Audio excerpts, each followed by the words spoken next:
Craig Harmon for a couple of minutes. And then dropping down to later in the day at 1:30, bring in Tegler Insurance for update on the insurance package. And following that at 2 o'clock, Janess with a letter of support. So we have, again, adding Craig Harmon under Billy's time, executive session under Billy's time, Tegler Insurance at 1:30, and Janess Saxton at 2 o'clock. Is there a motion to accept the amended agenda? Second. We have a motion for the amended agenda. I need a motion to accept the agenda itself as a whole. Presented. Okay, great. Have a motion on the agenda and motion for the additions. We'll put them all together. Any discussion? All in favor? Aye. Any opposed? We have the request for approval of prior meeting minutes of 2/9/26 and 2/17/26. Make motion to approve previous meeting minutes as written. Okay, we have a motion and second. All in favor? Aye. Aye. Up next is the accounts payable. Everyone's had the opportunity to go through and review the payables brought forward by county clerk. Have a total in accounts payable of $644,768.38. Are there any questions or concerns in that regard? If not, take a motion to accept payables. Make motion to approve accounts payable in the amount of $644,768.38. Have a motion. Is there a second? All in favor? Aye. Opposed? Have total payroll in the amount of $1,246,559.11 plus payroll liabilities in the amount of $642,917.66. And motion for acceptance on those. Make motion to approve payroll and payroll liabilities in the amount presented. Second. Have a motion and second. All in favor? Aye. Thank you for that.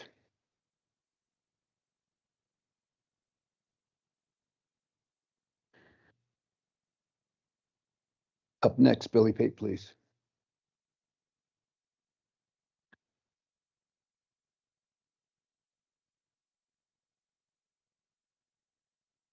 Morning. Good morning. It's got my activity list for the water running. Dawn pipes, it's water from across roads. And Bondurant, we're pushing banks back, cutting the mat off the road, trying to get it dry up. Mainly just getting water going where it needs to be. In case I have any questions. What we're doing. I got the easement for Rim Road, but I don't want you to sign it yet because there's in the legal part of it. I mean, they give us the 100-foot, but in the legal part, it's on the map. All the other little, like where we wanted turnarounds and where we could push snow and stuff. It's on the map, but they didn't get it in the legal. She's getting that put in the legal. Then I'll have Okay. you sign. Everything's progressed well on that Yeah, end and done. yeah. At the 100-foot, they just forgot when they put it in the legal part of it that we have area to turn around and stuff like that. So hopefully by next meeting, I'll have that. We can get that signed. Thank you. Other than that, I know Mike's got some stuff. Yeah, I guess we'll just revisit the Pocket Creek Road after getting that information sent. So the information you requested at the last meeting, I got out to go over any of that with you.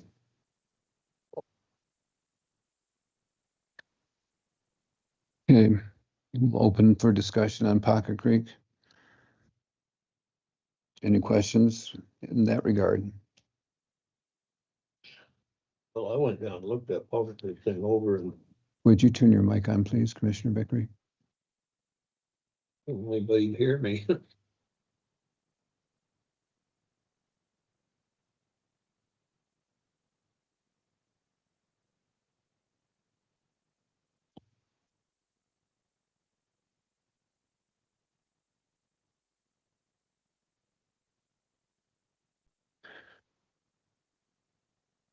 Y'all hear me?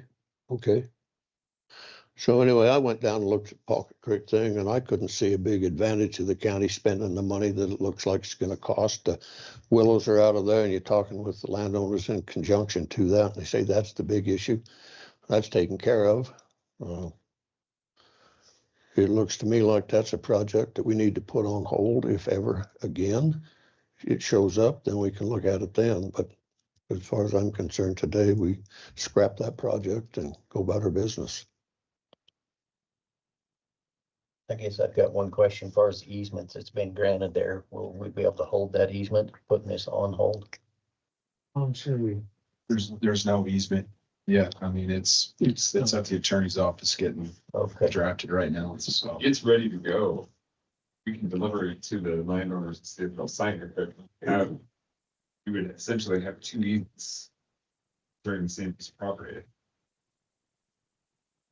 so putting this on hold, do we put that easement on hold or do we progress and get that signed for future or? I don't think I mean, it's gotta be for the use of a county road. So if there's nothing constructed on it, I don't think it's valid. Okay.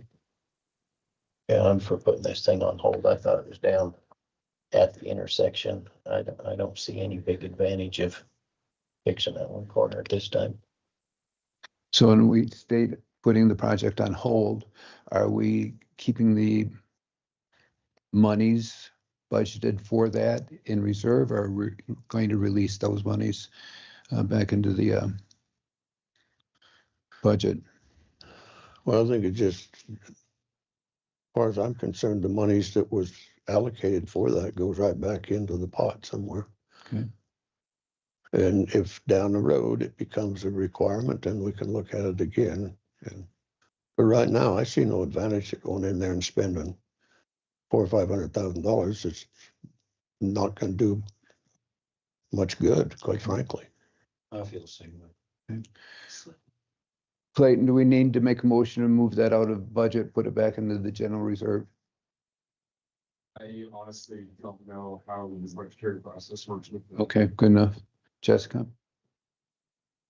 Probably a good idea. I'm Okay. noting it in minutes, but Okay, you have a dollar amount associated with that available? Thank you. So, Mr. Chairman, Please. and I mean, it's really not that, since we've backed off on a lot of the project because the state didn't make us do a lot of it.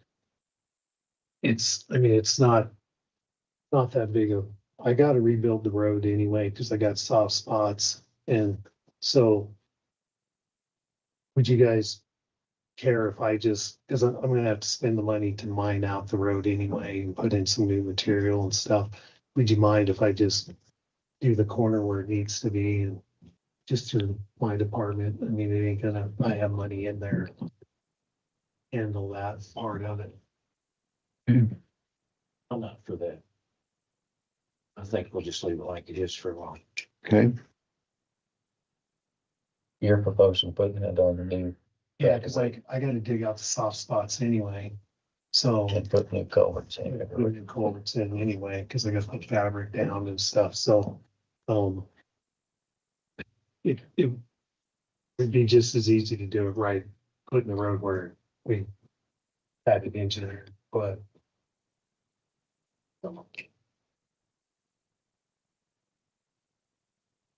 Well, if the work has to be done there, Yeah, I mean, either way, I gotta fix the soft spots.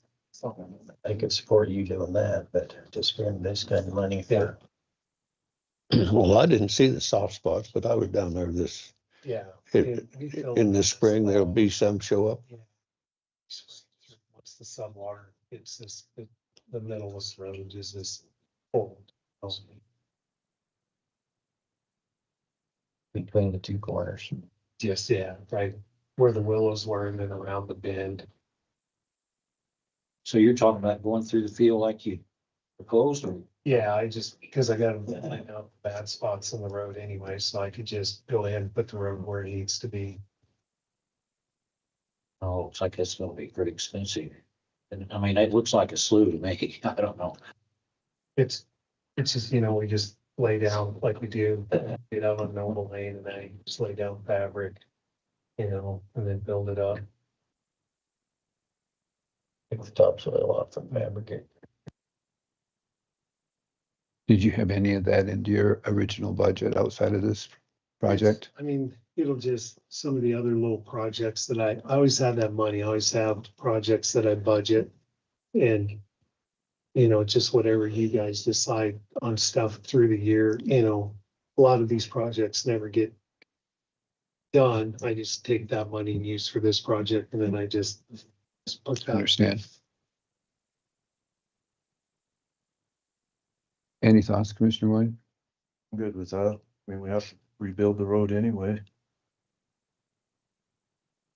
And I don't know, I just see this thing taking off. We're gonna have to rebuild that fence. We're gonna have to come back and do, Fence But- is already, well, I know the fence is in there, but it's the spacing between those posts are gonna require, in my opinion, is gonna require another post to be put in there. They need to put a real corner in instead of a temporary corner. And all that stuff is gonna have to come from somebody. Is that gonna come out of your department too? that'd probably just come out, yeah, because we built the other fence. And so how many culverts are you expecting to put in? Just be two. Two? What about the old ones that are in there in the existing road? They don't have to be replaced? We'll reclaim that part.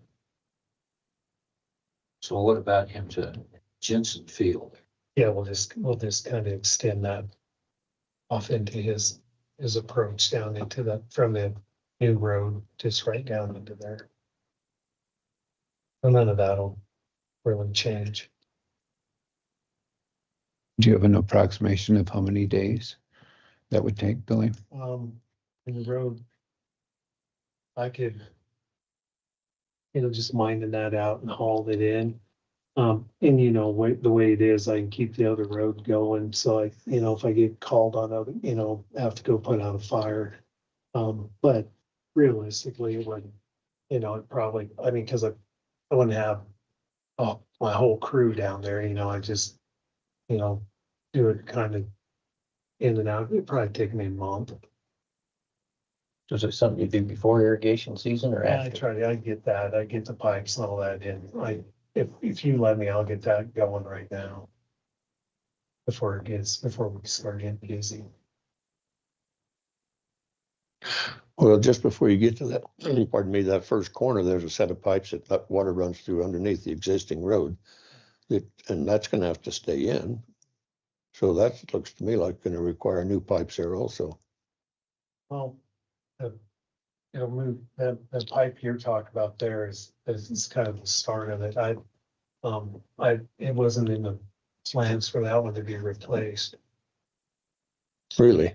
And that's been in since the road was built? Or since the county took it over? That one, some of them pipes we replaced, 10 years ago, 8 years ago, something like that, they rusted out. Well, those two side by sides that I'm looking at, they're like 18s, I think, maybe just looking at them. Yeah, yeah, they'll have to be replaced Yes. because that water's got to go that direction. And you're still talking about pipes on that new part of that road. Well, they're just them two. Because the road won't be where it's at. So. No, I understand that, but the water coming off of that field's got to go someplace. And right now it goes to, when you make that corner and go this direction, then there's a set of pipes that go under them. They're just leaving them where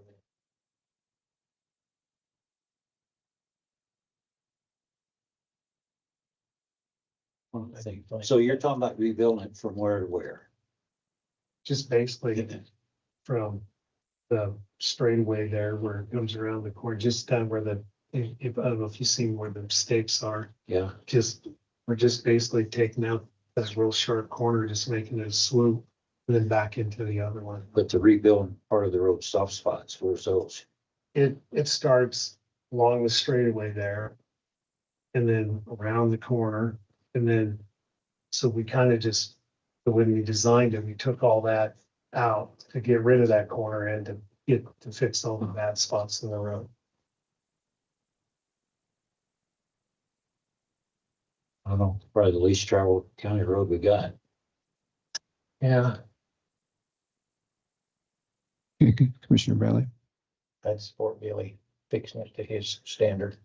how much do we have there? So the remaining balance was 445,113.87. But Rio has some outstanding invoices still, so. Okay. Maybe the motion could say something about remaining funds or something instead of exact number. Thank you. Well, is the engineering all done on that to your satisfaction? So you could go in there and do it with that another bunch of engineering to put it, pardon? That This part's 15,000 we paid today is the last of the engineering. I think there's some probably, maybe, I don't know if you have any outstanding. What, I mean, just whatever we have this month for getting it out to contractors. So,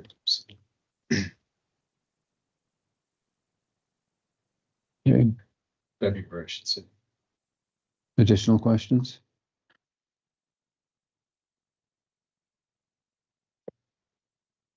Okay, we have approximately $445,000 set aside for this project. We'll vacate the project, transfer the money to the general fund that's remaining due to unremitted invoices at this point in time.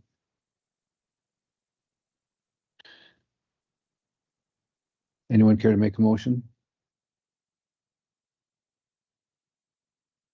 That money's in the general fund right now, correct? Where are we moving it back to? Should be, It's allocated in It's capital in your projects. Okay. So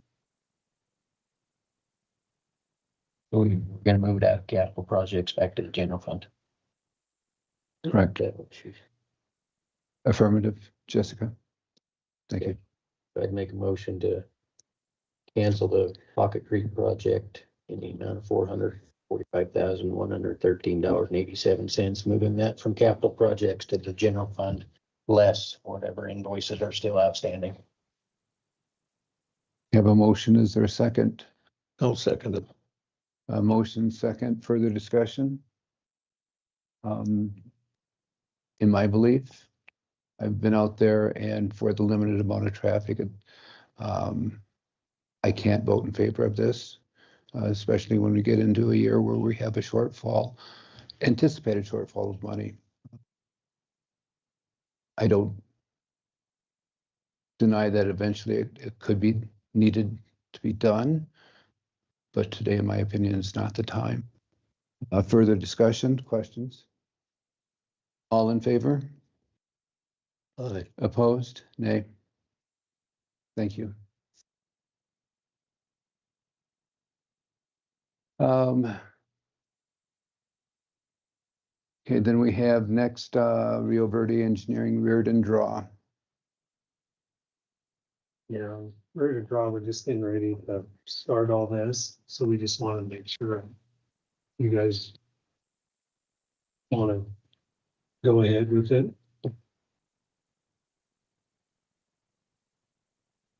Yeah, we're in the design phase, so just want to bring it back up in case. And we got now. 400,000 for that That's just replace one pipe. one, that big pipe.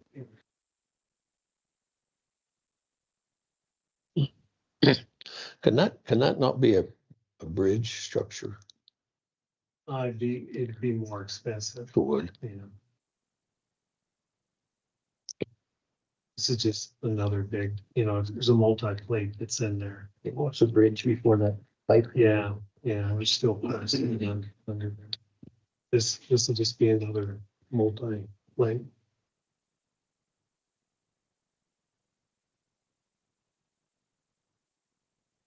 And they're cheaper than the concrete boxes.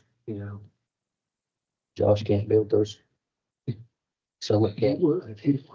I think we should price him. He might be more reasonable than you think. We can, I mean, we press. We did get some pricing on that. I just start, come up with this number. So what's the, kind of break it down, what's the big costs there? I mean, like the pipe, for example, what do you estimate it is? Well, it's long. It's, and it's just, there's just a lot to it, I mean, where it's at, and then you got footers, you gotta put, I think this one's gonna have a floor in it. I think Eric said. So, yeah, so it's just, there's a lot of dirt work, compaction that you gotta get in and everything. It's, I mean, that's just what look what we're spending on South Pine, I mean, and this one's bigger than that. So, It's a straighter shot and no gas line. yeah, this one's way nicer. Yeah, this one's easier. And this won't be something you do in-house, so contract this out. No, because you're gonna have to get it done, it's gonna be hard to get people around that.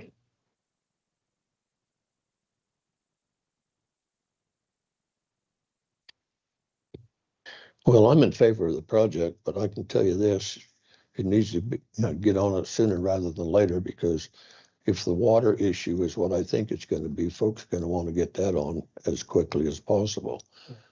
And so if that's gonna happen this year, which I assume that's where we're at, then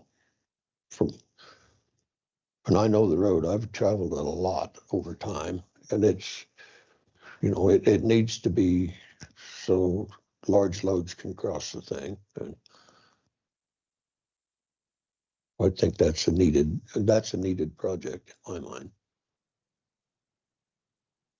Yeah, this one's a safety issue that's pretty high. I'd say if it's as rough a shape as it appears. I'm good with continuing. I'm good. Okay,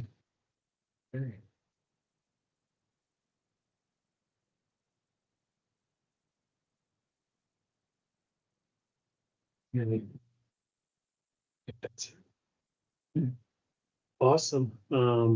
Waste management, we got the everything, I mean, it's pretty well. We got a little bit more painting to do on the Gale House. They're almost done with that. Got the fire sprinkler system all back up. So we can start bailing. I think we're actually gonna bail tomorrow. All that's pretty much almost a wrap. Got that pretty well all rebuilt and back to where it should be. So that's One good. question there. So you said there was a little discussion with the insurance company. Did it go any farther? How'd that come out?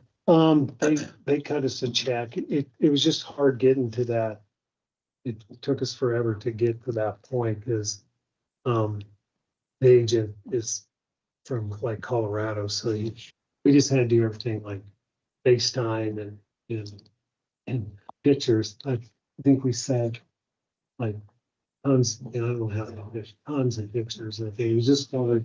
It was just hard to get. Zach was great. Zach's really good, but the people that make the decision, the travelers, that guy can't get him to come look at the stuff. So it was a slow process getting to where we had, got money. So Might not be a question for you, but so you know how much a deductible was on that? I mean, what's it look like I on think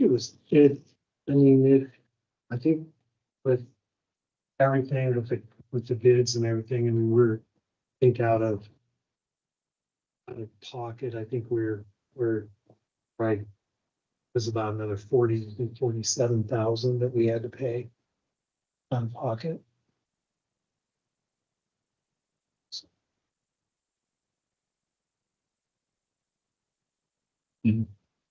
Other questions? No, okay. All questions asked, answered. Great.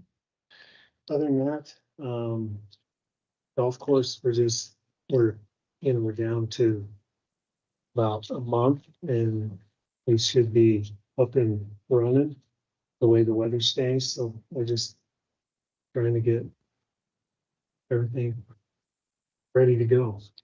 That's pretty much what I got. Please. So I read somewhere what it brings in for membership. So what is a membership for? I think we went up because we all decided to go up, I think 375 or something. 585. How many you think you sell? Oh, we sell. This year we've already, I mean, I think, I didn't get you the numbers. I need to tell you something that they, Yeah. but, like I said, we had a lot, and a lot of them are during the week. We got people that I think we're already up to, last year, I think we had a total of 6. I think total, we ended up having 2 late tournaments. I think we had 8 tournaments and we're already pushing 14 tournaments this year. So I saw a $600,000 figure on something to, with the golf course. You know what that was? Income or something? Yeah, I mean, we, and I can bring all the numbers. I can't, but I mean, we did way better last year than I thought we would do. I mean, I was hoping to bring it at least 25% from the year before, and we knocked that out of the park. So I just like to see what that represented broke down, you know. yeah, Was- I got all that. I just can't bring. I ain't bring that. That's fine. That's fine. Thanks. You bet. Anything else on the golf course?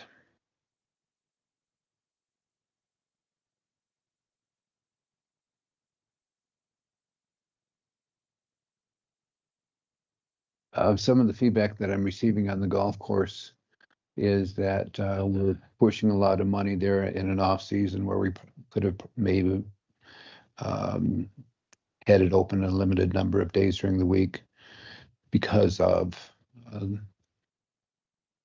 the weather that didn't show up, if that makes sense. We probably should have been more proactive in that and cut it down accordingly. And if that's a possibility with the remainder of the year, great. And if not, well, we'll take a more, we'll have a discussion about it during budget time. And there's a lot of stuff that goes on. I don't think people realize. I mean, there's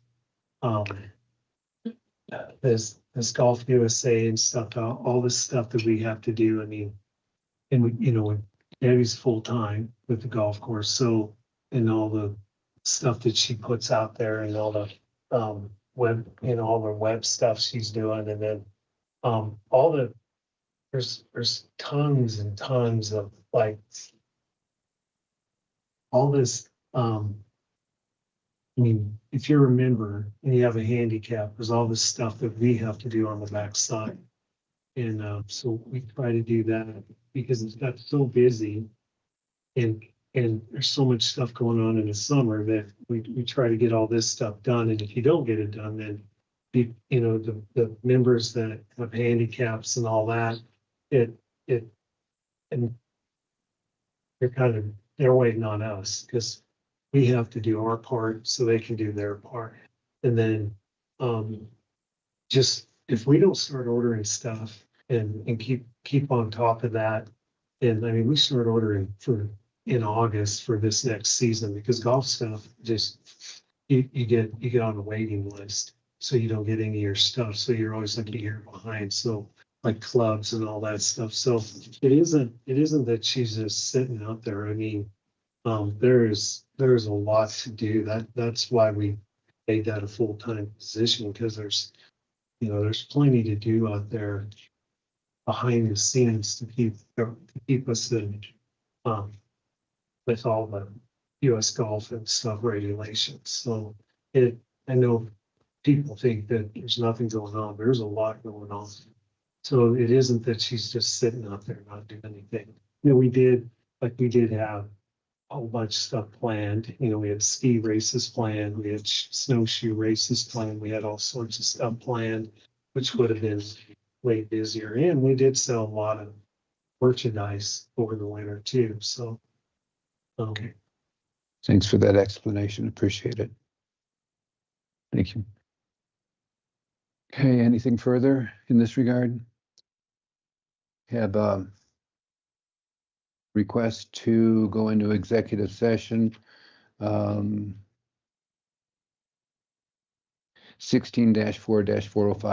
Romanet 9. Take a motion. Mr. Chairman, I move. Second. All in favor? Aye. Thank you. We're going to take a few minutes, go into executive session, and we'll call everyone back in once we complete this.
mission possible in Sublette County. Every day, their acts of kindness change lives, bringing relief, comfort, and hope when help can't wait. This compassionate spirit runs deep in our community, just as it has for 145 years through the American Red Cross. Today, those who serve with the American Red Cross of Wyoming light the way during emergencies, whether it's delivering shelter, food, and comfort after disasters, providing a safe life-saving blood supply for patients facing conditions like cancer treatments, childbirth, complications, and traumatic injuries, assisting military members, veterans, and their families with 24/7 global support, or empowering individuals with skills like first aid and CPR that save lives. These collective efforts are a powerful reminder that the strength of our community lies in our shared commitment to one another. As we mark Red Cross Month, let's celebrate our local heroes and resolve to continue lifting each other up so no one faces an emergency alone.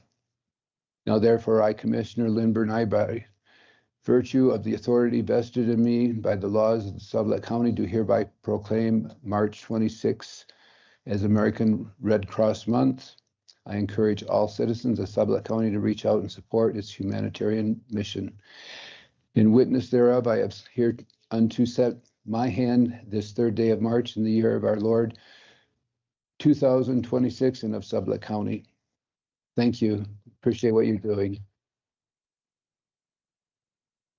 And you have the proctor here.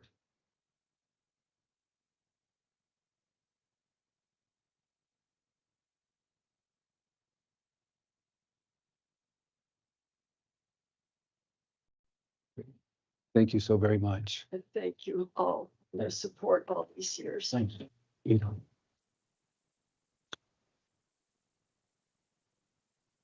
It was better that she received recognition in front of everyone than have you skate out after, Craig. Please, Craig Harmon.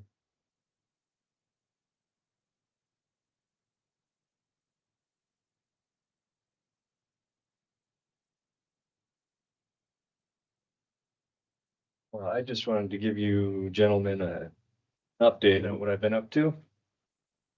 I do have a couple little pamphlets with some diagrams here for you. Okay. So. Right now, that's good.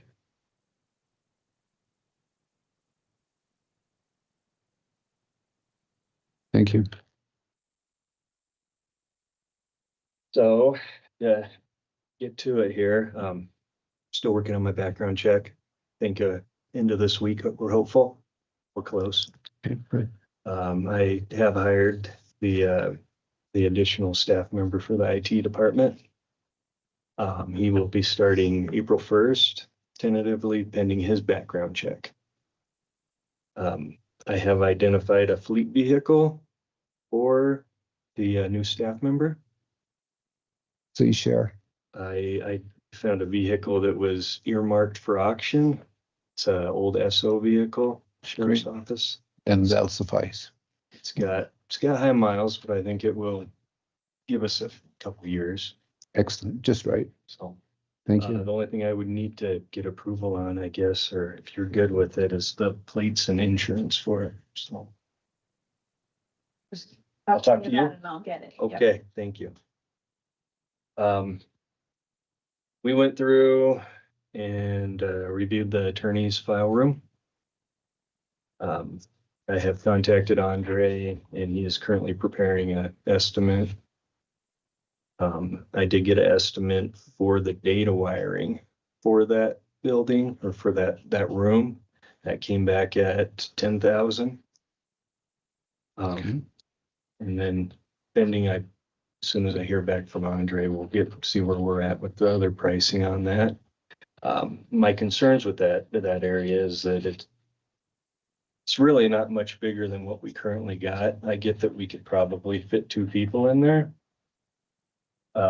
There's still limitations when it comes to storage or having a lab or anything like that. And then I know the the file Stands. stands, yeah, that are, I mean, those are some big file stands with lots of files in them. I'm not sure how it would be to pull those suckers out or, and then, I guess, scan the documents, shred the documents, go through them all. I think it would probably be fairly time consuming going that route. And then I guess the last thing on that was, I'm not real thrilled about the whole security sensitive materials. I'm a less is more guy. I'd rather just not put myself in a situation where I'd even have the opportunity to hear something that I don't need to be hearing.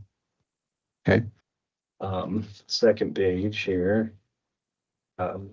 Most of this comes from, I got the estimate on that trailer, that modular trailer. Came in at 79,000. It's a 60-foot by 12-foot, fully refurbished. I did have an additional room built into it for storage. So I have 2 offices and a storage room. I completed I did have it it's being wired with data before it even comes. And it will have ADA compliant ramps, stairs, air conditioning, heating, all included in the quote. It does also come with a furniture package. So I did include a couple desks, chairs, mats, whiteboard, a couple filing cabinets. That was the word I was looking for earlier. And a conference table. And Road and Bridge has offered to help with the mobilization, so we can cut money there on it as far as picking it up and assisting in setting it. And then if you go to the last page, it does have a diagram. I tried to place it where I would imagine it would go. I don't think it would interfere with rendezvous with the vendors or anything like that. Okay. And then that other diagram, I did call Union just to get an idea where the serving terminals are for the current existing fiber, because we would have to bring fiber into this unit. Basically, I don't anticipate the whole project with utilities, all hookups, costing more than 100,000. Okay, thank you for that. That's Are there questions for Craig?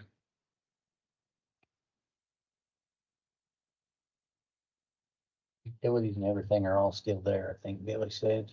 yes. You don't anticipate this parking lot changing a whole lot from what you see there right now. No.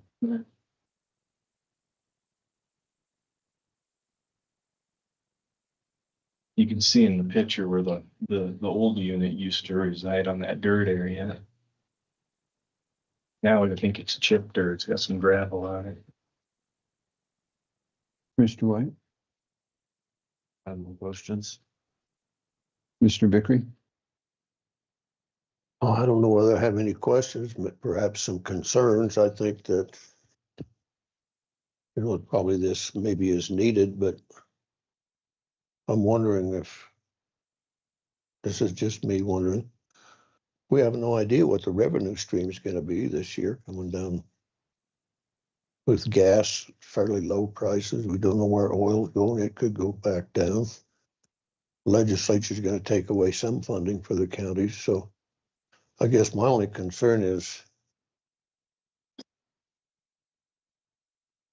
another $100,000 doesn't sound like a lot when you're looking at millions in the budget, but every 100,000 adds up to $1 million pretty quick. Some of these expenses, I think we'd be better served to kind of put on hold for a moment, as uncomfortable as it may be, until we kind of have a feel for where we're at with the revenue. Is it too early to be concerned about it? Not in my mind, it isn't, but I understand the needs for it. Don't get me wrong there, but I wouldn't mind seeing us wait a minute, so to speak, till we get a feel for where the mill levy is going to be. And I can certainly appreciate that. And that was That's part of the conversation we're having throughout the day on the different capital improvements or spending money on other projects. The more important question that is before us is, where do we put IT? And that's the tough one, and it's, Yeah, no, I understand that, but we're talking about moving two individuals into one facility. We've got one that's already set up. Can't the second individual be over in the attorney's office temporarily? Or until we know where we're at, and then we can make this move? sure, there's no space currently available there in order to make it so it can accommodate one or two individuals. They have to remove rows of file cabinets and files.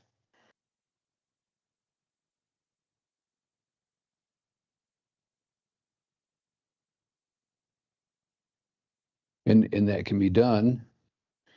It's just a matter of time. And it's something Clayton said that he wants to have accomplished, but his time frame was spread out over a multitude of months, not just a singular month. Commissioner Bradley? Well, I guess finances is definitely a concern, but we've new government and we've got to have a place for them. And I think this is about the cheapest option as we'll come across myself. We can probably shop around and come up with office space over in the old Ridley store building there, whatever it's called now. Summit. Thank you so much. Summit building, but at the same, There. How does But- that function with your operation? Do you need to? I'd have to take a look at it. Obviously, do whatever you gentlemen want me to, but preferably I'd like to be near the When- courthouse area where I can provide better service and be available to the staff. I think one of the issues that may come in, and correct me if I'm wrong, is a security issue when it comes to the associated hardware. Absolutely. We would have to get our network into that location. And then make it secure 24/7. Thoughts? Well, I never was for the trailer idea and I haven't changed, so, you know, somewhere we're gonna have to start cutting some money, you know, I mean, it's coming or we're gonna take another 25 million out of savings if we don't this year when the new budget comes, so I feel like we just gotta save everywhere we can. We need to just keep looking around, maybe something will pop up. That's the way I feel. Okay.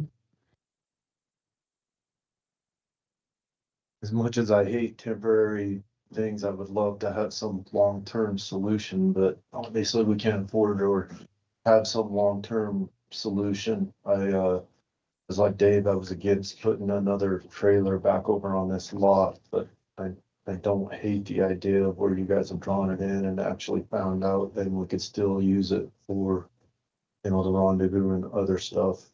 End of the day, I know we gotta house them somewhere, and this would be a secure facility, you know, because we could be waiting 6 months before something popped up or we found something different, potentially, or even a year, right? So we hate this idea.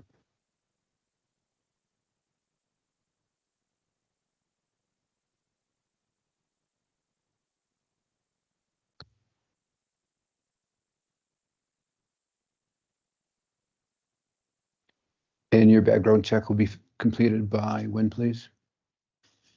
Leave the end of this week.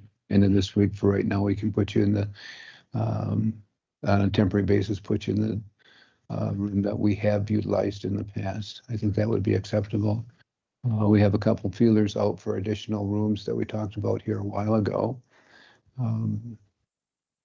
So let's table the trailer conversation until the next meeting with a commitment to bring it to close at that point in time, if that works. Is that acceptable, Commissioner Vickery? Yeah, that's fine. Okay. Good. Okay, so let's go that way. Thank you so much, Craig.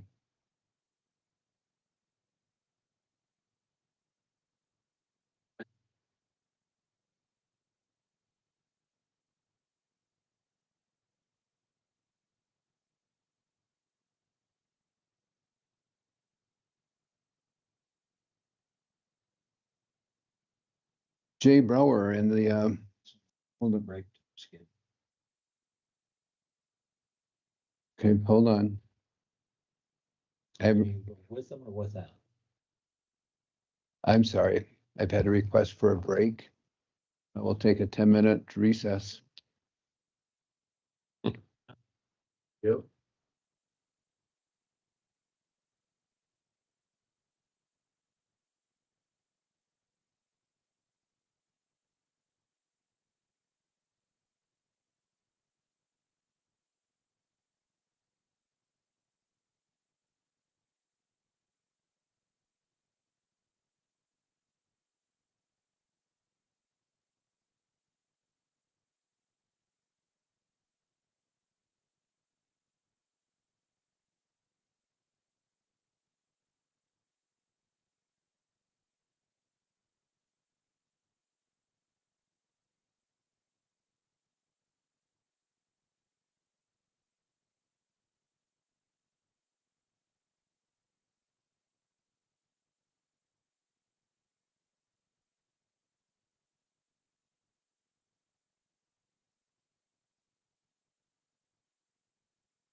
Jay, please.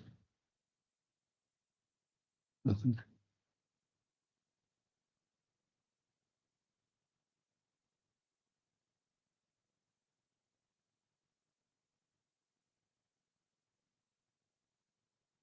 Great, thank you for joining us. Morning. Good morning.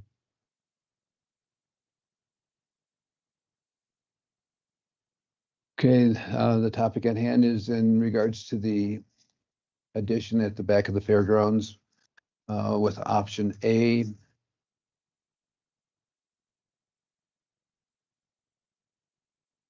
Thank you. Thanks, Jay. You got some.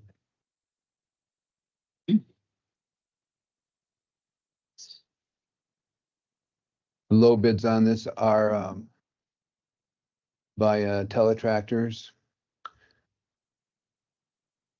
for the base bid of $921,735. And then on bid A, optional restroom facility of $618,385.50. The project overall is at 1.2 million and change. The original budget on that was how much, please? Original budget was $1,204,553. The base bid total with everything included is $1,126,182.83. What is the 1,744,000? That is the entire project. Okay, Option A included. so not very fast. The original project budget was 1.2 million and change. And the estimated project inclusive of all is at 1.7 and change. Is that correct? Correct. Thank you. Okay, so at the last meeting, we were talking about what options, if any, we wanted to do, and we'll pick it up from that point. Is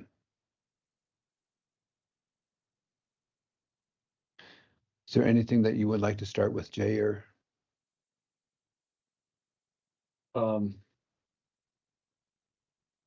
Yeah, Please.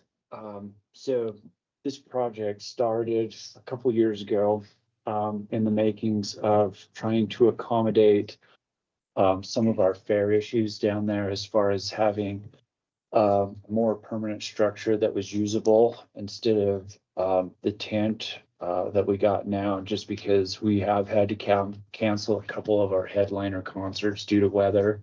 We have lost a tent and had to replace it because of wind. So that all started these discussions on how we could accommodate that at the fairgrounds. It rolled into this. My part of the project at that point was to renovate the old horticulture building and turn it into what we now call the windmill barn. I have since done that, and it is rentable. It's just waiting for the sewer and water to be tied into it, and that was part of this project. And then removing the current stage down there so that it would be out of the way for the project. I somewhat started that. And so at this point on this project, I have a drainage issue. My windmill barn is being currently flooded when we get a lot of storm, just because this project was going to address that. So we have done temporary things to keep the building from flooding right now. I got a big dirt mound, out there to channel water into another valley pan to control the drainage. And then being able to tie in the water and this sewer, which is just a seed in the windmill barn, and that's just for people hosting their. We have weddings and birthday parties and graduations is what's going on in their parties, and this is just a way there'll be a mop sink in there for us for cleaning, and then a sink for the people using the building to have a source of water to wash hands and prepare whatever their food may be, as far as drinks goes. And so we need to finish kind of that portion of it. The current stage, the way it sat, nobody was using it. Performers, it faced the sun. Performers didn't want to perform during the day in the hot sun and sit there and mount. We didn't have any shade for the patrons to sit, watch the event go on. And then also the seating is it doesn't even like tip towards the stage. It runs sideways. So when you're facing the stage, you're sitting in your lawn chair like this, watching it. And so these are just some of the issues that we addressed when we started putting this project together to make it a more usable space, be able to take away stage rental. That was a big thing for the fair here a few years ago, the downturn of the economy. And the revenue was that they stopped with headliner bands, doing them in the Ag Center, renting the stage, the lights, the whole production on there, and trying to accommodate bands that were at a less cost and putting them on what we call our free stage at the end of the week. And that is in the tent where the picnic tables are now. And so we moved the picnic tables out during fair. And we put on what be our headliner entertainment for the end of the week there in that tent. Those are the events that we have had to cancel a couple of times because of weather to get people out from underneath the tent and stop the show prior to ending. And then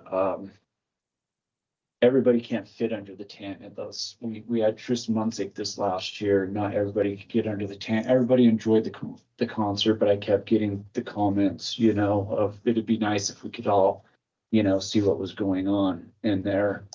So this stage would then accommodate that. It would be our free stage during fair for the entertainment that they hire to perform during the day and into the evening.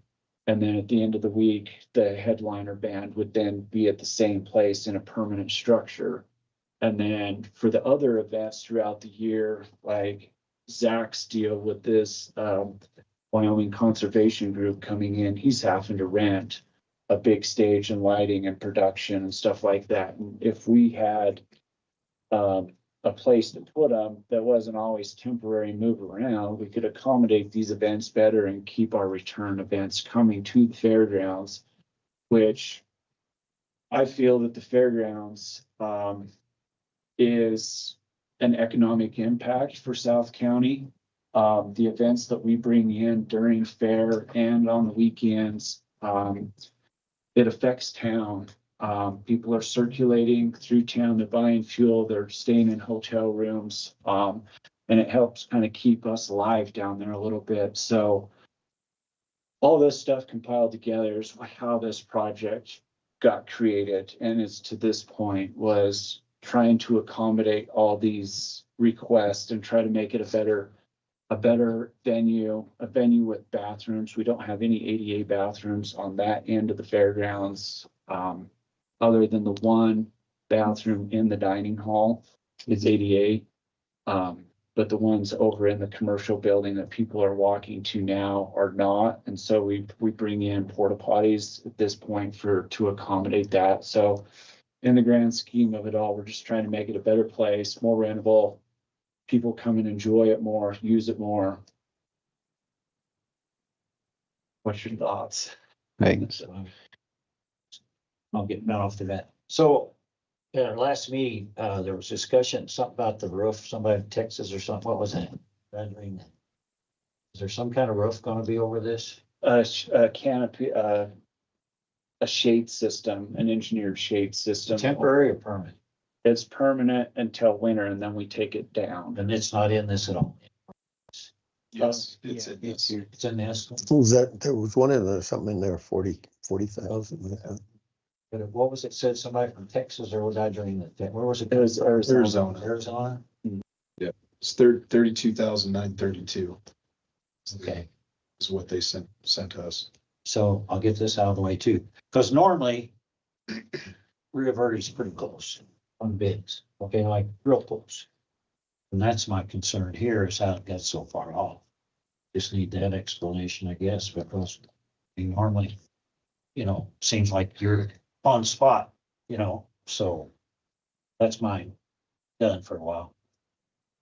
I can kind of speak to that. So when this first started, Commissioner Stevens, we were looking at doing something quite a bit smaller at the stage site. The restrooms came later, and we were also looking at some RV hookups.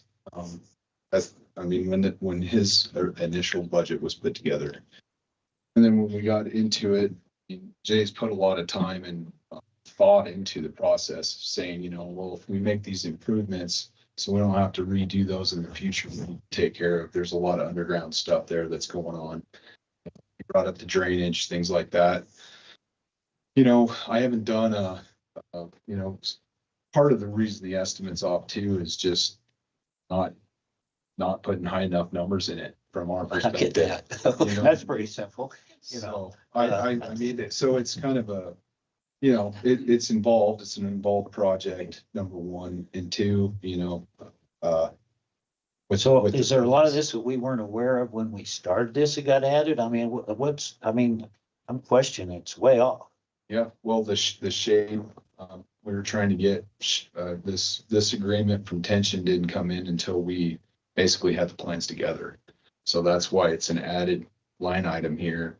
So we knew what that was. I mean, we were just kind of shooting in the dark. Jay had done some research. I'd worked with a couple other companies that I wasn't having luck getting numbers from. Not that that's a huge part, but overall, yeah, it's quite a ways over budget. We did have concerns about that leading up to it, and that's why we put the option A bid tab in there, just so that the base bid was, which takes care of all the underground stuff, gets the site pretty much ready to add on A and some time.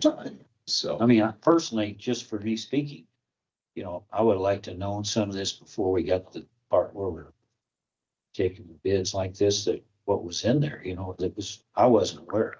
So I mean, just kind of overwhelmed here with what the difference is. So I don't know if anybody else feels that way or not. I'll take a minute, open it to public comment. If anyone has anything that they'd like to interject at this point in time, you're welcome to. That includes those online. Please feel free to ask your questions.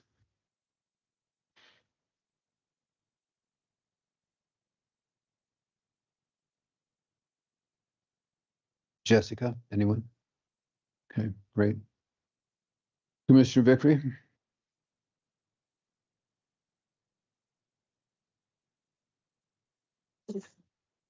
I guess my initial concern was the differential, obviously, in the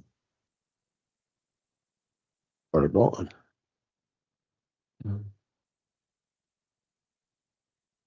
Can you hear me out there? I know you can now. Thank you. Anyway, initially when I looked at that and I saw the engineer's estimate of what 600 and some thousand, and then the low bid at that point in time was 900 and some thousand. I'm thinking, wow, that's quite a differential. And I agree with Commissioner Stevens. Normally those things are pretty close. It's not a tough call, but this one is for me. And I understand what that fairgrounds brings to the south end of the county. It's a huge benefit. But I also understand somewhat dollars and cents. Do the dollars make sense? And in some instances they do, some they don't. I'm wondering if there wouldn't be a way to downsize this project a little bit to where we can go ahead and do what's the most vital portions of it and still not put the balance of it in jeopardy of not being able to be finished down the road. I still have to go right down to my my initial concern on spending what we may not have. And I think, and until we know where our mill levy's set, you know, I'm not too excited about taking on these $1 million projects. If we can curtail it some way or do some in-house stuff, I know we can do some of this in-house and bring the overall cost down. What that amounts to, I'm not sure at this stage of the game, but I think it's something we need to explore to see if there's a way to bring the project down to where it's still a viable one. So that's my take on it. Thank you. Well, it is disappointing that it's that far off of estimate, but here we are. I have no problem cutting part A out. There's some drainage issues and issues that are damaging structures there that some of this I think we do need to take on. And if it's in-house, it's going to change the scope of this to where we need to rebid it all probably. Who knows where it may come in, but I think there are some issues there that need addressed, and it's going to change it enough that it probably needs rebid. I got one other thing. I mean, I think we're all at fault here, the five of us, that we didn't go down there and do a walkthrough. I think that's probably would help me, you know, if I would have kind of went down there with Jay and, you know, just saying exactly what it is. It's, you know, I mean, I feel like we kind of failed there. Maybe we should do that. And we've been through the walkthrough. It's been a while. Walkthrough and I kind of. But it seems like there's stuff on here that I didn't know on the walkthrough. But I don't know. But I don't know. We'll see. I'm done. Here goes. I'm done through finished. Couple questions for you, Jay and Mike. So one thing, you know, for us, we knew that we was gonna be tight. We chose during the budget session to dump it, dig into reserves and spend money on infrastructure. We chose to spend the 1.2, it came in at 1.7. If we was to do just the base bid stuff on it, do you guys have an idea of what would happen when we come in to do A at a later time? Would that jump up? Because I'm sure there's some shared costs once you've already moved over there. I'm sure there's some. Do you got a feel of what I could increase that number by a percentage base to know if we is to kick that can down the road, how much more it would cost the county? The majority of the cost in bid option A, Commissioner White, is really in the building itself. So it really comes down to building materials, fixtures. There's a small amount of flat work, 4-inch concrete, and some grading. So really the majority of that cost is tied up in the building itself. And whereas the base bid really deals with most of the site work. Site work. Yeah, the utilities. So part of, and it was set up that way so that if base bid was accepted, you'd have the utilities stubbed up. So all that work would be done. You basically put the building in, tie in utilities, and just put the concrete apron around it. So that's the extent of it. As far as percentages, I mean, it depends how far down the road it goes. I see your normal inflationary. Normal inflation, and to be real honest, I mean, Jorgensen Associates are the ones that helped us with the building parts of this. You know, I'm pretty green with buildings and costs and what that is, but I talked to Brian after these bids came back, and they're seeing big changes like in 6-month spans, 12-month spans. So, I don't know that I have an exact percentage, but it does go up every year. And the mobilization there is some shared costs there, obviously. So there's some give and take between option A and the base bid setup and what's been submitted. But that mobilization is really just for the structure itself. All the contractors that are there. Obviously, if you're going to do all the concrete, it makes sense to do all that when they're on site. So there are some synergies there. But I don't think it's excessive. And Jay, what would this do to your current season? One, if we didn't do any of it. Two, if we only did the base option, what kind of hardships would that put you through on the fair? I know you could get through it, you've done it in the past, but paint me the picture of what that would look like. So if we just did the base, bid on this, we would still have the bathroom issues, so we would just have that cost every year, of bringing in, you know, temporary bathrooms for the event so that they could be accommodated. Because the amount of bathrooms that we have up there, doesn't really allow the occupancy levels that could potentially, you know, be at the concert. So we would have some rental every year until we decided to address the bathroom situation. I've even looked into like the portable bathroom trailers. $60,000 gets you 8 toilets, 3 urinals, and 4 sinks. Kind of deal. But that's a portable trailer that you move in, kind of deal. So we could look at that on down the road. I don't know if it's just anywhere else in the county once, you know, if we, you know, build the structure on down the road. So there's the potential of that. The main thing about just doing the base bid is just that of getting our sewer and our power and all that done underground so that we don't have to get back in there again.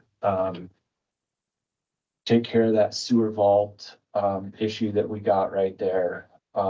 If we don't do anything with the drainage, then ultimately I'm gonna have to leave the side of the building look like a construction zone with a berm and a pond. Cause right now I got it dug down that I'm retaining all of the water that's coming off. And then I've kind of done a makeshift fringe drain around the corner, trying to get it down. Like in the winter, you know, it grows, so then I'm retaining all that. And then the water that's coming down from, because everything's built on a hill there. So each building is lower than the building above it type deal. And so then I've got to find ways to shed that water to get it around the windmill barn. So it doesn't keep taking on water without having dirt berms there for the public to try to be crossing or stepping over. When you brought this master project, this master plan to us, there was a phase 3, was it with doing the RV hookups for all of that? What is this set up for that part of it and take care of in that part of it also? The phase 3 was kind of 2 different things that we've kind of put to the wayside, was finishing the outdoor kitchen that would accommodate to the side. And then part of our drainage issue is the RV dump where it is. And that was part of moving it down by the road so that as people were leaving, they could dump instead of circling back up. Where the RV dump is now, it just kind of got put there. It's not on any plans. It just ended up miraculously there before my time. And it's in a horrible place. So that was the phase 3 of that, was getting some of those out of the way. And then adding the outdoor kitchen to kind of accommodate off-season events that I have, because it's now next to the RV, the full hookup RVs. And when I have events coming in, they always have like an employee dinner or a vendor dinner is what it's called. And that would accommodate them. They'd be able to rent the windmill barn, have an outdoor kitchen there because the windmill barn doesn't have a kitchen in it. And they could do these picnics, or we could accommodate company picnics during the summer with that. So that was looking in the future there. And this part of this project, it does stub the water up, is it, for the outdoor kitchen. It'll be a hydrant right there for now. Just so that we don't have to get back into our utilities. Once we get our utilities tied in, we're done in that area. So we don't have to get back in there. That's all under concrete plan.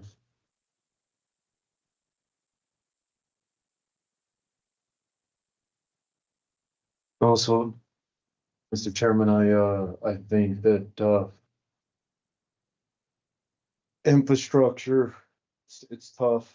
We're in a down, economy right now, but I truly believe that future commissioners would thank us for taking this bullet right now, and I'm prepared to take the bullet on the whole project. Just my thoughts.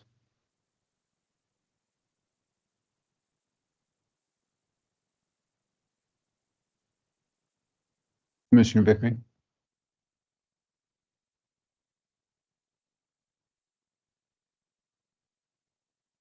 Well, I think there's some opportunity to do part of this project and bring it down with, I guess the terminology is in-house, which would require Road and Bridge to do some of the existing demolition and the dirt work. That would have to, I don't know what the numbers would look like, but that would certainly bring the project down if we could get some numbers for that and then rebid what's left. And perhaps we could look at this in a more favorable way.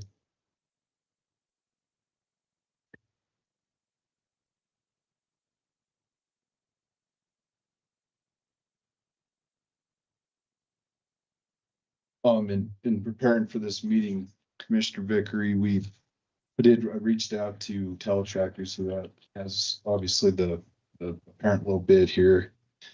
And with Billy Pape, just to kind of do a comparison there. So if you turn that sheet over on the back side, it's kind of a comparison of items. I mean, Teletractors, Lance and Jeff Bickler here to answer any questions you might have there. But you know, if the county was to go in and do some of this demolition work, it kind of shows what that difference looks like on the right-hand side there. One thing that I don't think would make sense, obviously, for either Billy or Teletractors is them being on call, dealing with subs all summer long, getting ready for foundations, concrete pours, things like that. So what we looked at doing, and I did talk with Billy and Teletractors about this, was basically the site prep, going in, demoing what they can, start the grading operations, moving the topsoil off. So that's what this tabulation shows. And it's about $23,000. It's the difference. And this is all included in the base bid option. This has nothing to do with option A. And on the back of that page, there's, is this what we had discussed in your office? This is, On the back, I'm sorry. no, this is what Billy had prepared Okay, basically at our request. You know, what is Sublette County's cost? You know, just so he put these numbers together based on what it would cost him to do this work as part of the project, preparing for it. Well, I appreciate the numbers that you showed down there in the total, but when I look up at the one, says mobilization of 78,000 from Teletractors and 1,500 from Road and Bridge. Somehow those two numbers don't equate to the 20,000 difference. It's, well, so if you look at the right-hand tabulation on that, Doug, it's basically a percentage. Anytime we're paying out mobilization, it's a percentage of project. And I have a note down there of how that was calculated. So really, for that portion of the work, the mobilization was 4,709 versus Billy's 1,544. The overall in their initial bid deals with the entire project. So so this portion of the work accounts for about 6% of the mobilization costs. That's how we pay those out, is money spent, it's a percentage as you work through the project.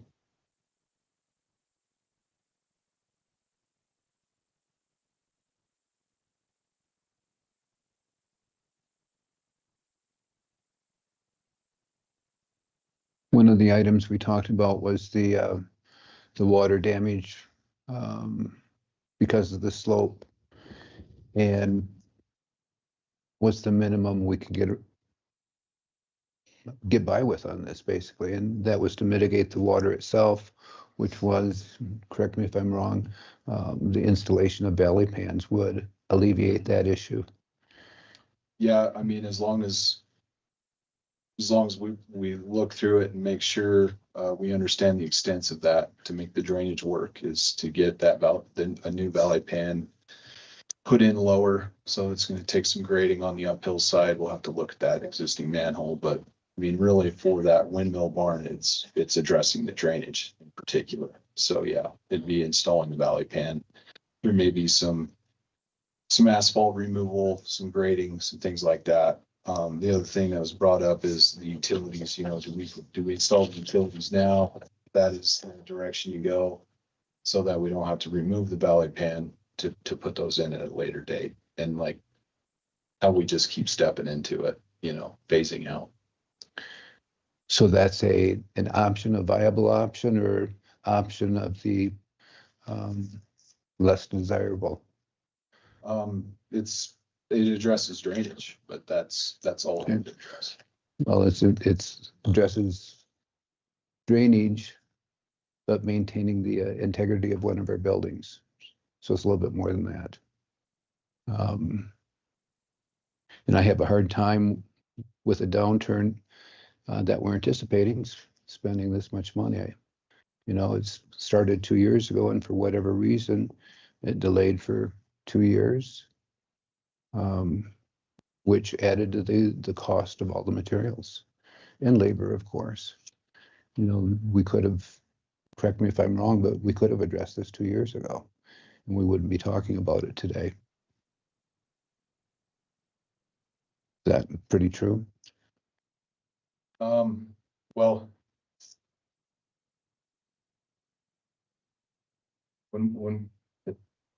when this was first budgeted, this project didn't look like this. So there's been some changing conditions as we've. Sure. So then we're over the initial budget by the $600,000, $500,000 because of that delay, plus the additional cost of materials, which may not be included in this because of inflation. Would I be correct in saying that? Partially. Okay, thank you.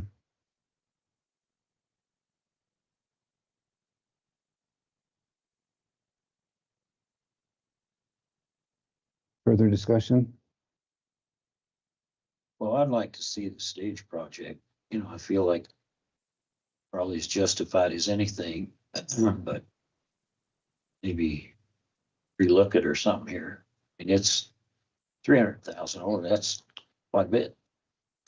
Correct. So, Well, the option again is to put it out for bid and see where it takes us, and then rehash it at that point in time.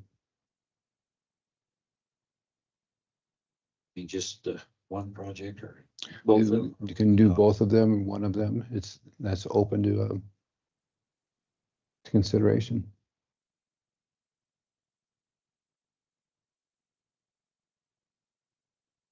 I don't think it's gonna get any better. You yourself just said, you know, in 2 years from now, we're gonna be probably talking another $400,000 on top of it potentially. So I Yeah. still stand with what I said, that Sure. I think a future commission would be thanking us for taking the bill today. And I appreciate that. Thank you. I'm not standing quite as tall as Sam, but I'd like to see this base project done. The base project would be exclusive of option A.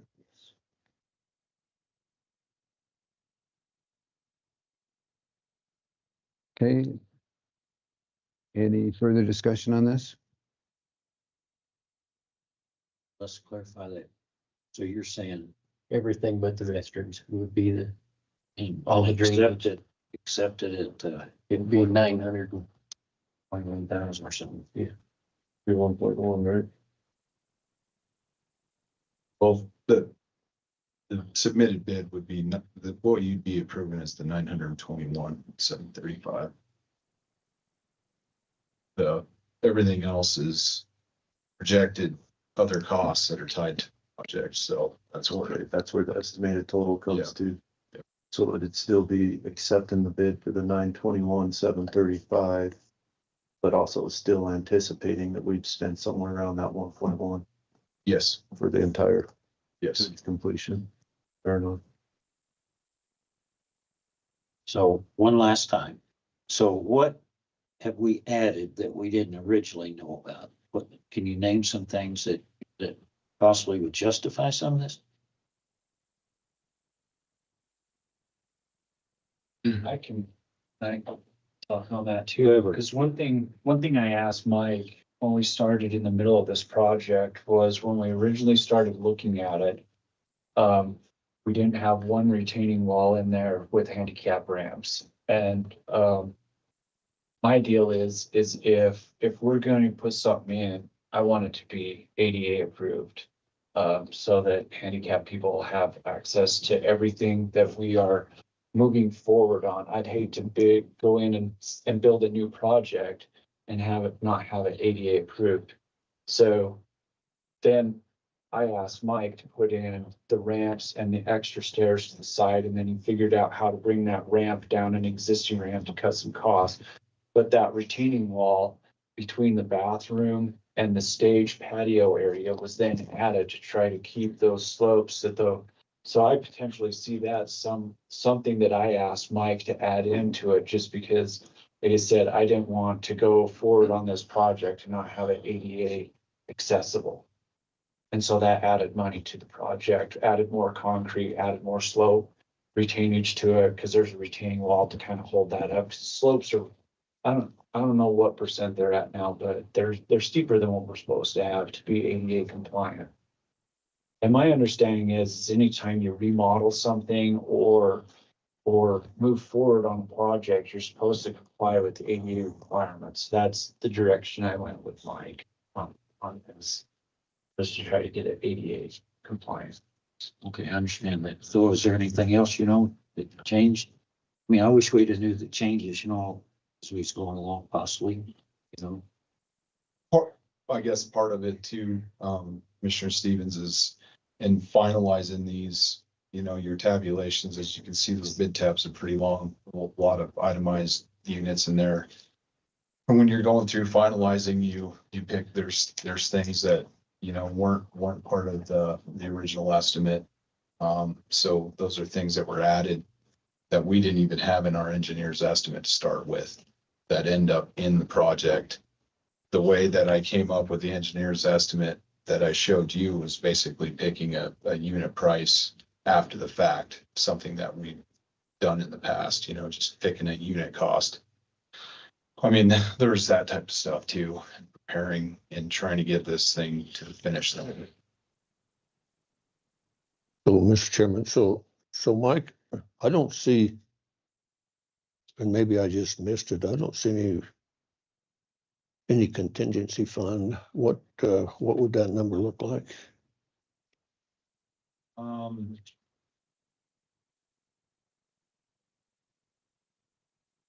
Do you have, Jay, the original bid tabs with you?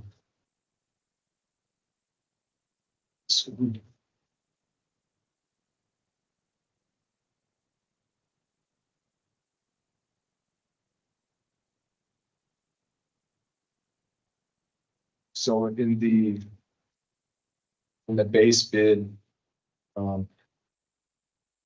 the force account was set at $20,000. At 20? That just on the base bid.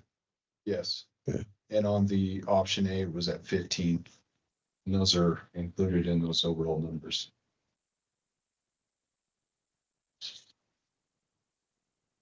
So it's been my experience sitting here that whichever project we're talking about, doesn't matter which one it is, the contingency fund has a tendency to almost be zero at the end of the project. Is that a fair assumption?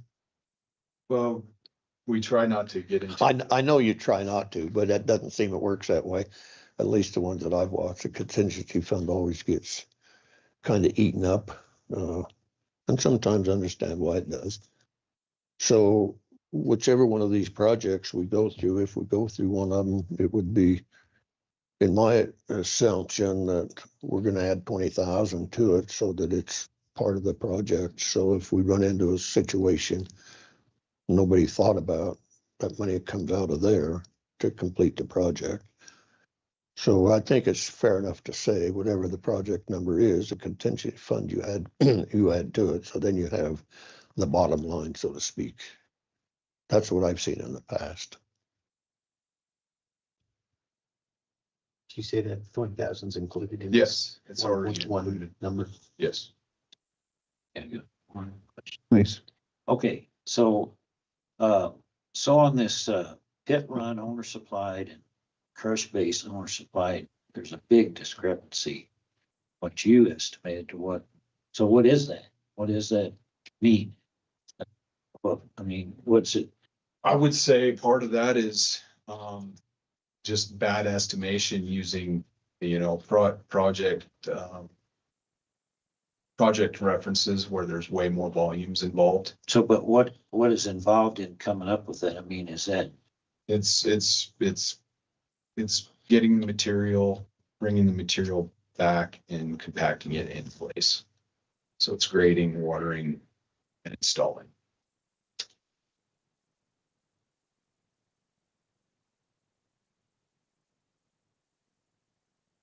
Okay, any further discussion? Question.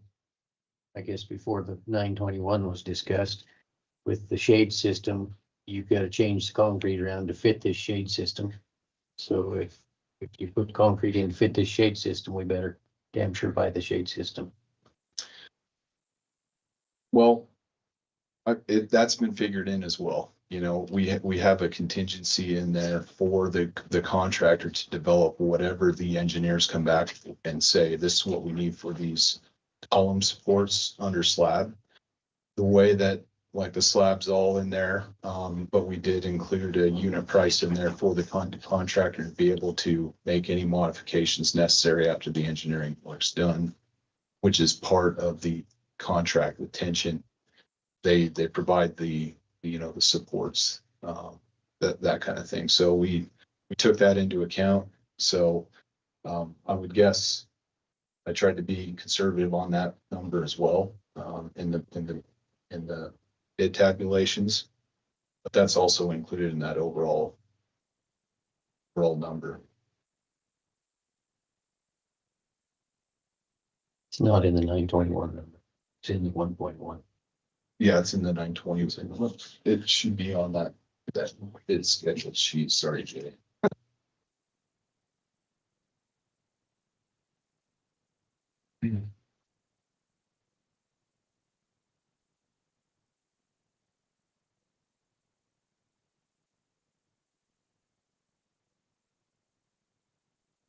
So for the shade system installation, which is a unit price of 25,000.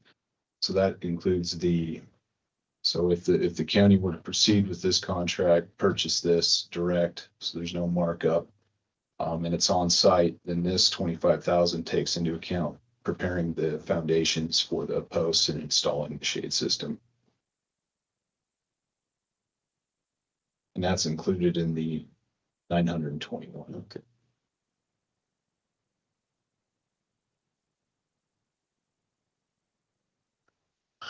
Further questions? So Jay, if we go with the base bid,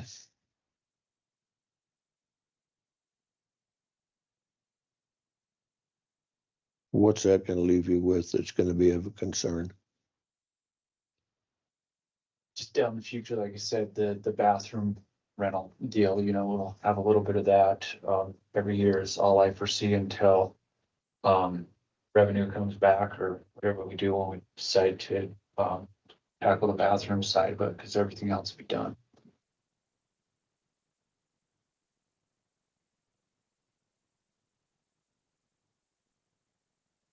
You say you're estimating $60,000 of rental stuff for the bathrooms? Is that It wouldn't be that much. That was to actually purchase one through a government website. I just kind of looked on the way here, just to kind of have it in the back of my brain of what So that's if we- potentially purchase our That would own be purchasing it, so that'd be the county owned. portable bathrooms. Mhm.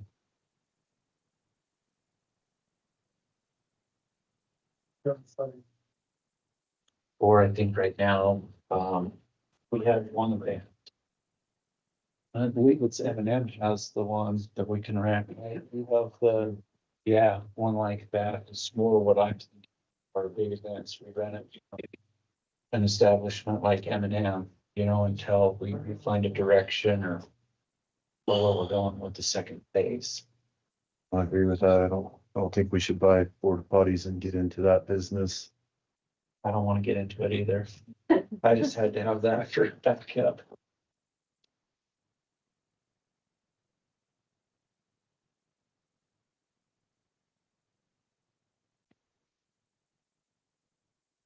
In a position to make a motion? Well, Mr. Chairman, one more thing. So Jay or Mike, how late can you start on this project to where it's too late? My opinion is it's terrible to pour concrete in the winter, so I'd like to have all this project completed by the time the weather changes so that our end product is a premium product. No, that's not what I asked. What I asked is if we start the project tomorrow, how long is it gonna take to get you ready? Ready for construction? Is that completion? Well, I'm still concerned about the revenue that we're either gonna see or not see, and that's what I'm asking is if we put the project on hold for a little while until we have a feel for what we're gonna look at from a mill levy.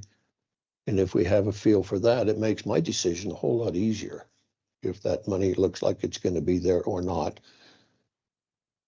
Well, we have teletractors here that could probably help. Because they've looked at this with the completion dates and when they could possibly get going. And they might have something. You guys have anything to add to that? Want to do it as far as It's gonna probably take the season to construct. It's not a big project, but it's very complicated. A lot of parts and pieces, there's a lot of risky. So regardless, then I think I'm hearing is whenever you start this year, you're gonna be into the fair. And everything that it is in conjunction with it. Yeah. It won't be done by fair.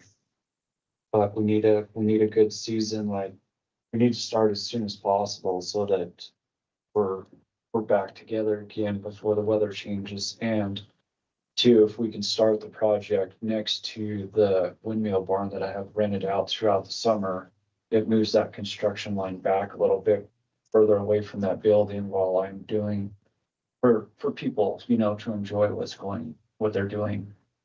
Fairgrounds for the day. But the Fair Board I let them know that if this project starts, what will be available and what won't be available during fair. And I'm just told them that there would be no patron pass through the construction zone. There'd still be access to the windmill barn and the commercial building.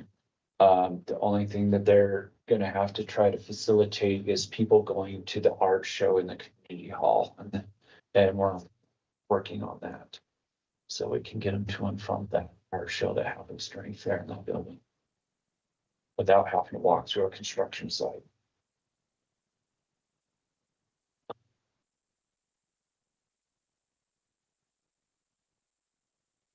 So would you anticipate construction coming to a halt during fair itself? Or you're still gonna have large equipment traveling back and forth? No, we put together the special provisions and discussed with the contractors that during fair week, no heavy equipment. So if there's some small site work inside that doesn't involve heavy equipment, by all means, but other than that, it needs to be secured, no large equipment during fair week.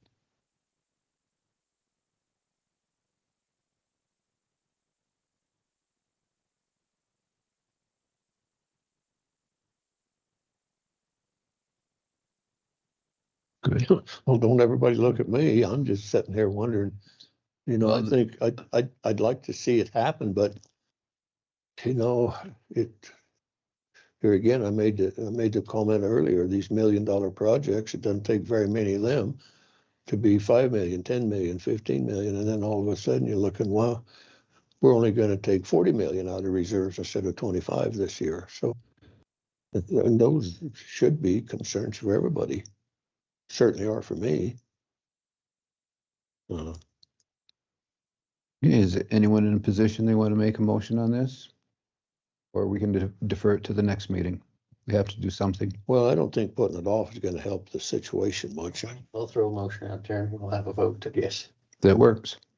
I'd make a motion to continue with the base bid of this project of $921,735. That, and for clarification, that excludes the option A. This excludes option A of the restrooms. Thank you. Well, I'll second it. I'm, a lot of reserves on this, but we talked about it a couple of years ago and hopefully it does everything Jay anticipates it doing for the fair. So putting a lot of faith in him, you know, that it is justified, so. We have a motion and a second for the main project itself, excluding option A. Is there any discussion pertaining to this? I'd still like to see a one and done, but with moving forward with this and working on option A at a later date. You can make an amendment to the motion that's been made. We can pass. I can't answer that. Again, I go back to I've heard for quite a while that money is going to be tight, comparable to last year, and we're to expect budget cuts. The fairground is truly a gem of what the county has. There's no question about that. And there's no question that you do a great job. However, I have tremendous heartburn when the budget that we said is exceeded by 30%, and it's been delayed by 2 years, and that we have the option to make it much smaller while we regroup and come up with a better option. I think that we talk about we need to save money, but at the same time, we don't. Any further discussion? And Mr. Chairman, I'd like to make one more, I don't know what you want to call it, one more comment before you bring this to a vote, is that Teletractor's contract stays exactly at $921,735, not a penny over.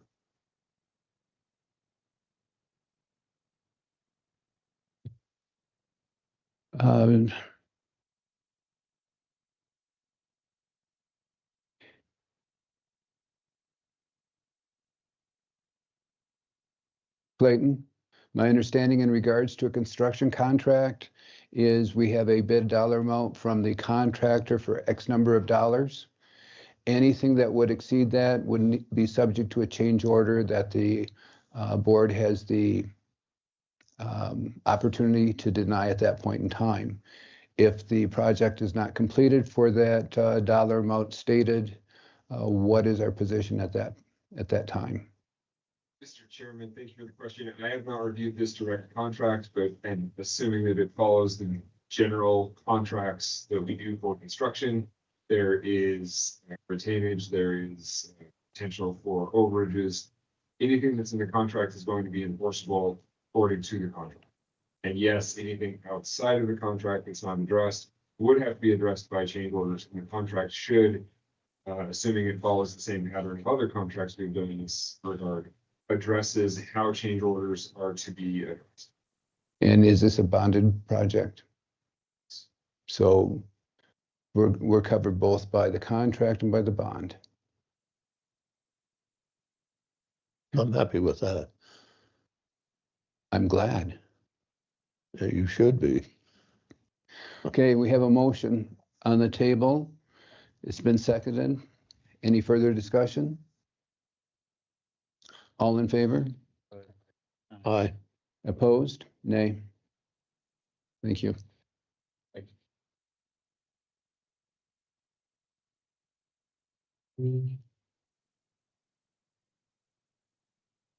Bill? Thank you.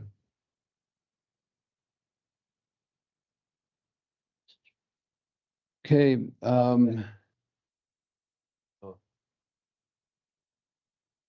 Ms. Molly, Ms. Shannon, and Ms.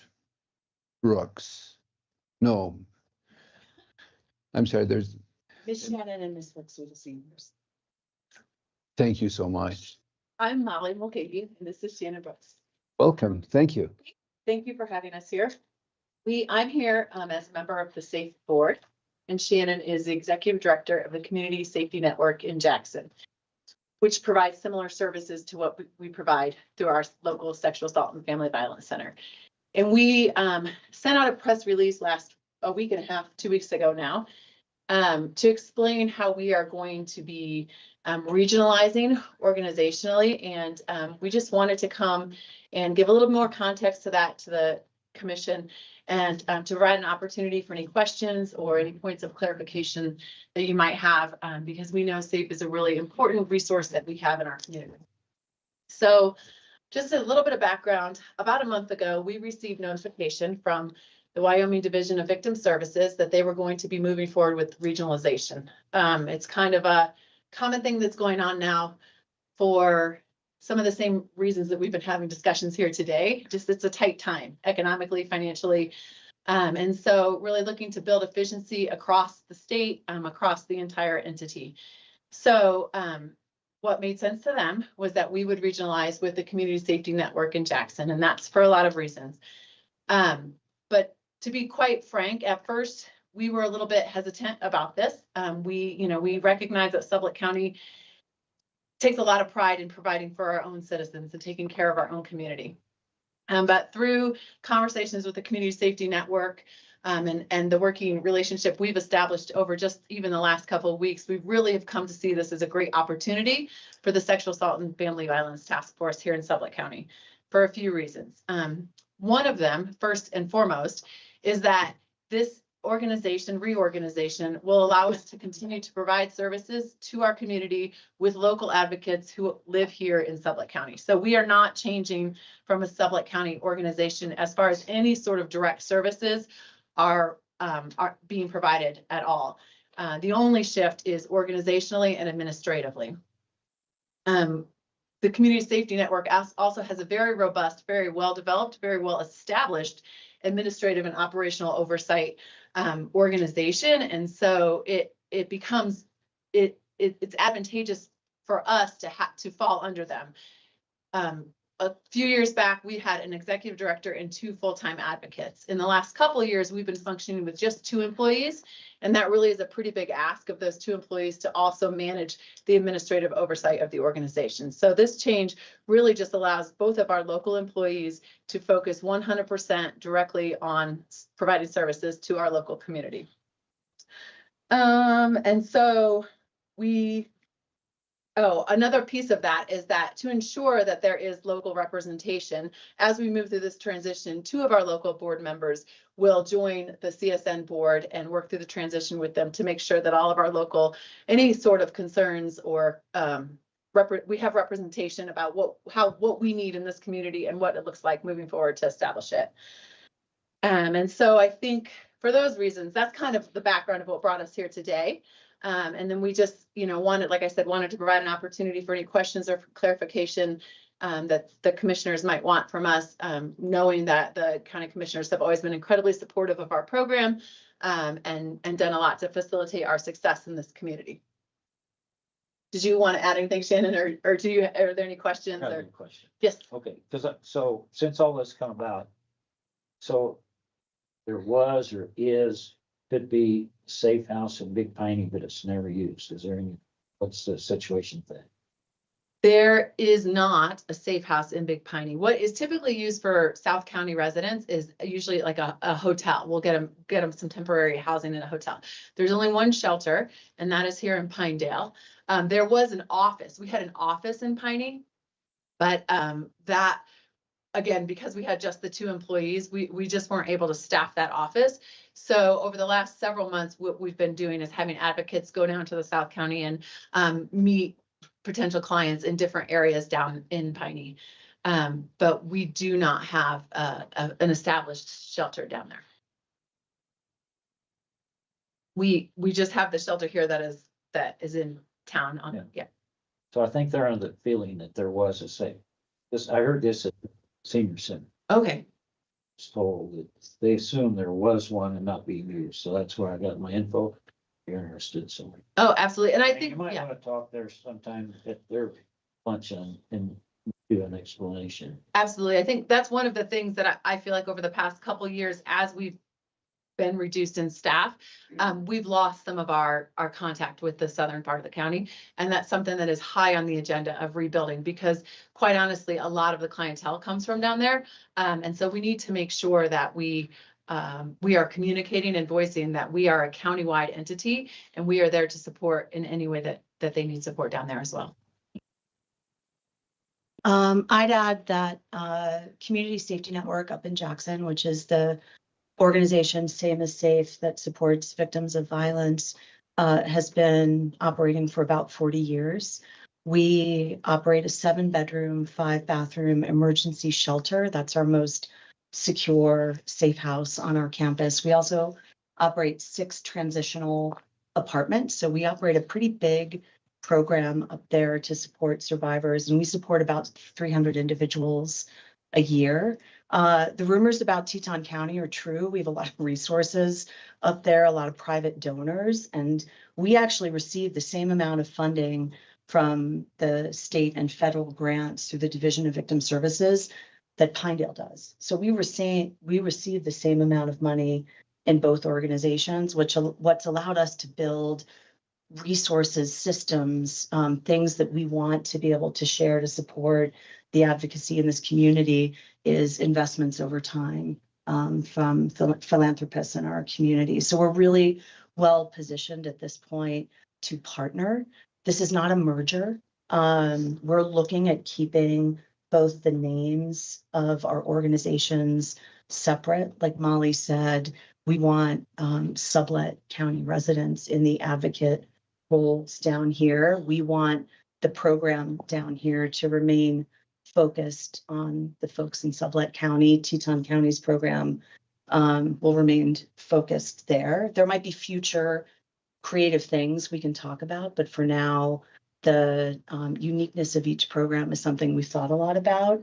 And the structure that allows us to operate that way is something called a fiscal sponsorship. And so Community Safety Network, we're working on an MOU that outlines a fiscal sponsorship where Community Safety Network has operational and fiscal oversight. We're managing the government grants, the complexity of those, HR, some of those functions. Again, so the 2 full-time advocates in this community are focused on the clients, on the survivors that come for support. With this funding model and this partnership, do you guys see that it could be fully funded without help monetarily from a county aspect? And do you see longevity with what's going on at the state and the legislative right now? I mean, you're seeing it like we're seeing it. Resources through every channel seem to be restricting. And I'll answer that question through a few different hats that I've worn and wear. Currently, I worked with Climb Wyoming as a statewide employee for about a decade, which I know has worked in Pinedale as well. They have a model with a centralized sort of administrative team and branch offices. The funding model for Climb, and I think for domestic violence, sexual assault organizations to be the most sustainable, includes multiple funding streams. So it's state, federal, town, county, private. That is the way to ensure that particularly the crisis services that are offered, that are life and death situations, are stabilized. So I don't see a model in our community or in any community where you don't have all 5 funding streams at play. I also am the board chair for the Wyoming Coalition Against Domestic Violence and Sexual Assault. That's the statewide organization that supports the 21 programs like SAFE, like Community Safety Network across the state. And the programs in rural communities that don't have those 5 funding streams at play are typically the programs that struggle. So I've seen it in 2 different places. So to further my question, with those 5 funding streams coming in, would you guys or could you guys or have you guys survived when one of them's taken a year off or not been able to fund as high as they have in the past? In Teton County, one of the places where our funding was cut before a lot of other organizations across the state was with VOCA funding. It's Victims of Crime Act funding. It's a federal funding stream, and it's supported by funds that come in through restitution by offenders. That pot of money has decreased significantly over the past decade, and so that funding stream in particular has shrunk. The Division of Victim Services, the agency in Cheyenne that manages these funds, let us know about 2 years ahead of time that they were going to cut us first because of the resources, the private fundraising resources we have in Teton County. And that gave us enough time to look at the other funding streams and offset it. So the challenge is really if it happens without any notice, and then you're just scrambling with what you have and you don't have a long-term plan. I don't see that happening in conversations I'm having at the town and county level. Hearing you today talk about what's coming, how you're preparing for that, it seems like everyone is operating upstream from the cuts, and that's the most helpful thing for stabilization, is to know they're coming and plan. So Molly, would you need any commitment out of the county or the commissioners today on the local level as far as this partnership and moving forward with it? Mostly we're just here kind of informationally, making sure that everybody knows. I think one thing that would be huge is, or that we really are looking for, is to continue to operate as we have been, recognizing that the office that we operate out of is a county owned, and just being able to continue that will allow us continuity in providing services in this county. Thank you. Questions? I've got one kind of off the cuff, so to speak. So let's take 5 years back to today. Has family violence went up or went down, or is it on the even keel in your opinions? Where's it at? I can answer first and then you can give it. Please. We saw kind of a lull during COVID a bit. We attributed that to just people weren't out and about. They weren't seeking as many resources. The idea that folks had to be quarantined exacerbated a lot of the intimate partner violence that is typically creating the need to seek our services. And so once COVID was over and things started moving, we saw a 30% increase in the clients we were serving in that next year. That increased, I'd say, between 10 and 15% annually until this year. And it looks like we're kind of reaching a bit of a settling point. But we think COVID really exacerbated a lot of the underlying issues around violence. And it took a few years for that to get sorted. So we moved from about 225 clients a year to 300 over the last 5 years. Well, that's more than I would have thought, I guess. Well, I know when you read about the family violence, it's always the guy beating on the lady, but I know there's a reversal trend out there too. So, I guess guys better take a peek and see how big a bat she's got before he takes a swing at her. I know that's not a funny thing to say, but in fact, I read all the time on the national news where so-and-so's wife beat him up, in some instances did away with him. And so that stems from whatever it stems from. Absolutely. And I think one of the things that's really important in that is being able to continue really strong relationships with different entities in the community, specifically the sheriff's department, so that you can be aware, sheriff's deputies can be aware when they go in law enforcement, when they go into a situation, be aware that, you know, domestic violence plays both ways, and make sure that they're attending to that in every situation that they walk into, whether, you know, and being able to identify different keys and cues that may make them understand that maybe this was domestic violence from a woman to a man, and make sure that we're able to provide support to every member of the community, regardless of whether they're a man or a woman. Yeah, thank you for that. Good, Dave. I'm good. Thank you so very much. Really happy that you landed on your feet after the turmoil that just occurred here. That's Absolutely. great. Thank you. Thank you all for your time. We Yeah, really thank appreciate you it. for the opportunity. Thank you. It's a pleasure coming down to see you. Thank you. You're always welcome. Thank you very much. You're welcome.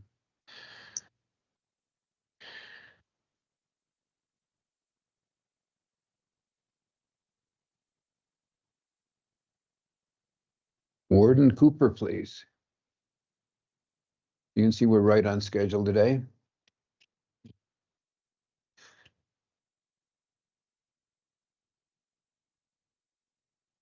I made copies for everyone. Thank you.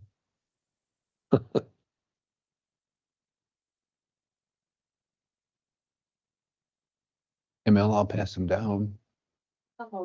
Well,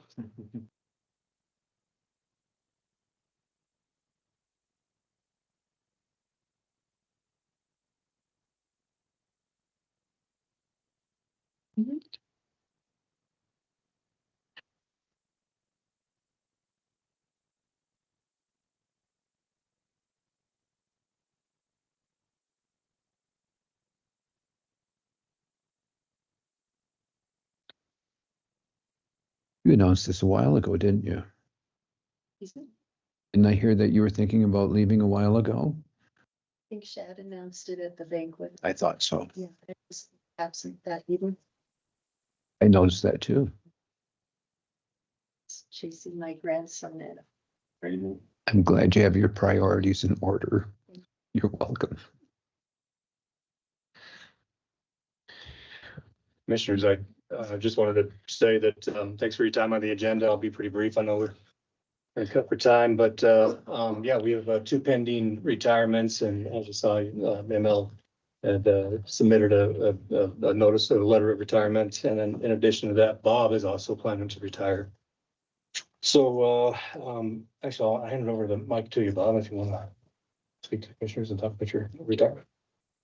Yeah, this June 1st will be the end of 4 years here, and I really appreciate and I've enjoyed the time that I was here. If I was a younger guy, I'd stay a lot longer, but it's getting to be time to go. Got a lot of plans for retirement and things I'd like to get started, and who knows, I might come back as a volunteer. That'd be great. We appreciate everything that you've done, Bob. You've truly been an asset. Thank you. Try job. I think we've made some improvements, I hope. What I found when I got here was an excellent fire department, well run. Mhm. So there wasn't much I could do. Tried to do a little, just keep it straight and level. Did a great job. Thank you. Thank you. With the announcement of both ML and Bob's retirements coming up this summer, and then I just wanted to get from the board and make sure that you were aware of the transition and our plans for advertising and filling those positions here in the near future. So, and then with that, I just wanted to close and express my sincere appreciation to both Bob and ML. It's been an absolute pleasure to work with both of them. As Bob had mentioned, he's been with us for 4 years and significantly raised the bar and improved the organization. And ML's been with us for almost 12 years, and she's absolutely the stable foundation and rock that the organization's built on. We absolutely couldn't do anything that we've had success without her providing all support that she's done for all these years. Yeah, they both done excellent service for the county, and truly thank you for that, ML. My pleasure. Thank you. It's wonderful. I'd like Please. to make one statement, if I could. So, ML, this is predominantly to you.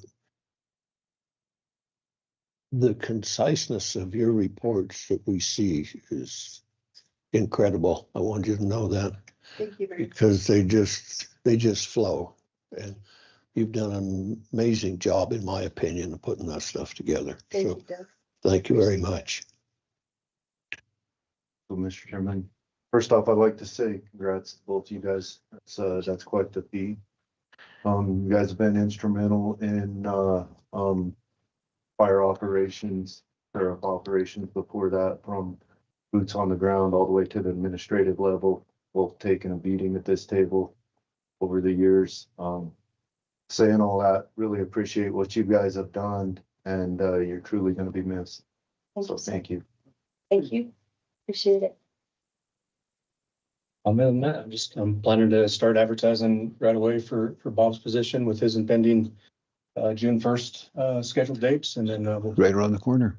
with ML's position to start advertising that in May. I think ML will hold off for a couple more months, wait until the end of the year. August 11th. Okay. I will provide service as long as I need to make the transition. Oh, you will. easy and- Great And job. I too, Thank you. I'll stick around and I'll help as much as I can with the transition and get things going. I'm trying to have everything done for the next budget year, all the contracts in place, all that kind of stuff. And I think we're ready to go. So whoever the predecessor will be won't find a mess. You can just get in and take off. Great. Thank you for that. Thank you, guys. Thank you. Thanks very much for your time. Yeah, thank you.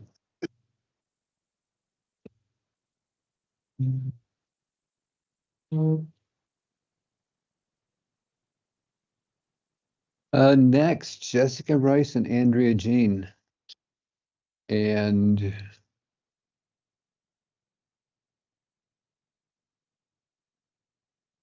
are there others that are participating in this conversation? Some people think it's like.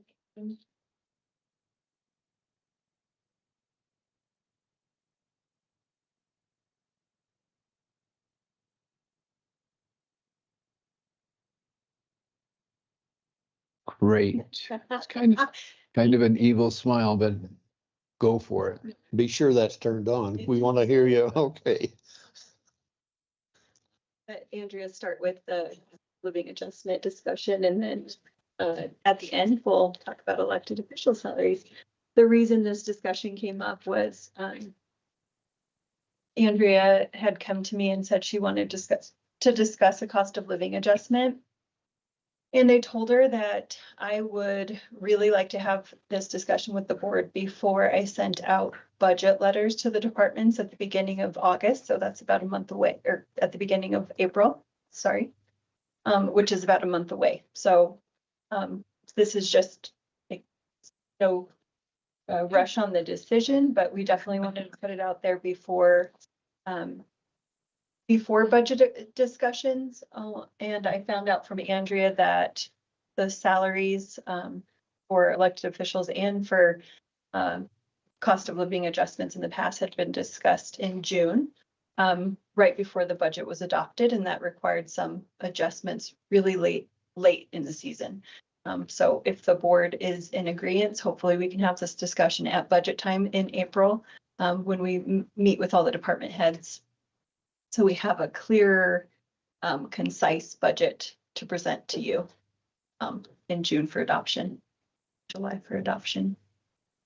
So, go ahead. So really, I just think that people that need to be involved have not been involved in the past, because we're talking about every department's biggest asset, right? And they're not even involved in the discussion. So my hope is that we, going forward, have these discussions every year, so that the people that you need to hear from are able to tell you what they think, and everyone can work together to decide what is best for the county and for everyone, really. So more than a cost of living increase this year, it's more of a cost of living, how do we want to proceed in the future with all of these discussions? And having a steady cost of living increase seems more reasonable to me than having one where we need to make up for the years that we haven't had one. And then it's a big amount. So Anyway, I just wanted to start the discussion and see where you guys were at and get your guys' feedback. And then if you want to hear from some of them to see what they think. So I'll start. I'll break the ice here. I thought that we had a approved step program already in place for each department and each level. Is there discontent with that? What is the purpose of the conversation we're having? So cost of living is completely separate. I understand, but are we eliminating one and just doing cost of living, or are we doing the step plus cost of living? That's what we need to discuss. Okay. Thanks. So I guess I'd have a question, maybe the department heads minus the sheriff's office. Does this county have trouble attracting or keeping help due to pay? There is definitely a correlation between our turnover rates and our cost of living. I mean, I did just a quick financial analysis for the last 5 years, if you guys wanted to see it, where the turnover rates are very much higher in the years that we don't have cost of living increases versus the ones that we do. So if you're interested in seeing that, I do have it. How does Sublette County compare with other entities in this county, like the school district? I don't have that information. I do have a wage study coming from Natrona County. They just did a big one where they paid for it to be done, and she's offered to share that, but I won't have it until mid-March.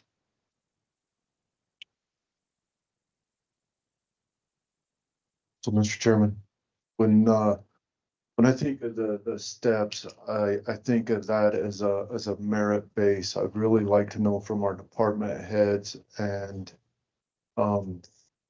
elected officials if they're using the steps to compensate for a cost of living. Because I mean, let's face it, the gallon of milk's costing a lot more than it used to cost. And you used to be able to say go buy the cow, but as we know what's going on with the prices of beef right now, you can't even go buy the cow to get the milk. So I would like to know, one, that the step program in my mind was set up as a reward based on merit of those employees, but being as we don't account for that cost of living, account for how much more that gallon of milk costs every year, as that step program turned into more of adjustment for that, be my questions.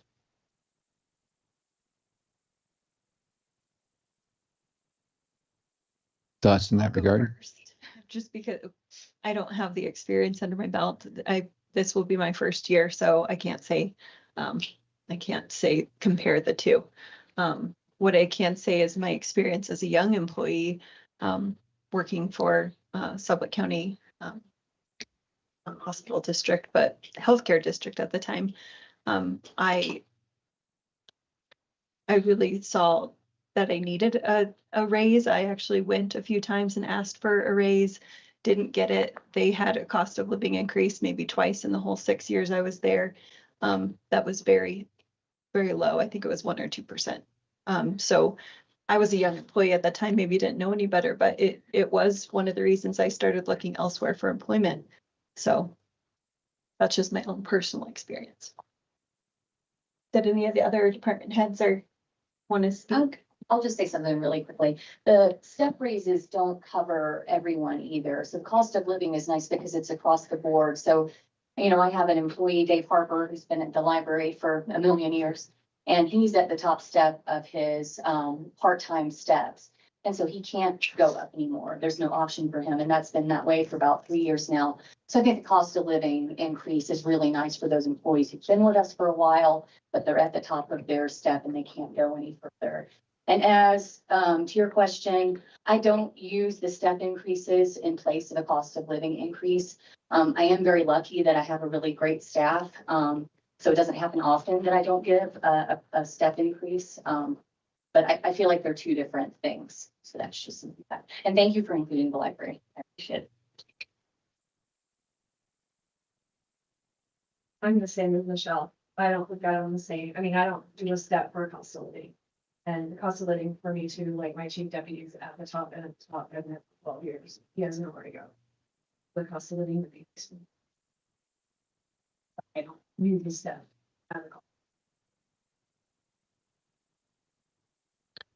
And Chairman, that speaks to the retention. If we love that employees are sticking around for 13 plus years, but if they are, say, chief deputy or just in the end of their scale, they may see their coworker that's been here for 2 years receiving raise year after year, and they haven't received one. So cost of living is it is a benefit to everyone instead of just employees that are newer.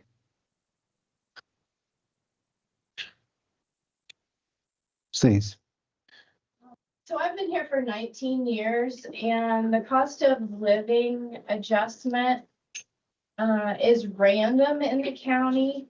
1 year it was a 3-year, within 3 years. The next year it was 6 years. So I've seen 4 cost of living adjustments given. So it's an average of about every 5 years that we get a cost of living adjustment. And like Michelle said, it does apply to all county, which is really important for,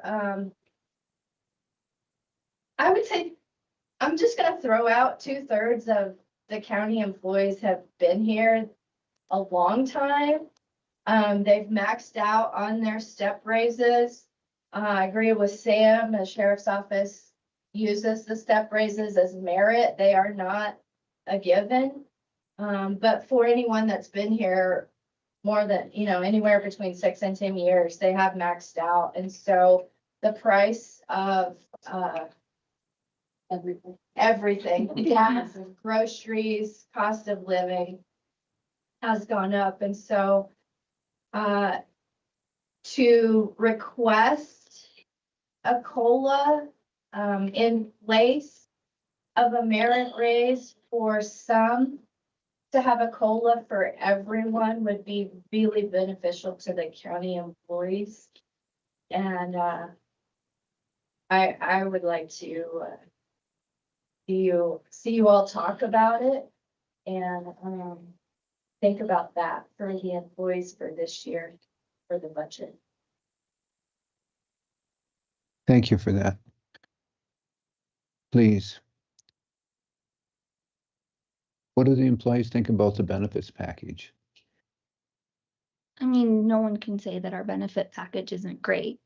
I don't know. Would you care to elaborate what it is? I've done a survey. Okay, but what does our benefit? I don't know.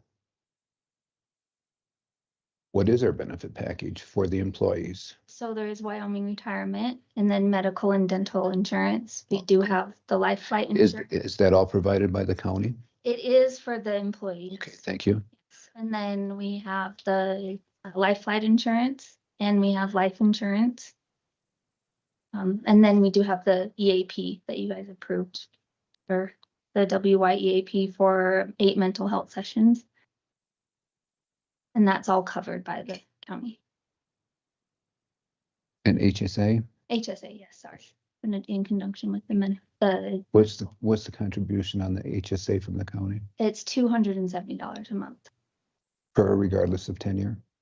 Yeah, and that's been the same since I don't know when it started, but my whole time here. So that hasn't increased. Okay. When they went to the Yeah, I don't know when that was. It was a long time ago. Yeah. Yeah. Well, and it used to cover the deductible of a single person, and it's shifted to where it's not quite covering it. Okay, thank you. So, Mr. Chairman, Other comments from other supervisors or officials? Yes, we will. We're just having a general roundtable on this, if that's acceptable. Well, I'm just making sure that you agree with it. Yeah, I just wanted to make sure that I have the opportunity to chime in. Absolutely. Yes. Mr. Malinkovich, Yes. do you realize that in some of this work you gave us here to look at, protocol, you're not supposed to interfere with me when I was getting ready to ask a question? You put it together, not me. Okay, well, yeah, well, that's, okay, we're going to. So, Mr. Chairman, so the question I have is, what is the dollar value with all the benefits that the county has for their employees? I mean, there must be a kind of a total dollar value out there. I mean, I just heard of one at 200, but I don't know what the others are. Yeah, I would have to get. Would you say it's pretty significant though? Again, yeah, our benefits are good. They're significant. And so I've no issue with the cost of living. I've not heard of a number being presented yet.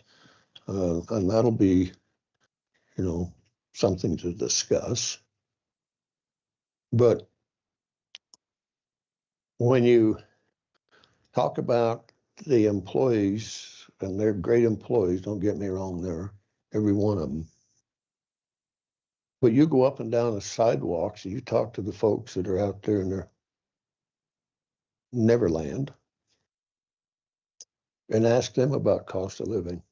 Very few get it. And they're still under the same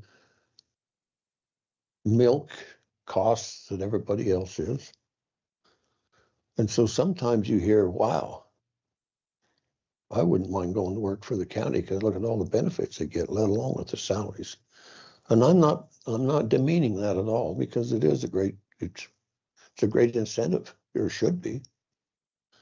And the salaries is certainly pretty good. So when we get ready to talk about the cola, and it took me a while to figure out what that meant. Coca-Cola, no, that can't be what it is. So I think we need to look at it from a standpoint of, number one, what are we talking about? We're talking about generalities. Is it 2%, 5%, 7%, 1%? What is it? That'll make a big difference to me to look at it and say, yeah, I think that's okay. But here again, and Jessica kind of brought it up, I think this is going to have to be a discussion as we go into the budgets to see what it is. So we're going to need some numbers to look at and say, because I understand everybody's concern here. The step raise, yeah, it's okay for some, but some, there's nowhere to go. So that to me is going to be a major yay or an A as far as what that number is going to be. Because I think it needs to be reasonable. I don't think, for one, I'm gonna still look at the numbers that's come through to say, yeah, we've got $2. Do we gonna spend $3? Well, if we do that, that's not gonna work very well.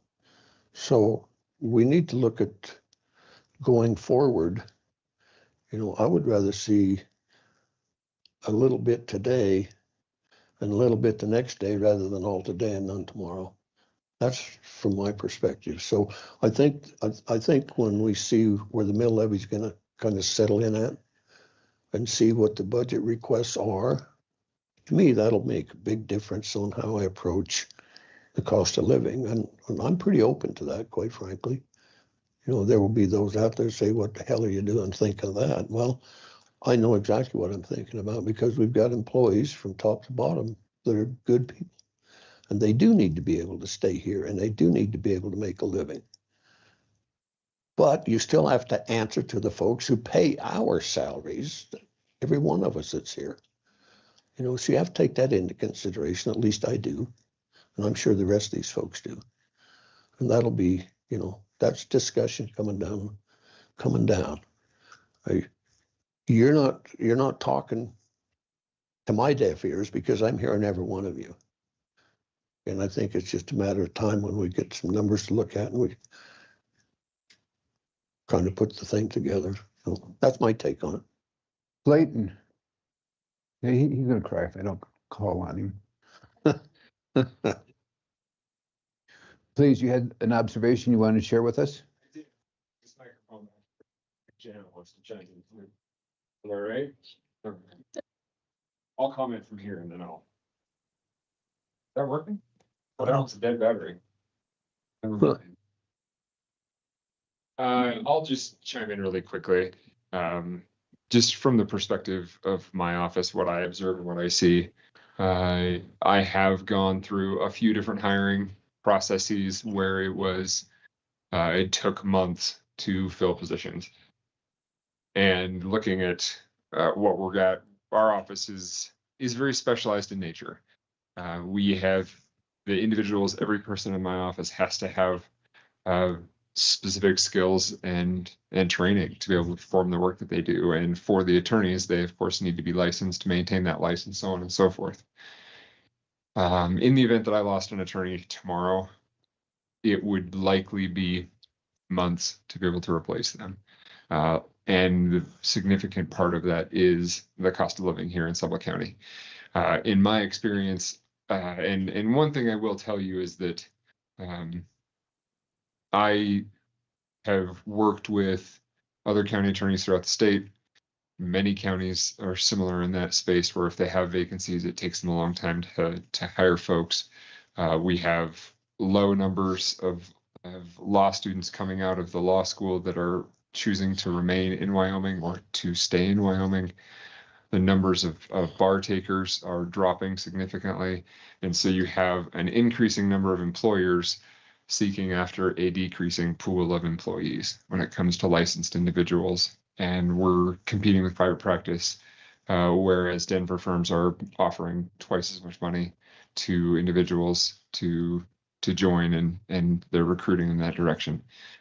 So that is one thing to consider, is the specialized nature of the work that occurs in the attorney's office, from the attorney, from the licensed individuals, from that perspective, but also from the paralegal legal assistant perspective as well.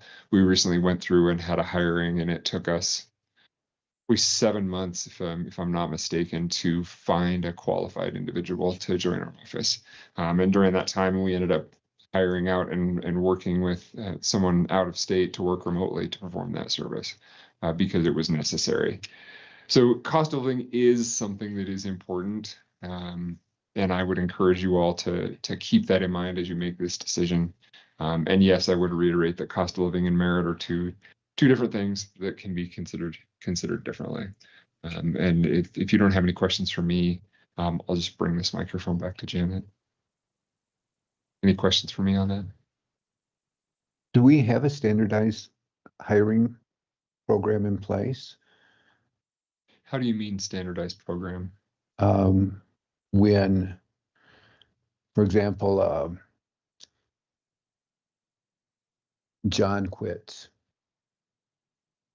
do we have a policy, a procedure that we follow to fill that place, or is it the good old boy system who we happen to know that's looking at that point in time?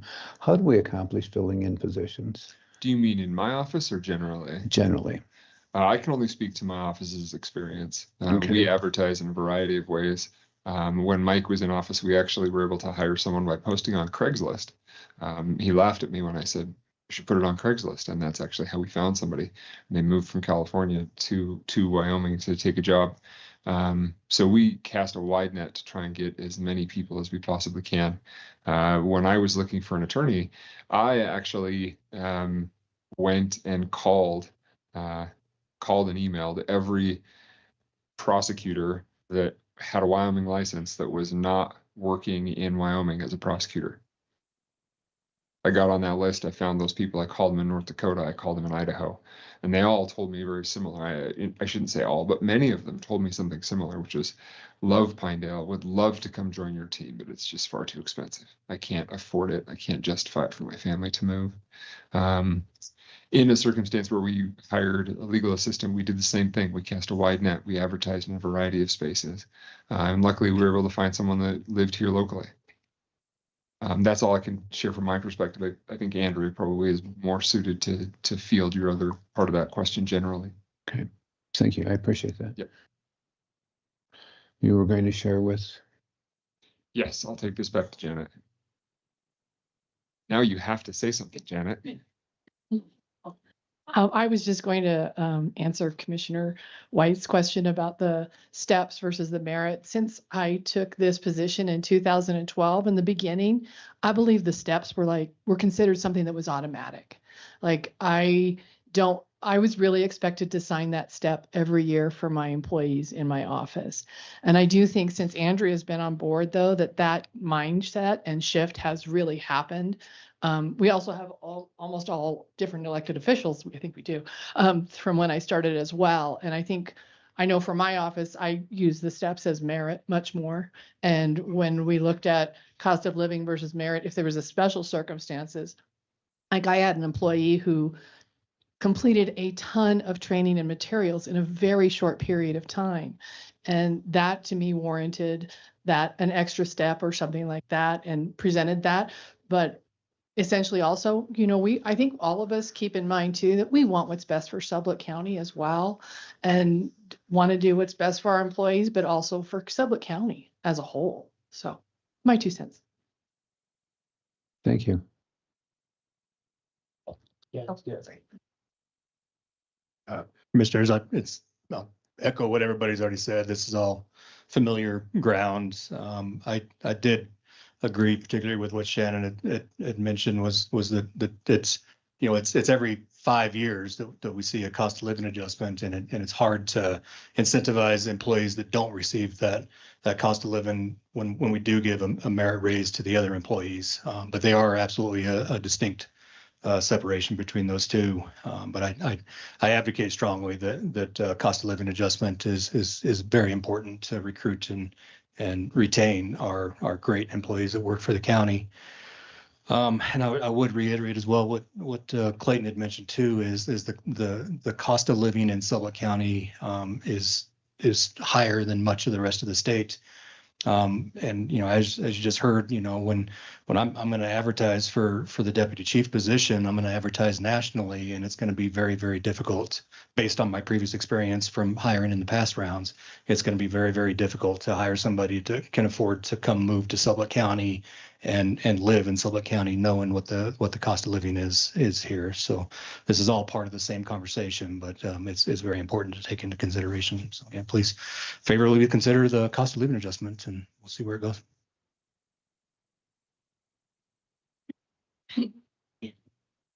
So how do you ascertain, did I interrupt someone? Yeah. Pages from 2001 when I started. They range from 2% to, I guess there was 7 a few years ago, but basically between 2 and 5%. In 2007, there was a 20% living increase, but then there's a bunch that are 0, 0, 0, 0. So in all that time, there are more 0 than. And whose index is that? Whose index is that? It's 2000. Cost of living. Okay, when did we stop doing a cost of living? There's a couple of years, there were a couple 5s, and then a 2, a 3, a 3, a 2, a 5, 0, 0, 3%, 0, 3, and 2 zeros, a 2, 2 zeros, a 7, and then 3. So over the period, it's ranged. The average is probably 3, but there wasn't on every. So last year we had a 3% cost of living? That was 2 years. Okay, thank you. I was lost on that. In the last 8 years, we've had 2 cost of living. And one of them didn't even apply to the elected officials because they were already in that 4-year period where they can't be increased.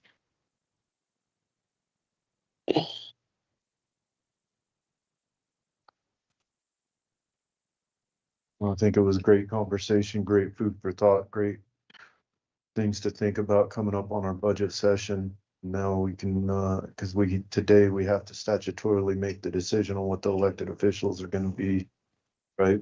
So we can move on to that conversation if you're good with that, Mr. Chairman. Yeah. I guess to clarify that if the board decided to do the cost of living, it would not apply to the elected officials' salaries because their new salaries wouldn't go into effect until January of 27. So, but that cost of living adjustment would just be employees, not elected officials. Just a conversation.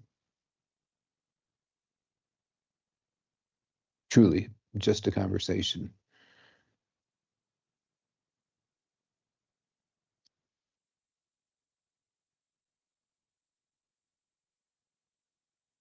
When we look at from a private business owner standpoint, when my business turned down as far as revenue for whatever reason, did that necessitate the employees having a pay raise, a step, or a cost of living? Or should it? Should they receive that automatically? As we work for the constituents of the county, and this is a discussion piece for everyone, because I believe it has a lot of merit. When we look at a downturn in revenue as a county, can we, should we have a cost of living adjustment? Or should we have a step increase? Or should we have wage freezes? Or should we have job freezes? We by the nature of the conversation, it needs to be inclusive of everything that's part of being an employee for any business. And I don't think there's any right answer, nor is there any wrong answer, but it's something that I certainly need to let people know what I believe when I'm asked about it. But if I don't ask Janess what she thinks, I have no way of knowing what she, or Shannon, or anyone. You know, we come to this, and my question to Clayton earlier was hiring procedures. And do we have a policy in regards to hiring people? I don't think so. So is it, John over in Public Works is leaving, I know someone that I can replace him with. And we call that person and hire them. Or should it be justified by saying this is a government position, truly, and it needs to be made available for everyone? Because based on what we're talking about here is, what is the consistency? You walk in and you see a new person in a department, wherever. You say, well, I didn't see any advertisement for a position. What entitles a person to have a position like that and eliminate 99% of the rest of the population in the county? We have some inequities here, if in my opinion.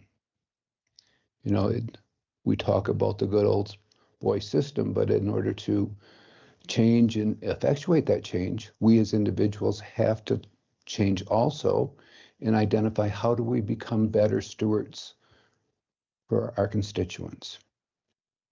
And so we're talking about something here, but actually it manifests into something larger, I think. And if I welcome the conversation or discussion with anyone, you know, we've not crossed this bridge since I've been here, and I don't know where it's occurred before. But doing this, I think we need to look at all the inequities that we have.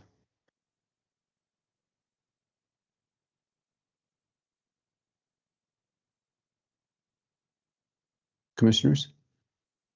So, Mr. Chairman, are you saying that there's evidence of the good old boy club happening? Because every hiring stuff that we've been involved in, we've had we only hire out, and we've had several applications. Correct. That's on an administrative level, but when we get to the administrators hiring, they don't follow the same procedure.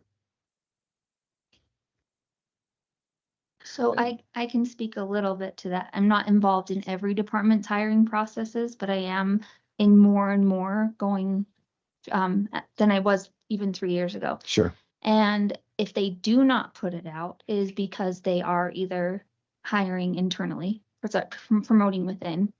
There's a someone who already works for the county that are looking at, or there's prior applicants for different positions that are shared among departments. Like this person wasn't a fit for this position, but I think they'd be good in multiple other departments, and so they do hold on to those. Sure. But it's a new position, and those people that applied in the past should be encouraged to apply and the door open to everyone else, because otherwise all we have is a closed hiring platform, in my opinion. And I would say that they are typically put out there. That is the more of the norm than this other way of handling I it. don't think somebody from within should have more of an advantage because we've already invested a lot of time and money in these people. If there's a better fit for them, There's going to be a job opening when they leave. So at some point in time, yes, there has to be a public advertisement. but if they want to advance within the county. Sure, you're that saying works. they shouldn't be able to without advertising that position. No, the statement that I understood was position was open with Janess. And Janess hired. We set aside a group of applicants, resumes at that point in time that had interviewed. I'm saying that those people that applied earlier do not have any extra qualifications for the new position. Everything has to be rehired. You can call up these old applicants and say, position's open if you'd like to apply. But because you applied, you can say, well, this person applied 3 jobs ago and we've hired 3, they're up, they can be the next person. It doesn't work that way.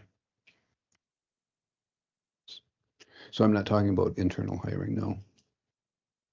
So, but these are things. And what are the cost of a living allowance that we're talking about? What I don't know these answers. What are the amounts that we pay employees for benefits that Commissioner Vickery asked? What's the complete picture for us to look at? I was gonna say, you guys get that at every meeting, the form that we put with your approval for AP, we've been adding the payroll liabilities, and it shows you what portion is the employee and what portion is the county. But this doesn't include the HSA, does it? Yeah, that includes it. Because Including the taxes. okay. Taxes for HSA, how come I have to pay them? Taxes, the federal taxes. Yeah, I'm talking about, I have to pay tax on HSA at the end of the year. I just gotta go tomorrow. So if I take the employer contribution portion, how many employees do I divide that by for a cost per employee? Because all you're giving me is a gross number that doesn't mean anything. No, I understand. I would have to get you that. I would have to do some more work on that to get Okay, you. so that's the only thing that was being questioned, wasn't how much gross, you're correct, but how much is it on average per employee? You know, all of this. And don't misunderstand, I'm not saying no to cost of living or no to anything. It's trying to comprehend what is occurring and how do we move forward, and what are your suggestions on a cost of a living adjustment? And that's only me. I don't know what the other individuals are. Well, I think typically that'll be debated here. I mean, I guess they can come and ask, but at the end of the day, we're gonna decide whether we want to 3, 4, 5. Correct. But I I think you would much rather have someone that's educated in what's going on than just shooting from the hip. Chairman Andrea has some numbers together. Do you want an idea of a percentage? If that's what you're asking, is for her to give you numbers, we can do that today, or we can wait till April, but I'm good either way. If you want to have everything in a package put together in April, that's wonderful. would you like something that shows the employee benefits per employee in average, and then also different percentages of COLA? That would be great without naming employees, just on a per individual basis. Just say maybe by April 7th. Am I missing something here as far as what we're requesting? Am I asking for too much? What's your opinion on this? Okay. Obviously, I don't know what I don't know, and I need to be educated someplace. We can do that. Great. Thank you. Do you have any questions, thoughts, concerns, statements? Excellent. Thank you so very much. Did you want to discuss for elected officials? Or- Sure. You have the numbers, you didn't give you them. Oh. So the resolution for the elected official salaries does have to be submitted by, I think, June 1st is the date.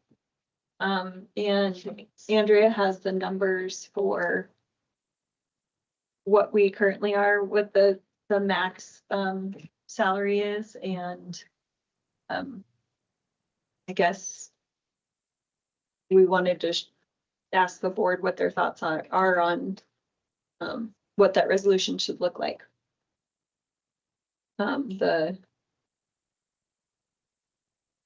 You have all counties there.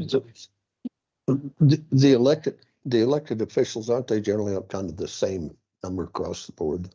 The elected officials would be the same number across the board, except for, I guess, the commissioners and the coroner are on a step, and then the county attorney and the sheriff last term were higher than the rest of the elected officials. Most counties have a range, don't they? We've chose to keep ours the same, on the same pay scale. No, Didn't I see the Albany attorney County and goes, sheriff. is it just the attorney? Albany County went to like 160,000. Is that what the max is 153.7. That is what? 153.7. That's just for an attorney. That's that all of them could go to that. But that is. That's set by state statute. Mhm. So if I decided I wanted to run for a commission seat in Teton County, they pay 145,000 up there. So how do we get that here? You vote on it, Doug. Make a motion. Just thought I'd throw that out there. I just. Is it good? Yeah, there you go.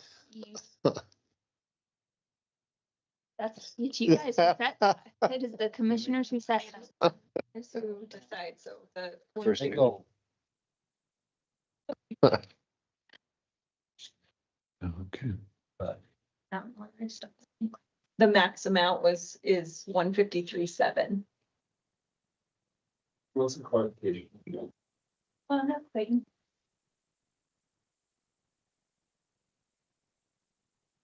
Clayton's part of that come from the state? Mr. Chairman, Mr. Chairman, Commissioner McRae, this is the dead one. Why do I keep grabbing the dead one? What's that? Is your mic dead? I know. Mr. Chairman, so let me give a recap of salaries and then I can address Mr. Vickery's specific question. Does that work? Yeah. Yeah. So the salary statute actually goes through and it lists some of the history that got us to this point. In up until 2023, salary caps for all elected officials were 100,000. So the way that the salary structure works is they have a cap, and then they have that's for full-time officers. So your clerk of district court, treasurer, clerk, assessor, attorney. Who am I forgetting? That's going to be me, sheriff. Yes. And then your other part-time elected officials would be commissioners and coroner. And so coroner salary is actually set in Title VII, where the commissioners set that salary, independent of Title 18 salary setting, which is what all other elected officials are set under. Now, the parameters for commissioners are such that in Title 18, it says that the commissioners cannot be lower than any other part-time county official. That would be meaning that if you set coroner salary at 60,000, then commissioners have to be at that as well. So proceeding into the future in 2022, over the interim period, I think it was the Joint Judiciary Committee considered salary increases. This was actually brought forth by the county attorneys, the County and Prosecuting Attorneys Association. They pushed and said, hey, it's been a long time.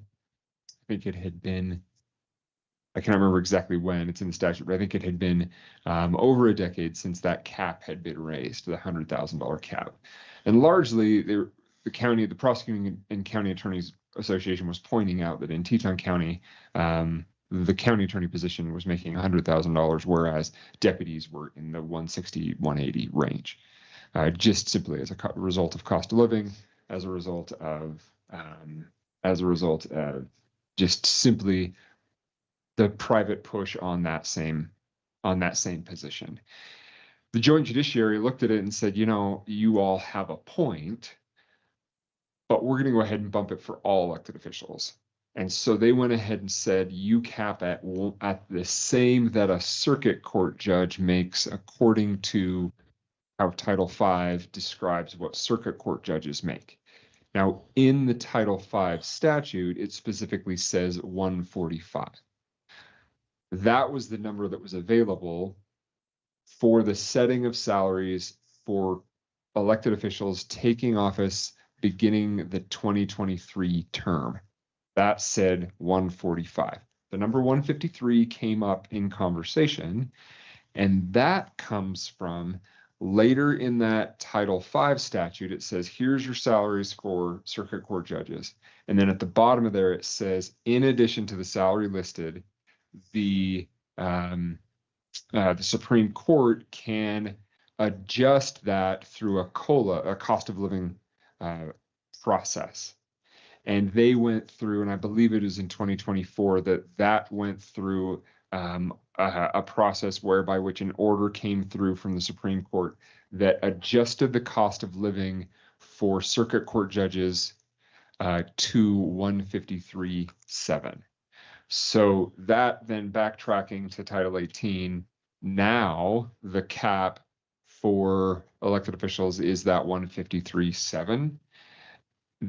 That cost of living could be increased between now and when you are required to set salaries. Just letting you know that that's something that exists. Not that I'm suggesting that it needs to be higher than 153.7, but that's where that cap comes from. Does that make sense? Are there any questions about how that cap of 153.7 exists? No, Mr. Chairman, so I understand that scenario, but so let me back up just a second. I'll get to where I'm going to make my point. So I just read yesterday, said Teton County is the richest in the nation by far. Okay, by far. So then I fast forward to some of the other counties. How can you afford to pay something if you can't afford it? So in other words, you're saying we could go to 153 and upwards. And so there's other communities around here, and we could probably afford it. I'm not for that, by the way, that much. But how can you say this cap is statewide? So now you put, in this case, the commission and all those other counties under the gun, because now they're going to come and say, well, if I can't get that, I'm going someplace I can. So it would appear to me that what this title has done is put the burden of proof on the commission that says, well, we've got to keep this person because they've been here for 10 or 15 or 20 years, only been making 100,000. We've got to raise it to 150 or they're going to fly. So how do you justify all those moving parts, even though you want to keep somebody, but you really can't afford it? How do you do that? Mr. Chairman, it's I'll answer. No, I understand what you're saying, but well, no, I'll answer the question as I can, because it dovetails into your previous question that was mentioned. It is a cap, and so you certainly don't have to. Any commission doesn't certainly have to go to that top end, but just generally in a employment market. Yes, you want to have competitive wages so that you do keep people from saying, I will go to the next county over because they're paying more, because that does exist, or go into the private market. So that's just generally your employment market perspective, generally. to dovetail into your previous question of, are there areas where the state compensates or offsets the costs associated with elected officials? Yes, there are. And that is for the attorney's office specifically. So there is specific legislation, and I believe it is in the budget bill that did pass, that the state will be increasing the compensation coming from the state for the county attorney position and also the deputies. I don't know exactly how it works on the deputy side, but for years up until this year, the state would pay for up to $50,000 of the county attorney's salary and then up to $30,000 of deputies. That is increasing largely because of the recognition that a significant portion of the work that is performed by my office is done on behalf of the state of Wyoming. Now, they do, interestingly, compensate the attorneys, but they don't compensate staff. Staff is completely on the county to pay for that staff, even though staff are absolutely crucial to our ability to provide those services. So to answer your question, yes, although my salary currently right now is 110, although my salary is 110, the county only actually pays 60 of that. And in the future, whoever the county attorney is moving forward, that position, the county will only pay above that reimbursement amount, which I believe is being moved to 85,000 on the reimbursement. If that answers your question. Yeah, no, that, thank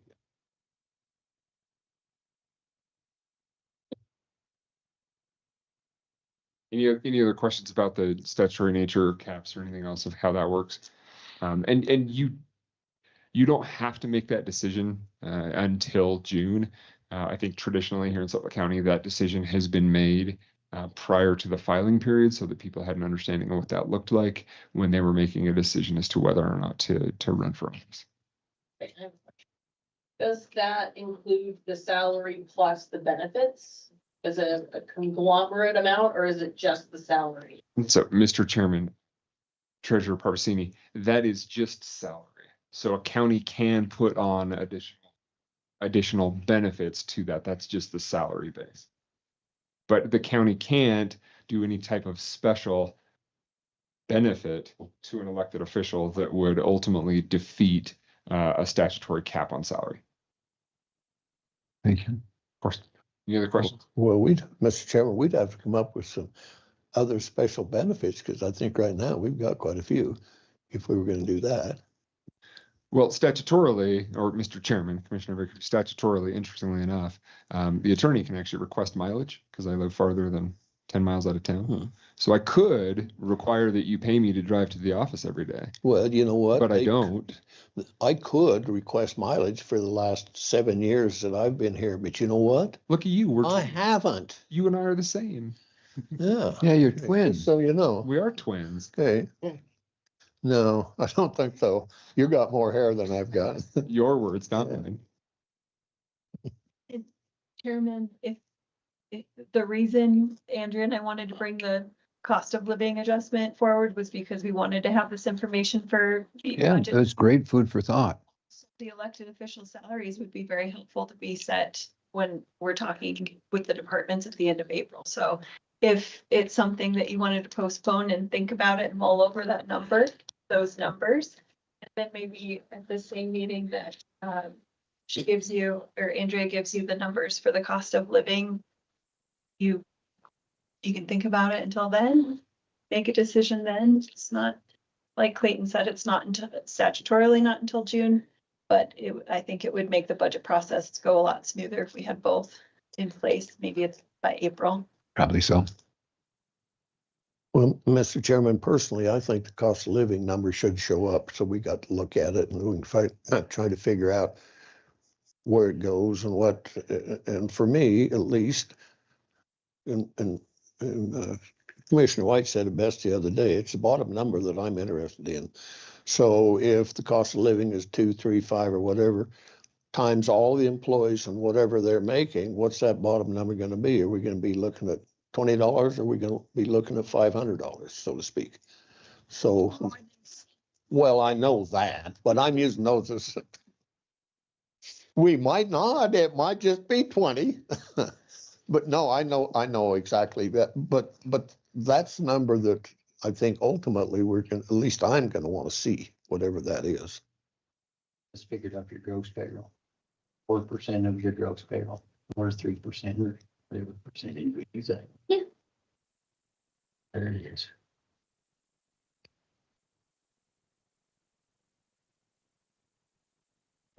Okay. Other items? That was it. Thank you so much for your time. You'll gather some information for us and great. It was greatly beneficial. Thank you. Oh, just real quickly, I will be leaving Thursday for Utah. I don't know if you didn't see my email about my son. I'll be gone. I don't know how long. Okay. If you need anything, let us know.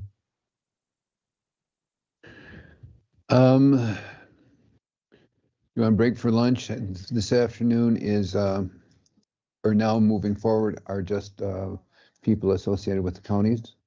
So we can bump them into the afternoon and move forward from there. Is that good? Who is she? That lady, if she's here for something, I'll let her know what she needs to wait or. So, Oh, yeah, glad to. I didn't see her on the agenda. No, Who is she? Who is this lady? Does she need something from us? No, because I've had comments and you won't like it, so. No, that's what you, no. No, we want you to do it. No, don't think we don't. Well, I just got on the little. I got a little bit on the tail end of what you was talking about, cost of living and all this. And what was said on that, I'm just a citizen of Sublette County that pays my taxes. Thank you. But on the other hand, when I hear this cost of living and it keeps increasing and increasing and increasing, that comes back to us because we have to pay all of you. But nobody gives me a cost of living increase. And so it's a tough pill to swallow when I hear these things. And I appreciate that. But being as I said that, you know how I feel on that. I know most of you personally. And the second thing I have is I've been hearing about that we should have a 1%, and I don't know how you guys feel on it or how we get it on the voting ballot to do it for taxes. That will come back to us because I hear that this big plant they are putting in, if we don't have that 1% added on, we won't get, Sublette County won't get 2 million plus money from what they're doing down there. That is correct. Yes. How do you feel about it and how could you help put that on the ballot? What has occurred with that is that has gone to the constituents of the county that voted in the last election. They need 250 qualified voter signatures on that, and or maybe it's 275, I could be off on the numbers, and then it will be placed on the ballot. So it's an initiative based on taxpayers, citizens in the county. Who has the paper or who gets this paper so we can have these 250 people to sign it? I believe I've heard that there's one at the town of Marbleton, one at the town of Big Piney possibly, and one at the town of Pinedale. And how do each of you feel about it? Do you think that is a good deal to have so Sublette County can get these millions of dollars? Great. We can go ahead if you'd like to share the poll on that. We voted whether or not to put it on the ballot. That's why it went to petition. Okay, because I hear from people that say they don't want it because they don't want to pay anything more, but they'll travel to Rock Springs and buy groceries or anything they need down there, and they're paying that 1%. How do you get the public? Because I'm having that problem right now with property tax. How do you get the public the people you need to talk to listen to what you have to say for their benefit. Because most of them, I didn't vote for this last time on this property tax. I said that that was wrong, but it passed anyway. And I know what property tax pays for this county and all the counties in Wyoming. And without that property tax, there's going to be a lot of special districts that's going to suffer. That's all I have to say. Yes. Well, I'm glad you shared that. Thank you. I don't know if it'll do any good or not. Yeah, I didn't know But- those petitions are still around. I haven't seen one in a couple of weeks. Because like I said, I don't like high property tax either, but I know what it goes for. And so that's why I'm okay with paying property tax. have you spoken with the assessor about perhaps you qualify for a reduced prop? Okay, Yes. great. Thank you. But still, I'm thinking about not just for me, because me and my husband, we're on the downhill slide here, but for my children and my grandchildren. Correct. They're going to suffer if they don't have a police department. They're going to suffer if they don't have a fire department. And your cemetery boards and all the other special districts. And I'm not talking just about Sublette County. I'm talking about all the counties in Wyoming. And I'm very concerned about it. Because some of the legislation that we have in Cheyenne, I don't agree with what they're trying to do, because it won't work. When you've had years and years and years of this going on, and then all of a sudden, we're going to do away with the whole thing? I've been in business too long to know somebody's going to get hurt, and it's usually the little people. Correct. Thank you for your time. Well, thanks for coming in. I appreciate it. Why didn't you bring your sidekick? He can't walk. Well, you can get in here. No. You wouldn't want him because he wouldn't be nice. But thank you so much for your time. Thank you.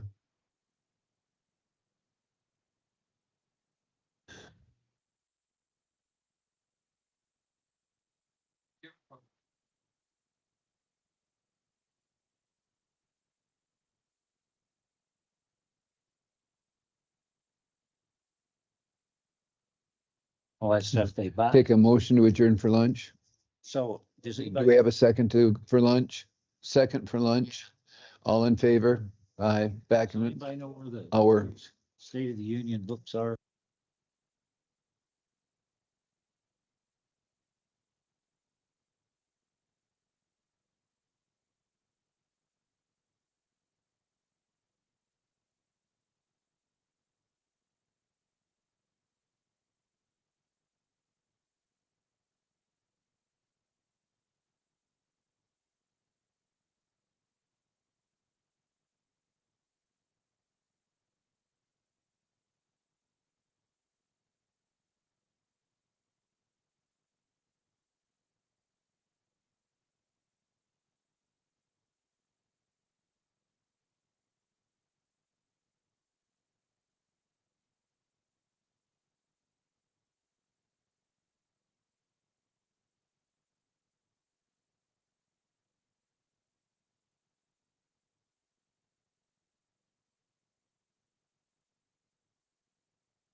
Okay, I'd like to call the meeting back to order, please.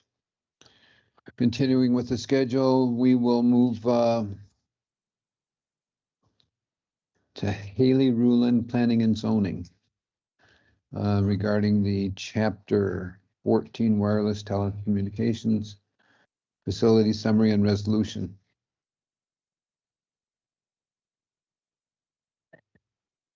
Thank you.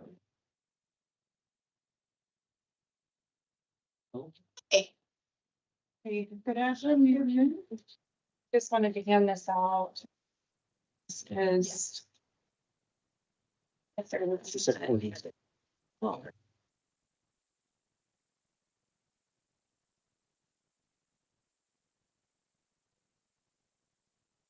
Well, these are different.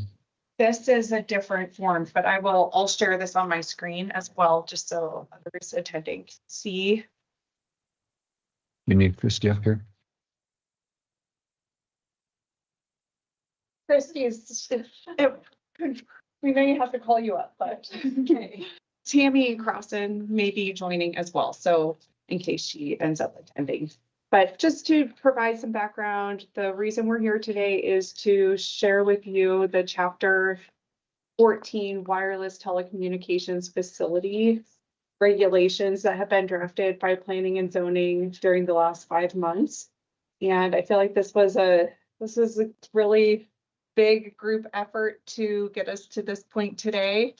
And we had several public meetings to get us here today. We included some of the different providers in conversations, invited them to attend and receive comments from them.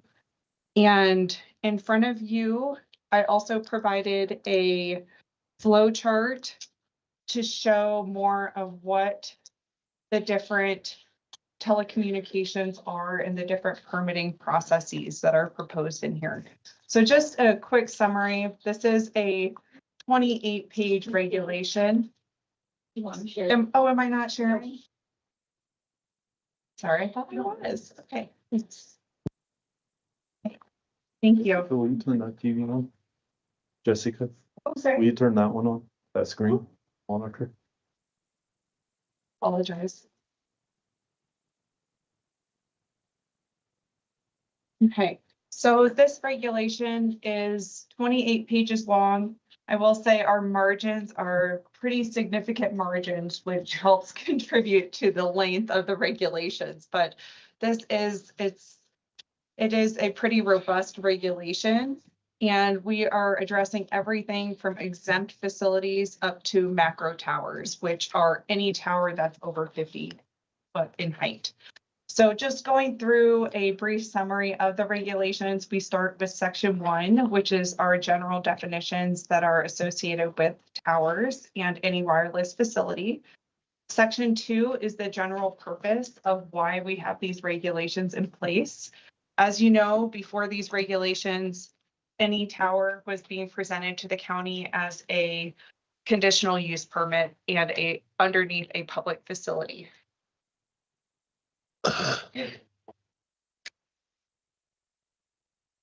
Hello. We use these for meetings. To throw at people or? Sure. Little sugar high on a Thursday evening. Yes. To congratulate you on your first set, you know. Rules and regs. Sorry, I didn't mean to interrupt. Thank you, Commissioner Crossan. Okay, so the Section 2 is the general purpose of these regulations. Like I was saying before, we were addressing any sort of tower as a conditional use and then requiring a variance.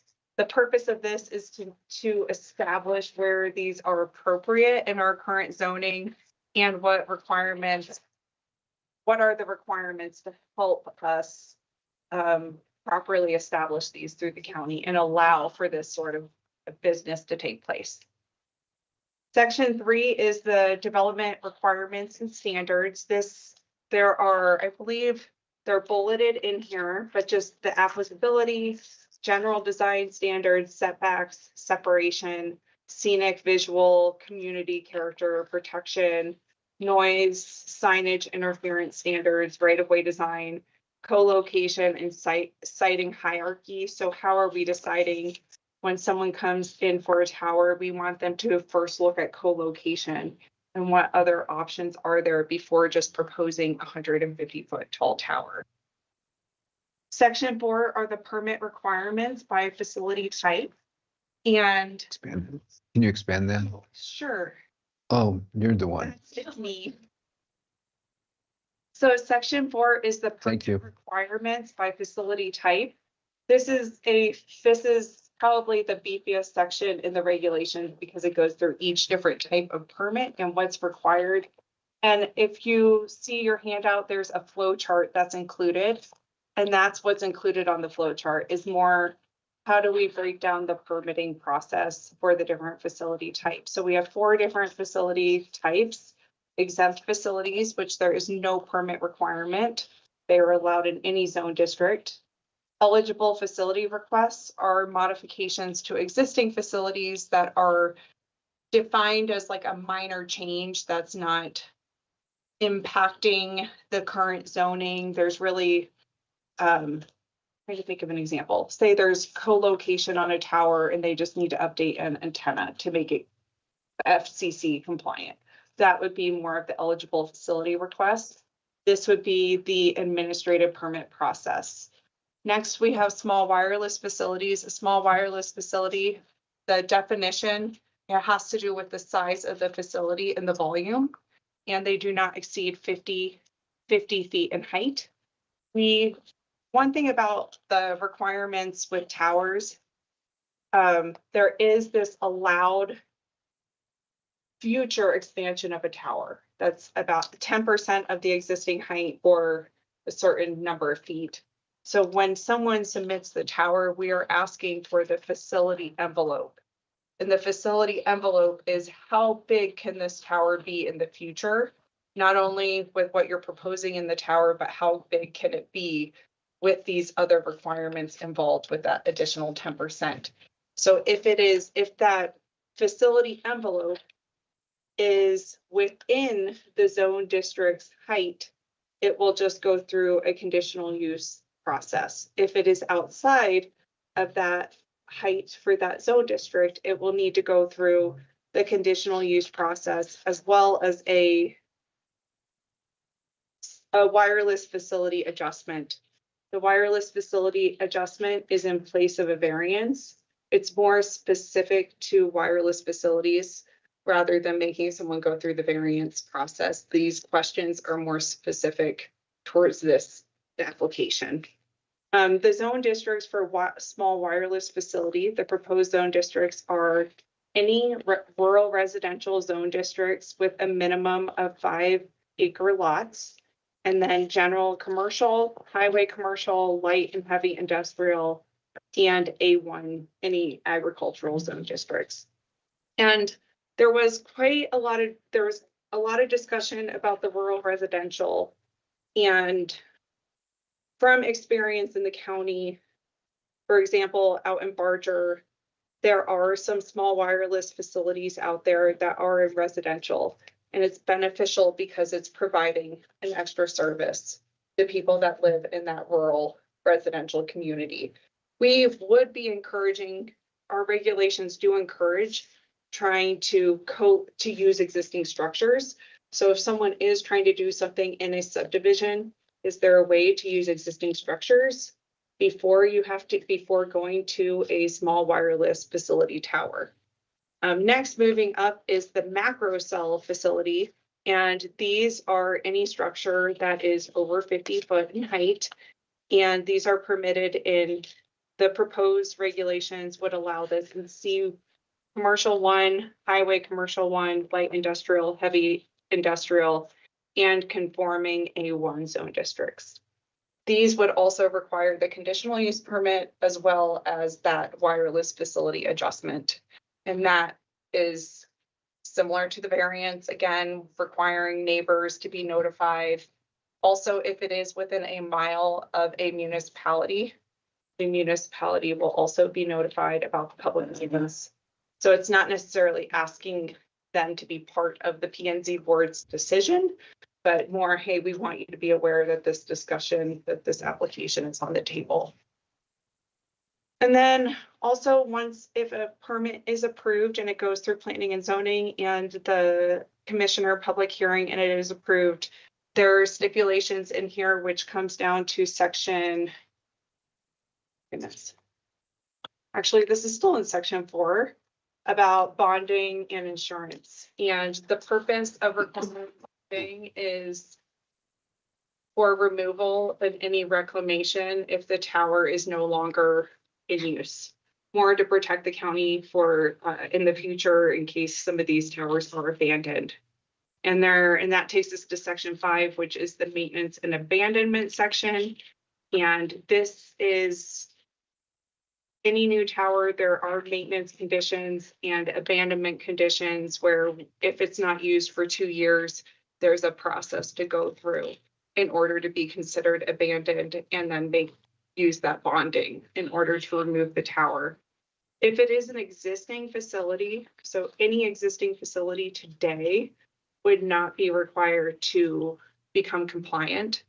If they do apply for an EFR and the changes are minimal, they may not be required to get bonding. But if they do something substantial to the tower and they increase the height, increase the footprint, add additional something that is significant, they would be required at that time to submit the bonding. So we can't go back and require bonding for everyone, but it's something that will be beneficial for in the future. And then there are also anything else with the maintenance or? You're doing great. Okay. So the 2 year cessation, you drive by one of these towers, you don't know if it's being used. Do they have to report annually that these things are being used, or you just assume that somebody's going to complain that, hey, there's a tower that's not being used? We can request through FCC if it is still being used. So we wouldn't necessarily go out, but there's ways that we could request or get it through the FCC to see if it is being used or not. And then the final section is our miscellaneous provisions, just checking with any conflicts, clauses between the other regulations, making sure we're compliant with federal and state requirements. FCC regulations, this is something that there are boundaries with what we are allowed to ask with applications and what we can consider with approving or denying an application. And that's one reason why I believe this regulation is pretty lengthy, is partially because of the FCC requirements and making sure that we are not overstepping boundaries with that. And you guys understand now and these. Right. But you did some good work, so if that's what it takes. So, but we are still working on the permit application right now.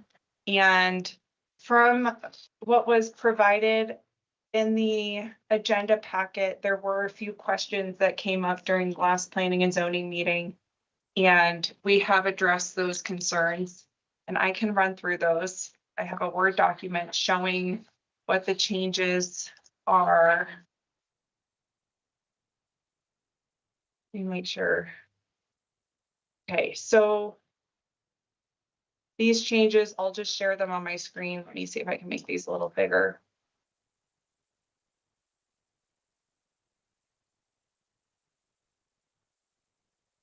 Okay, so we relocated. That's page number. Okay, sorry about that. On page 5. Thank you. We have relocated the emergency contact information from another section and moved it onto page 5. And I'll show you real quick where that came from.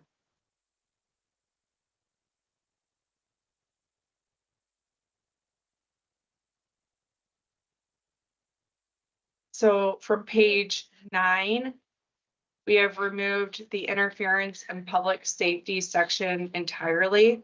So item 2, bullet 2 moved up to that general design standard, and then item 1 was completely removed. And this was just discussion with Clayton as far as where are our boundaries and what can we be involved in? And this was something that we didn't need to include this in the regulations. And that there's the emergency, sorry, Clayton, what is that group called? Emergency Management Facility Group? Oh, the Sears Group? Yeah. What is? It's the Sublette interoperative radio system. That they could possibly help with that? Or I'm sorry, with. it's okay, the interference and public Oh, safety deleting section, that. we're Yes, deleting that out. Because ultimately, we don't need to have this this doesn't have to be in our regulations to address interference issues. The county can just simply address those through other means. It wouldn't be a planning and zoning action to address someone who is interfering with the very basis. We can address that through the FCC and other actions to problem. But that's just something I'm necessary. Thank you. And moving to page 12, for the application submittals for an EFR, we have added in just the requirement of name and contact information for there. The complication with towers also is that they may not be the property owner. The tower owner may be different from the service provider. So trying to keep everyone straight of who is associated with the tower can be complicated. So we added additional language in here to make sure that we have that information to know who is the contractor putting this in versus who is the provider, and making sure that we have any lease information that may be associated with the application. And then going down to small wireless, the administrative permit for small wireless facilities, took that same language and added it into here as well.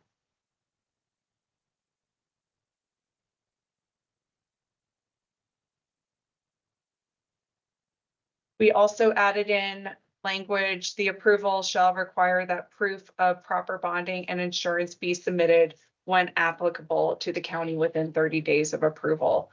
So every permit now has that clause saying that bonding and insurance shall be submitted when applicable. So there are situations when, for the EFRs, when maybe it is applicable, maybe it's not applicable. So this gives us a little bit of flexibility for depending on the situation. That was page 16.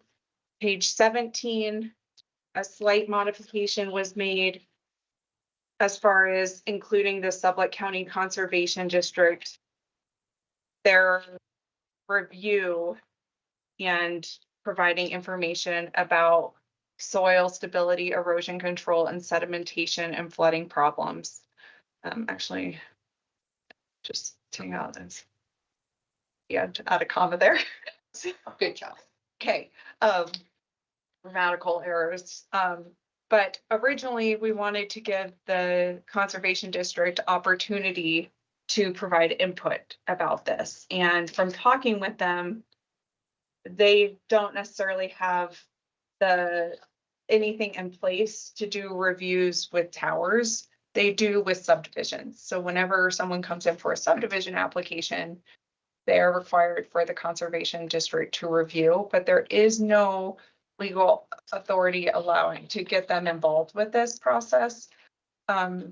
They did say that they'd be willing to talk to their board if that's something that you were interested in them being involved. We could see if they would be open to talking to their board to get their involvement. The other option is to require information from a Wyoming licensed engineer.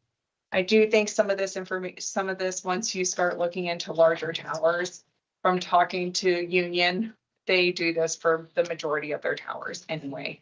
So to make sure that it's going to be structurally sound and that the ground is suitable for the structure. So we just replaced it with Wyoming licensed engineer for the time being. Does it have to be a Wyoming licensed engineer or could any engineer? What's the reason for a Wyoming license? Because they can operate Wyoming. Their stamps, okay, yeah. Then why can't you go to Colorado? Okay, stamps. And then we made a couple little corrections throughout correcting some of the section letters because we removed one of the sections previously. And the last thing that was added, trying to find it. Oh, page 24, the bonding. We included language saying that eligible facility of requests shall also be bonded at the 150% cost estimate for removal and reclamation. And later, Come up with the and not allow fully bonding. so the 150% was one reason we came up with that is because subdivisions currently are up to 150% for bonding. And also if to account for any sort of inflation over time. So if they're doing this bond for a long period of time, it's not accounting for any sort of inflation over time.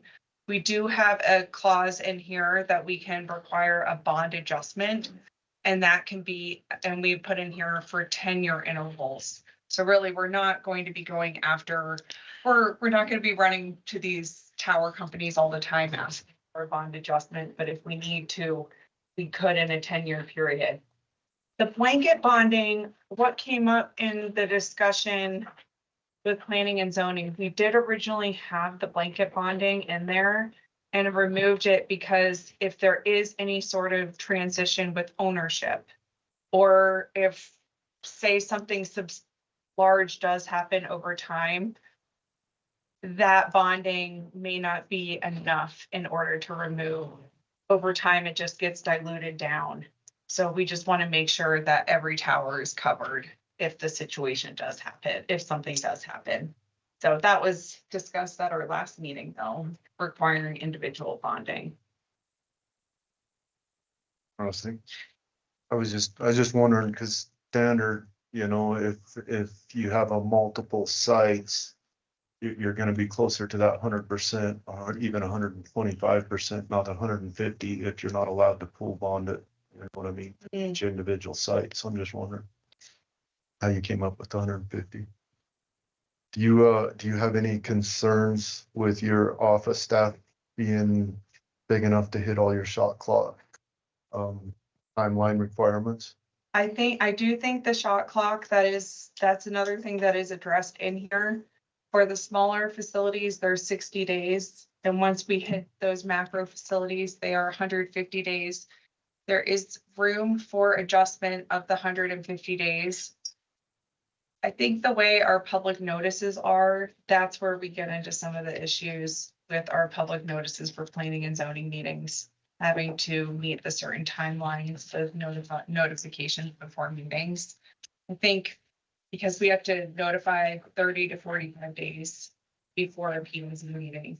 So really that's where a lot of our time takes place, is during that public notification process. So it's like, once it goes to planning and zoning and county commissioners, these smaller facilities, a decision will have to be made quickly. Versus if it is a macro facility, we do have more time.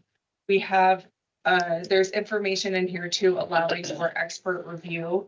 So if we are reviewing more of a complex application, we can reach out to an expert and get them involved. But getting someone involved that's familiar with tower regulations, with our regulations, we would almost need to start getting someone in on a retainer now versus waiting until we get an application in, because the shot clocks are, I think that 60-day window is going to be a little tougher for us. So do you see yourself coming to us and asking for more staff to hit those shot clock in the future? I just want that commitment. I think the shot clock is, we can't get around that no matter what, because that's dictated through the FCC. I think this is like any other application coming to our office, a minor subdivision, major subdivision, a CUP. We have a required timeline for those as well. As far as like, we want to get those noticed. We talk with the applicant about the notification dates. I think the hard part is going to be when someone submits an application, sometimes it's 2 days before we put that notice to the newspaper. Sometimes it's 2 days after, and then all of a sudden they're on the agenda for 2 months. So I think making sure we make it clear the application window of, hey, you've got to, we have a spreadsheet saying when we need them in by each month in order to meet that public notice timeline. But I think we're going to have to get that out there more for the tower applications, because if people have to be, if they have to wait 60 days for an application to go to P&Z, we will be toast. So. No, I'd say good job, guys, because, I mean, you've had these out to the public now for at least 30 days, right? Yes, so we advertised. That's also. Sure. We advertised this in the middle of January that it was going to planning and zoning for public hearing, and that it was coming today for a public hearing with you. How often do you do inspections on sites? We do not plan on doing an inspection unless something is reported that we need to go out and do an inspection. And the bonding is good for the length of the project? Yes, yes. Really, I think the removal bond for this, I can't imagine this being a like substantial amount just to remove a tower. But again, this isn't my area of expertise. But it sounds like there are several other communities that do require bonding. Like this isn't something that is just new to us. From talking to different providers, there are communities that are even a lot more stringent than this. Unless you had 50 hours and you'd have to do 150% bonding on every one of them. Which would be nice, but I deal with oil and gas where I have 3,000 wells out there that we have to provide bonding on each one. So that's the only reason I asked the question on the 150. I mean, in reality, nobody should have 2,000 towers in Sublette County. You would hope not, but originally when we were looking through these, we had a lot of the wireless communication folks. And I don't know if you went over that because I obviously missed the first 3 sections. But we had a lot of input from a lot of our wireless community companies. And so we took all of that into consideration. The 150, if it does become an issue, we can always go back and take a look at it because it is, I mean, our rules and regs are a living document, and hope to God it doesn't take 5 months. But we can always come back and take a look at it. We don't know what we don't know. Fair enough. Yeah. Where'd I hear that before? I agree. Yeah, true. Dave? So, Mr. Chairman, so I've got one little tiny question on page 15.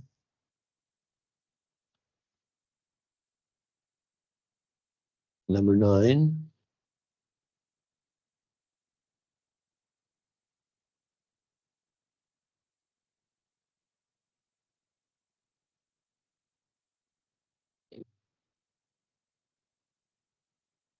What is the number 9? I think it's on the other page. Okay, at least on mine it says review from Sublette County Road and Bridge and Sublette County Unified Fire. Now explain what they're doing. What? The thought was to involve them when it comes to access and more of the general location to make sure access is appropriate. We are not requiring full driveways to these. We thought that may be more of a visual impact to require that a driveway meet the full county requirements. That may be more, when people aren't going up there all the time, but to make sure there is some sort of emergency access and route that is available. And this would be required for any of the applications, and make sure that there is an established address. And if we do need to have access from a county road, it still will need to have it. We'll make sure that there's access, but maybe not a full 24-foot wide road. Right, okay, so I assume for the unified fire, that would mean debris around the facility that for so far around it, it's not, that I can't strike a match and kick it out and let it go. Yeah, so we actually, the fire department did provide some good feedback during this process too, about any new towers proposed in the hazardous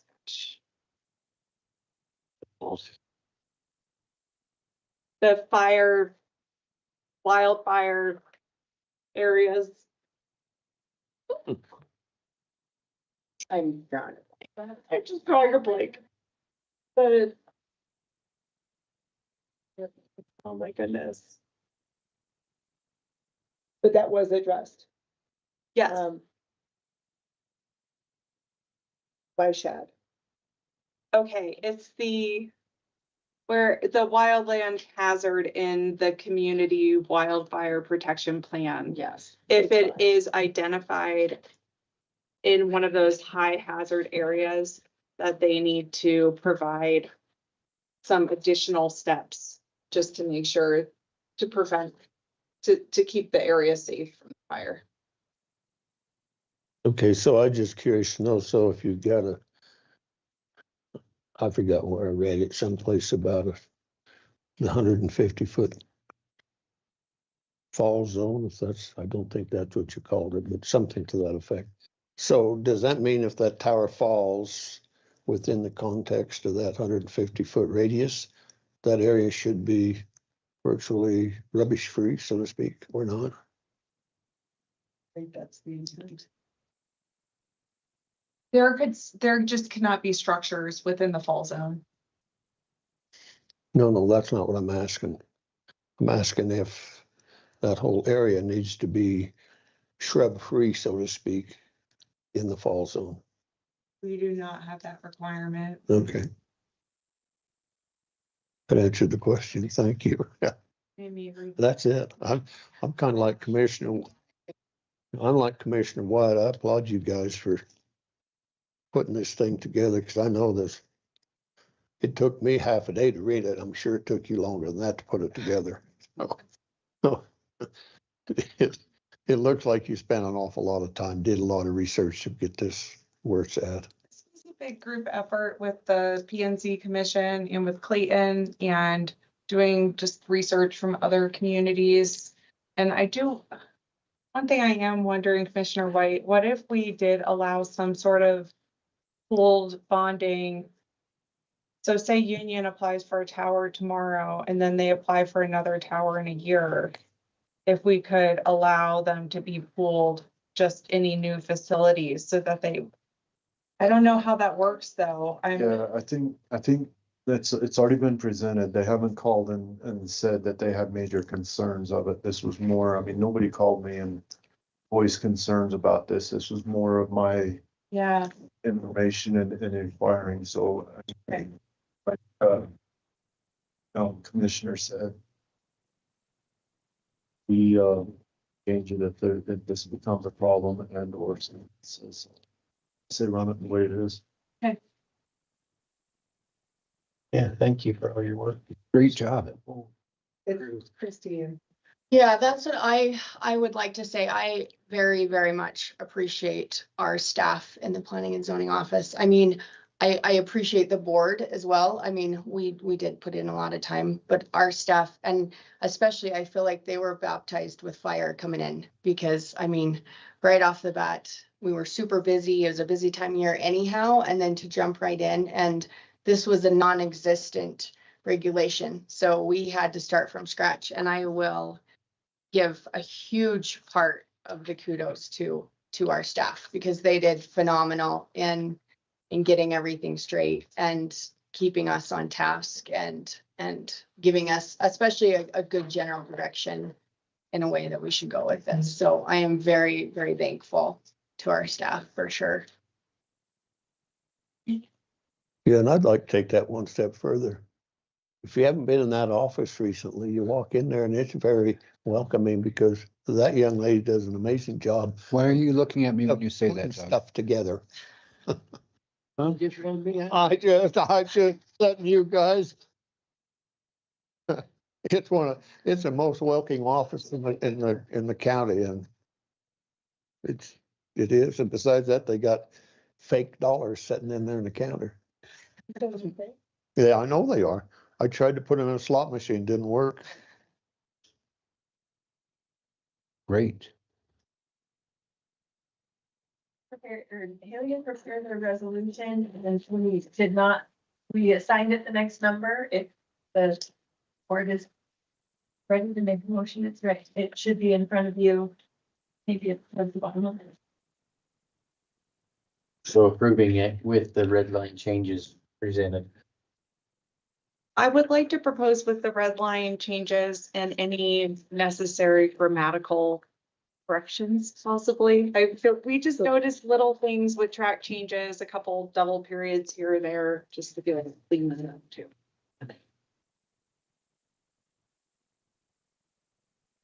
It has a sticky note with the resolution, the next resolution of the. It should be the very. Thank you.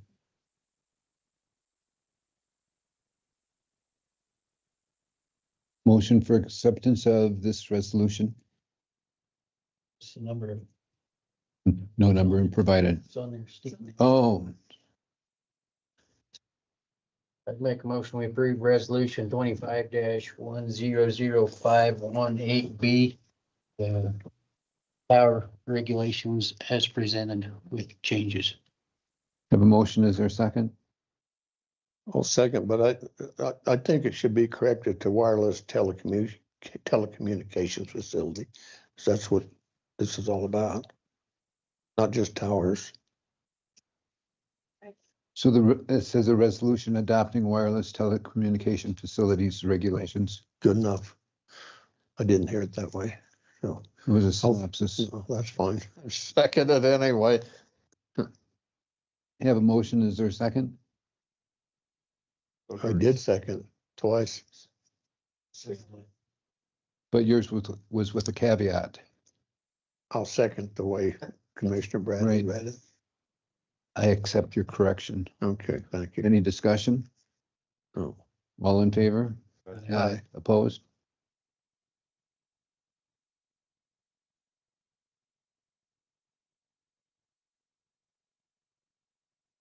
Thank you. Thank you guys. Thank you. Great job. Ready for the next one? Yeah, that's pretty quality work. I think you guys could carry on. Yes. What would you like to see next? Well, maybe we could start marketing this and we could hire you out to other counties. Haley had a suggestion which we go next. I don't remember what it was the other day, but. There's no note. Well, we did apply for the for the MRG millions. grant. We did apply for that, and I'm actually doing some additional research about other grant opportunities as well. So hopefully we can apply for some other grants. that will cover- When you and Mac go give the verbal presentation? That's not until, I believe it's June 19th. Did you volunteer last time? We do. It's sometime around that day, okay? Yeah, I think it was. So, but I think there are some other opportunities out there too that we could apply for. It's just a matter of finding the right fits and, but even as a PNC commission, the last meeting, there was some discussion about what to do for the time being and trying to collect all the public comment that there's been a lot of effort. Even before I started, there's been a ton of effort from the Planning and Zoning Commission to get us to this place. And I think trying to account for some of those comments as well and agreeing on that scope of work, getting everyone on the same page with the scope of work. So you're wanting the scope of work to be comprehensive plan prior to any more. I think that there's still room to look at some of the regulations before then. So before the comprehensive plans. You don't want us to get bored, do you? I think too, though, involving whoever the consultant is, there are some low-hanging fruit items that I think aren't as controversial and maybe more technical that could be addressed before we start looking into the comprehensive plan. So well, it could be with the a consultant. I think so, and I think I just. I saw that reaction to that statement. I think that said more than the words that are about to come. Do a lot of this without a consultant. The issue is that it is more staff. The fact our office is 2 people and right now is considered our downtime. And we have been very busy. I mean, I think with these regulations and we are updating our permit applications right now in the office and trying to get things how we want it to be.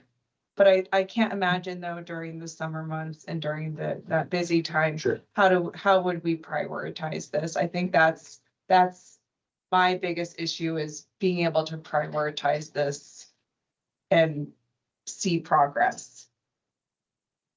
And I don't think we quite have that capability, right? Just the 2 of us, which, hey, the Planning and Zoning Commission, they're, you know, We don't do any. you guys, they do. They are wonderful. They actually were very involved with the reviews, but I think getting that first draft, it does require a significant amount of time to get that first draft going and to incorporate Jan's comments. Good job. Thank you. Good. Yeah. Thank you. Thank you. Thanks for coming in. It's anticipated. So they didn't have these. Isn't that nice? I know. We need to. Have a good afternoon. You too.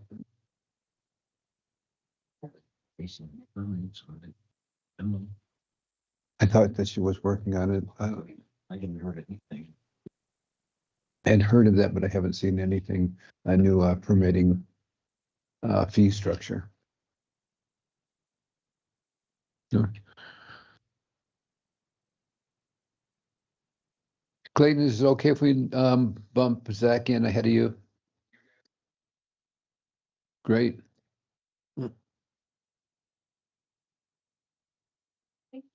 That's old. Another folder for you. Another folder. I was thinking the same thing. Oh, Thank you.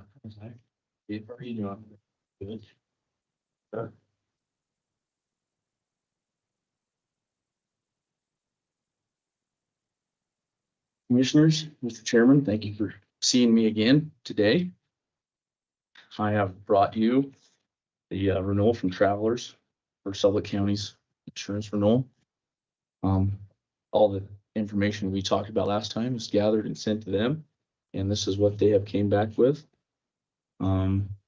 Before we start, me and Jessica have been talking about the question about what we should do about vehicles, moving those from physical damage to liability only. I kind of went back and checked on that with, Travelers, with several other producers, and the main thing is I think it's a great idea for the department heads to kind of look at what they're dealing with their vehicles and kind of figure out a value system somehow. What year, you kind of said 2020, but it'd be hard for me to say what year would be a good year for you guys to start lowering things. So one of the things, you just would want to say this date, let's go this year and value XYZ. From there, we're going to put things on liability only. And that was kind of an arduous task, but I think one of the better things to do would be to assign department heads like, hey, here's vehicles at this age.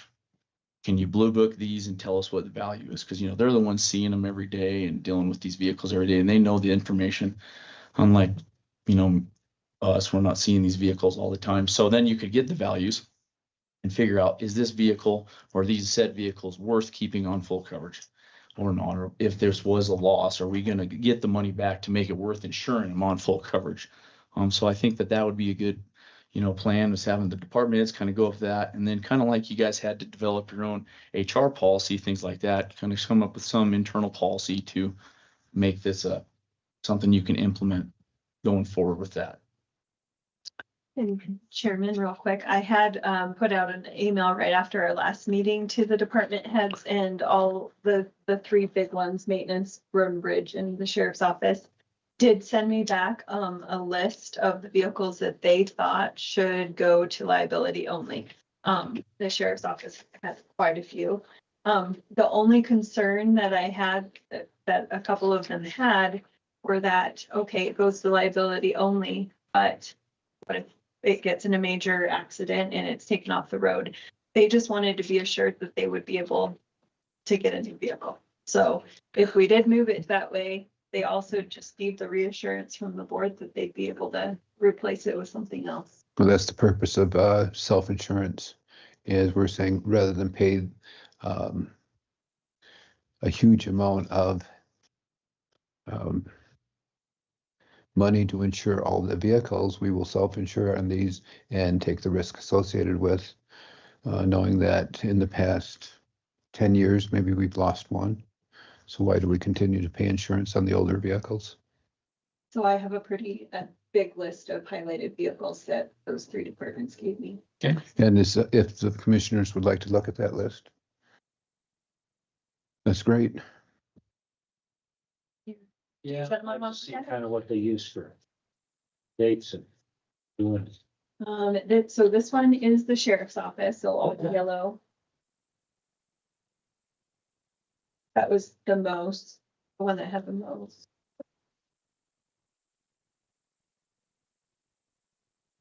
Some years we'll take and save quite a bit of money, and every once in a while we'll lose money that year. It looks like Road and Bridge has 6 that they marked.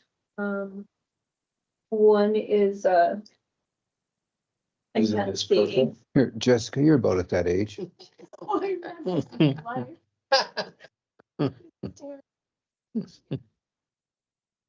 like that one's all right. Yeah. 65. And we have full coverage on it? Does it say it needs? Yeah, I'm pretty sure this one go for that.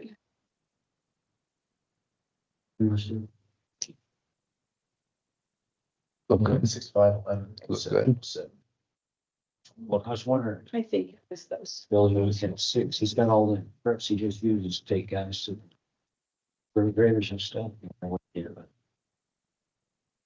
And for like Road and Bridge, there's definitely specialty equipment. that There's we- about 8 Dodges, okay, are they on there still with full coverage or what? Crew cabs, For Road and Bridge. but all they use them for is guys get them in the morning, they drive out to for the grading the road, so I would think that chance of them having an accident would be pretty slim. So we're talking about Road and Bridge, right? Yeah, Commissioner Stevens. Okay, looks like a lot of these Dodges, these pickup trucks are on liability only already for Road and Bridge. It looks like most of them, besides some of these. Those are trailers. Newer, the real newer ones, 19 and newer on full coverage, but their older trucks at Road and Bridge look like they're already been placed on liability only. Have you been able to ascertain a dollar savings for the premium on these removals, Zach? No, because this is the first time. I haven't seen these yet. Great. I sent them off to Zach to put on liability because he made a good point. He's just like, I can't give you an exact year and say you should put these on liability. Only there's. So we especially for- have a 17 Dodge Ram with full coverage.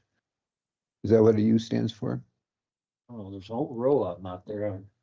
If you could make me a copy of that, Well, let's take a look at, Was one year we Line- sold some, still have on coverage. Sorry, I'm sorry. Well, we sold some and they were still showing up as having coverage there for a while. I mean, I'd take that list off on I that. think that Zach and I have worked really hard. Oh, to I get know, but everything it changes tidied up. so quickly here, you know. And I've asked the departments to please notify me if you sell anything, or Yeah. even if you move it to a different department, please let me know Well, so that I can know. update it. But sheriff's office is probably the ones that crunch up the most. You know, they get, And the so they get here, hit each other. Yeah, it's just, Oh, I know, it just gets. yeah, that one. Yeah. so when I look at these two, I question the validity. We have a 2014 with full coverage Okay. and a 2017 with full coverage. You know, regardless if it's low miles or not, we're not going to get much bang out of that. Yeah, that's like I said, Lynn, Commissioner Bernard, it'd be hard for me to say. That's why I think if we were to have whoever that department is, this being the sheriff, you know, do a Kelly Blue Book to see what this one would be, because I don't know without I mean, putting in the personally- correct information. Personally, we do the same thing. Got some that probably should just have liability, but I hope it. Yeah, you're in better financial position in the county. But 8 pickups license, There we go. that's the truth, but 8? That is a lot. I'm the only driver. And Chairman, I think that for me, just not knowing exactly what kind of equipment the sheriff's office or road and bridge has on these vehicles or trailers, it's hard for me to say. That's why I sent them over to the departments too. So Oh, no. I don't know if you want me to ask the sheriff's office about the two. If you would, please. Just to make sure that that is. Yes.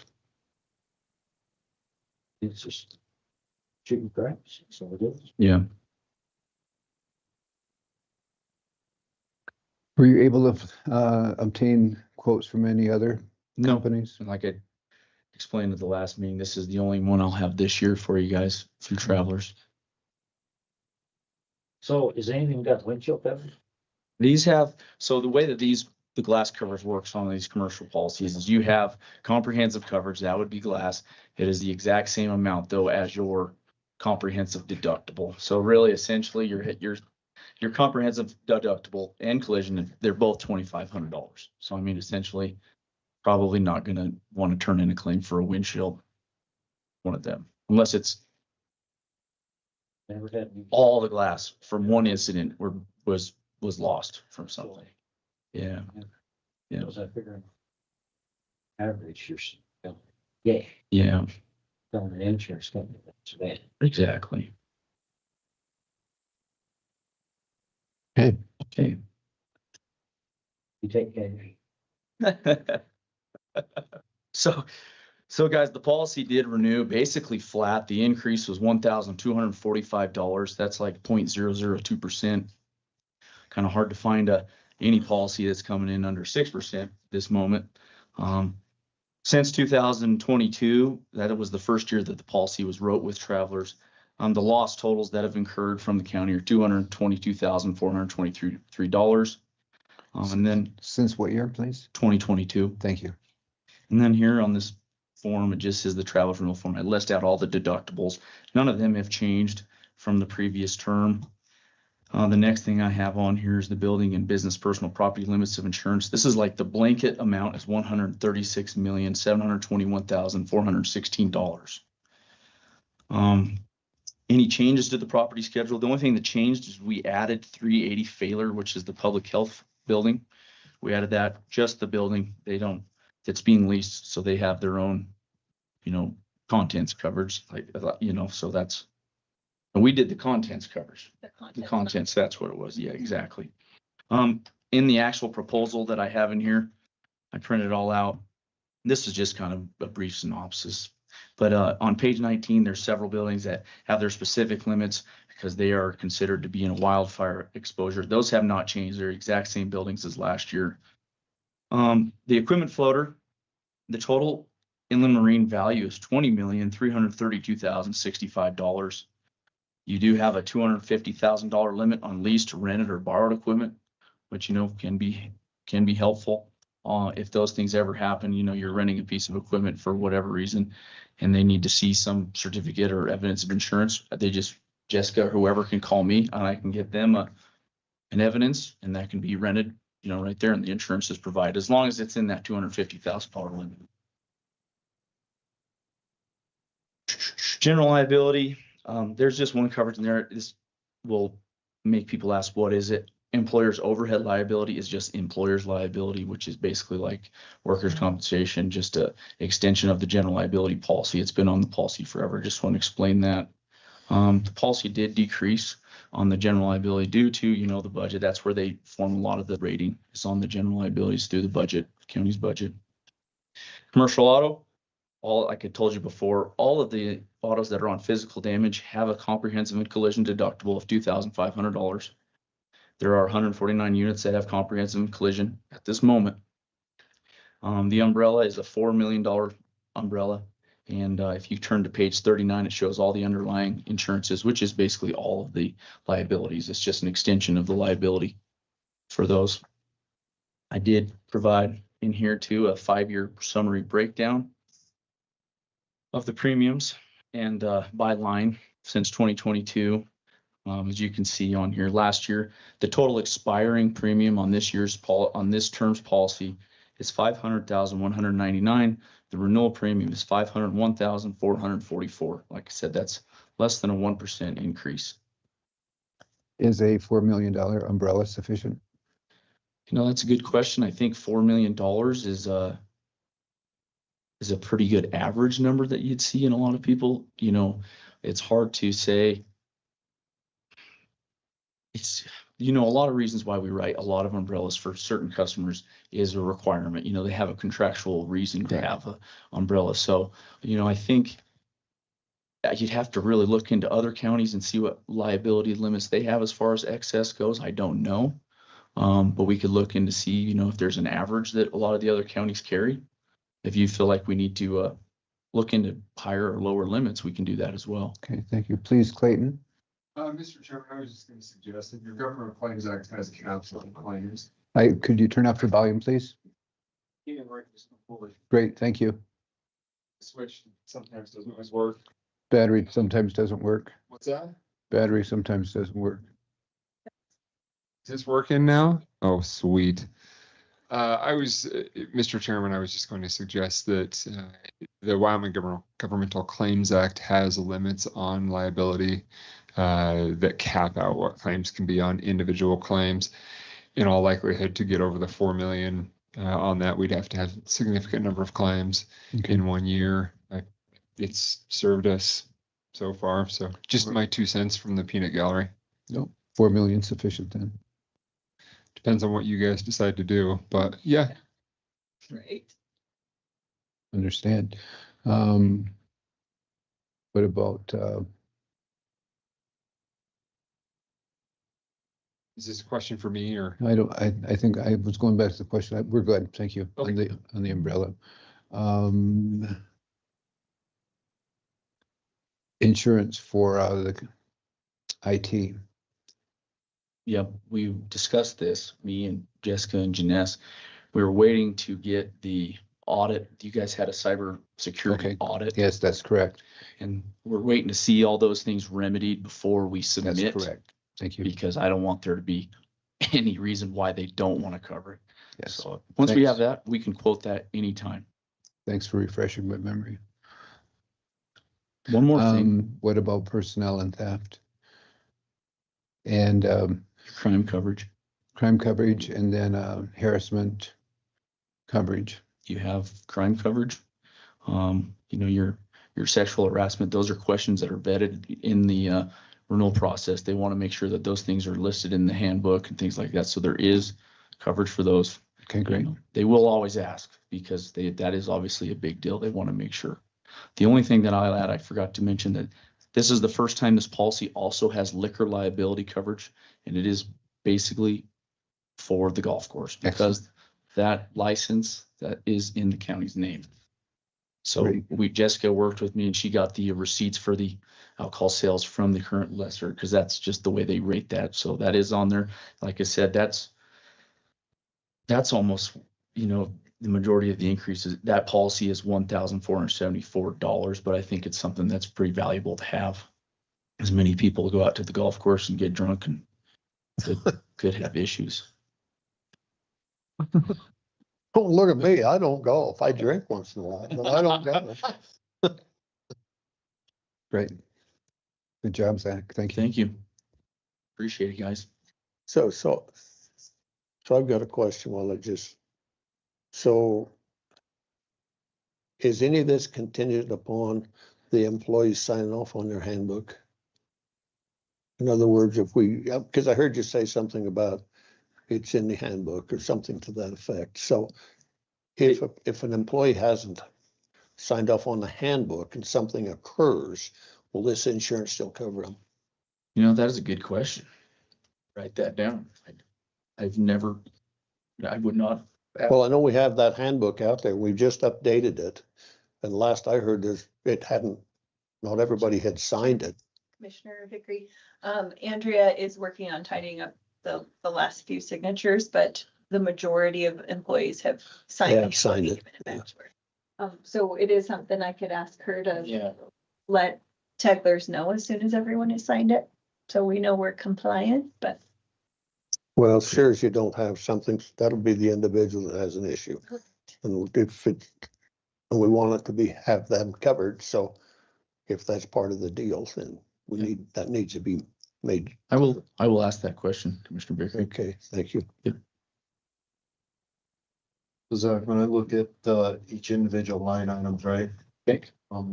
Seeing like our property up 6%, crime's up 40% from last year. The only ones that we got are down is our general liability. Is that because of work that you've done? Or is that what the market is showing as general liability is usually coming down, that work's coming down? So when you state that they've held the line, is that because of the work you and Jessica have done to clean everything up and get more in there and we're seeing an overall increase? But with the work you've done, we've helped the line where we're at a big number. So yeah, Sam, good question. The thing about the general liability, a lot of that is rated off of the county's budget. So, if the budget's down or if the budget's up, that kind of fluctuates where the general liability premium goes. And, obviously we've done the work to get any deletions or additions. So that's all been calculated into their property and their auto premiums. Property in general I don't know if we're ever going to see a decrease in property insurance at this point. It's definitely has leveled out a little bit. We're not seeing as we were these huge jumps because we're not seeing the inflation keep skyrocketing. So that is, I can see, that looks like the bigger, that's $10,000 increase right there. But they do a good job, especially companies like Travelers, looking at different building values and to make sure that with the location, if this building is insured correctly or adequately, so they do that every year. They do that. So they've ran those adequate numbers. I think it's a mixture of working with Travelers, me and Jessica getting everything into them, and and also, the general liability being rated off the budget, half part of the budget is where the premium lies. I worked hard with Kristen, who was our Travelers underwriter. This is her second time renewing this policy with me. And she was really good. She first sent me a renewal that was around 2% increase. And I know that 2% is a really good increase, but I said, can we get this lower than 1%? And she even called me and she kind of laughed and she's like, you're asking a lot right now. I was like, I have to, I want to. And she goes, I'll do it. She goes, this is a good customer. I'll do it. So she got it down even lower than 1%. So it's definitely a mixture of reasons why this is kind of stalemated off. Perfect. Thank you for the work you've done on that. No problem. I think you and Trey Wilkinson share stories on how to say we beat the underwriters down by 3% or 2%. If it weren't for us, you'd be up there at a plus 10%. Well, I don't. You learn well, Zach. I don't think you have to go to bat for your customer. That's for sure. I know they get sick and tired of me because I do it like religiously. I don't know what else to do. I'd have to. You wouldn't be a very good agent if you weren't advocating for your client. Exactly right. We appreciate it. Thank you. Any other questions? When do we renew this policy? So it does renew on the 1st of April. You have one more meeting, as I understand, before it renews, so you can either do it today or wait. I don't know if you want to wait and see on any of these other vehicles, if you guys are going to look at that. You're just gonna check on those two? Yes, I can go ahead and check on the two that are marked on the sheriff's office. And give Zach the list of everything that was marked. good to go. Yeah. We'll run the new numbers with a couple of trucks changing. It should have a minimal effect on premiums, to be honest. So, Mr. Chairman, I do have a question. Are the yellow ones, or which ones are the ones we're looking at that they want to get rid of? Is it yellow mark? No, we're not, Yeah. Well, there's a string of those. That's why I asked the question. The further down you go, the newer the vehicles get, and you've got a whole slug of them in there. 2018, they go clear on down with it. 2020 or 2019? And so, but you go up the list, there's a lot of older vehicles that appear to be okay. So how come the newer vehicles are not, is my question. I would have to ask Shannon and Casey, but I would believe it's probably the way they're outfitted for law enforcement. Not so much the age, but I do not know. I can see if they can answer that question. Okay, I'm just curious is all. When I get in my old 2012, I'm thinking, I still got a lot of miles left on it. To add to that, Commissioner Vickery, that's why I just kind of harped on checking the value through a blue book system, because it's hard to tell what the value is and if it's worth insuring or not. That's why I think it would be a good thing for any of the department heads to just run those numbers to get Yeah, an I think actual. you're absolutely right. That would give us a number to look at that way, for sure. okay, so we'll sign off at next meeting down in Piney, Marbleton. Chairman, I apologize. I will be at election training at the next meeting, so I won't be there. And I believe that he's out of town at that meeting as well. I will be out of town. If you guys would like me to, though, I could probably like zoom in if you need me to. Let's just finalize it and accept it, right? Should we just vote on it today? Yeah, I don't see any big changes. Okay, motion, Mr. Chairman, I move that we renew our insurance, through travelers in the amount of, or no more than the amount of $501,444. is there a second? Second. Any discussion? All in favor? Aye. Opposed? Motion passed. So, Thank you, Zach. You gotta get it cheaper than that with those changes. We'll see what we can do. I appreciate you guys, your discussions today. I really do. So get this bound up and we'll be in touch. Thanks. Thank you, guys.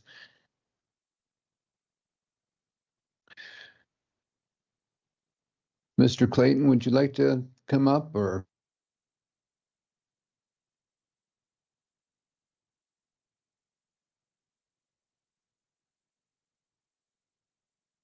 On the agenda. Well, they happen to be under me, but they're not necessarily, you have. They're already up there. You guys all, I don't have anything really to add on those unless you have questions. Contract for services for the state of Wyoming Rendezvous Point. Jail's meal contract. Yeah, that's an update. There was some stuff they had to clarify on the minimums, minimum day amounts, but other than that, it's just kind of clarified. This was provided in our package. Anyone have any questions, comments, or concerns?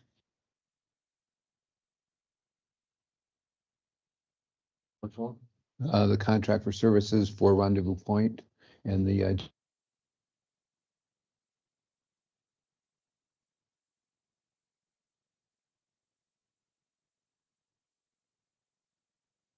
No comment.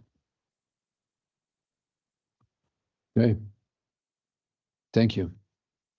If there's no discussion, motion for acceptance or not. Chairman, I move that we approve the Rendezvous Point revision general contract as presented. I'll say. Have a motion and second.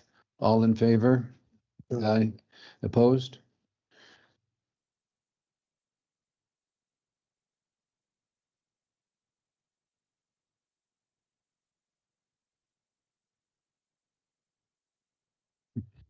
Fire department contract with the town of Pinedale.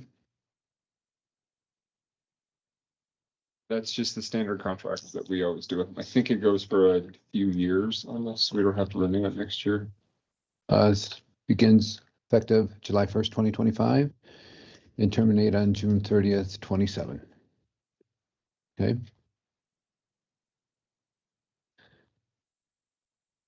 Yes.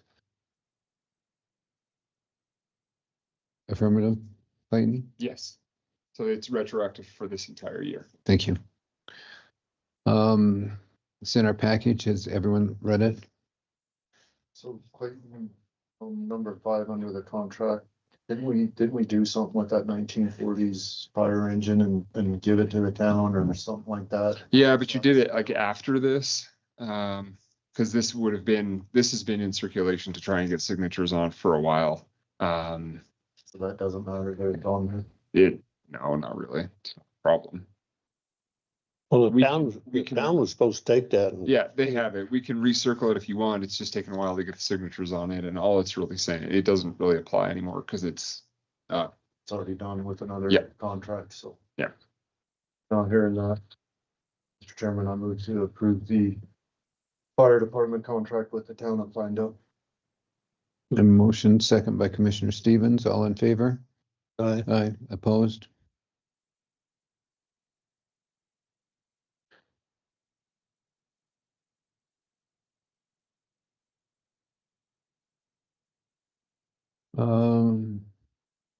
Up next is the Board of County Commissioners bylaws. I have the draft pulled up in front of me. This is the same one that I sent to you all, and I can make any changes that you would like, or I can put today's date in the approved on and effective date. Chairman, I move to approve the Board of County Commissioner bylaws as presented. I'll second that. And that's the one with the I included date on the bottom of March 3rd, 2026. that one includes the conflict of interest information that we talked about last time. Did you guys all review that? Did it make sense? Any questions about that? The only question I had about it is one of us only being able to speak one time. There's a couple limits in here that are gonna hit you. Yeah. But Mr. Chairman, Commissioner Bradley, you didn't address that to the commissioner, to the chairman. You're gonna have to. I got You got called out today. Mr. Chairman, Commissioner White. I did get called out on that as well. Well, as soon as we all vote, then. Yeah. That means if you break the rule, it means you can't come to the next meeting. Oh, shit. Oh, doctor.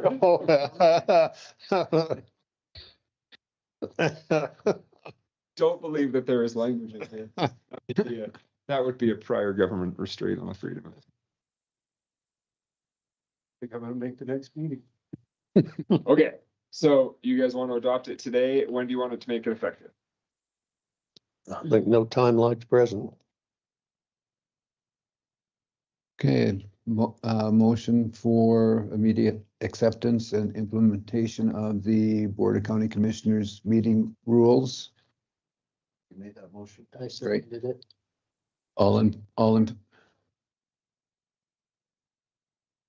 Clayton, but should we assign it a resolution number? Yeah, let's do that. Let's do that next time. I have Yeah. the next resolution number. I don't, let me do so I have the rules. Let's do this. Let's back up. I apologize. And I would ask that, I would suggest that whoever made the motion to retract your motion, so long as it's okay with the person who seconded it. And then I will have a resolution prepared, or actually, time out. Let me back up. Go ahead and vote to do it. And then grant authority to, and then we'll just get signatures at some point at the next meeting. But you guys can go ahead and do your voting today. And I'll have that resolution. I'll get the number from Jessica and we'll go from there. Did I say that? Did I circle that around as much? Yeah. Just go as you are, and I will have a resolution that you can sign next time that verifies this, that can be recorded in the record. great, motion second, all in favor? Aye. Any opposed? Procurement policy review. You guys are cruising. Okay, I have the draft up that I sent you that I had a few questions on. If we could go through that, do you guys mind if I just kind of go through my questions and kind of get answers from you all on? You can ask them, but I'm still gonna go with the draft that you sent out earlier, but go ahead. Sounds good. What do you mean by next regular meeting? All vouchers must be submitted to the BOCC for approval at its next regular meeting. What does that mean? I read that it's 1 in 2 weeks. Okay, so then what is the thing that, what happens if that doesn't happen? Yeah, we canceled 2 of them this year. So the next one would be the next one in 4 weeks. Okay. So do you want to use some language to say instead of must be submitted, or something to that effect? So I guess the question, the reason I'm bringing this up is I'm just wondering as to, because, and as I noted in that question, is it says that it's,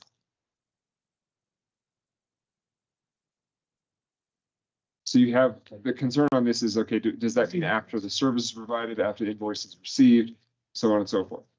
Is that, how do you want to do that one? And then there was, and I noted in here compliance with 9 subset 2. Let me pull 9 subset 2. Let's see what it's saying. Departments must forward invoices to a clerk's office within 30 days of receiving them. So you have that in there 2 different ways. One is the next meeting, and then one is 30 days. So which is it? This meeting in my mind makes the most sense. So you have it, do you want to have it say next meeting or 30 days? That I am? Kind of sounds like that. Don't get me saying it. You want me to simmer? I can simmer. Gentlemen, how would you like that to be? Or sorry, Mr. Chairman, Commissioner White. It appears that there's merit in both of these. Your departments are busy. If they receive an invoice on Tuesday, they need to be forwarded to Jessica on Wednesday. In the event that you have a department that has stuff going, if they have 30 days to do it after they receive it, then they can review it and make sure that all things are correct and everything else before they're submitting the invoice to her. The way I read that, the department head has 30 days to get everything to Jessica. Jessica submits everything to us at the next regular meeting. Is that how you intend it? Then if that is the case, then let's be clear on that. Well, let's just back up a minute and get away from this blue line thing for a second. Let's go back to the original draft you presented us. Because and to me, it just, it's not nearly as confusing as pulling this and pulling that. It says right there what the procedural thresholds are. What's wrong with using that? What you had in here before? I am not suggesting changing procedural thresholds. I'm just suggesting that there's some, I'm sorry, Commissioner, Chairman Bernard, Commissioner Vickery. It is my suggestion that there's a few things that need to be dressed up in here outside of your thresholds. So for example, in 3 paragraph 1, general authority and oversight, all invoices and vouchers must be submitted to the BOCC for approval at its next regular meeting. If you intend that be the clerk, that she submit them at the next regular meeting after she receives them, let's go ahead and say that. That would be after receipt from the department head itself. 30 days. Okay, is that how you want it to read then? That's how it reads, isn't it? Well, he wants more specific is all. So saying all of them need to be done by the next meeting. If we're addressing that to the clerk, then I think it makes sense. But if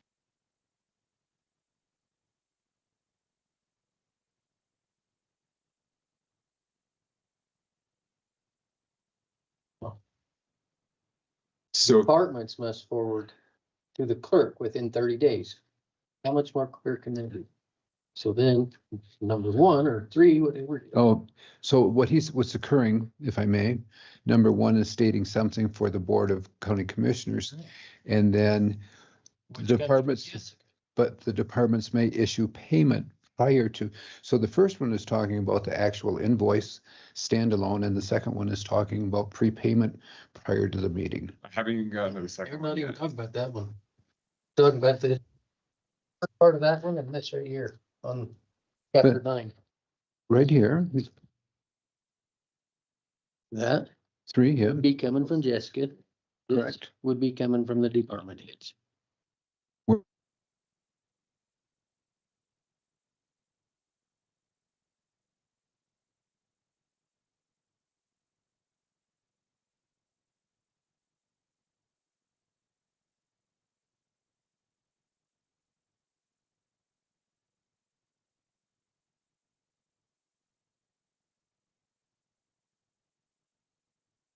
I think it's pretty clear, but if you need to dress it up. Okay, so if the intention is that they go from the clerk to the Board of County Commissioners at the next regular meeting after she receives them, then why don't we do some additional language, such as upon receipt. Yes, you're correct. They're in 2 different places, so connecting the dots.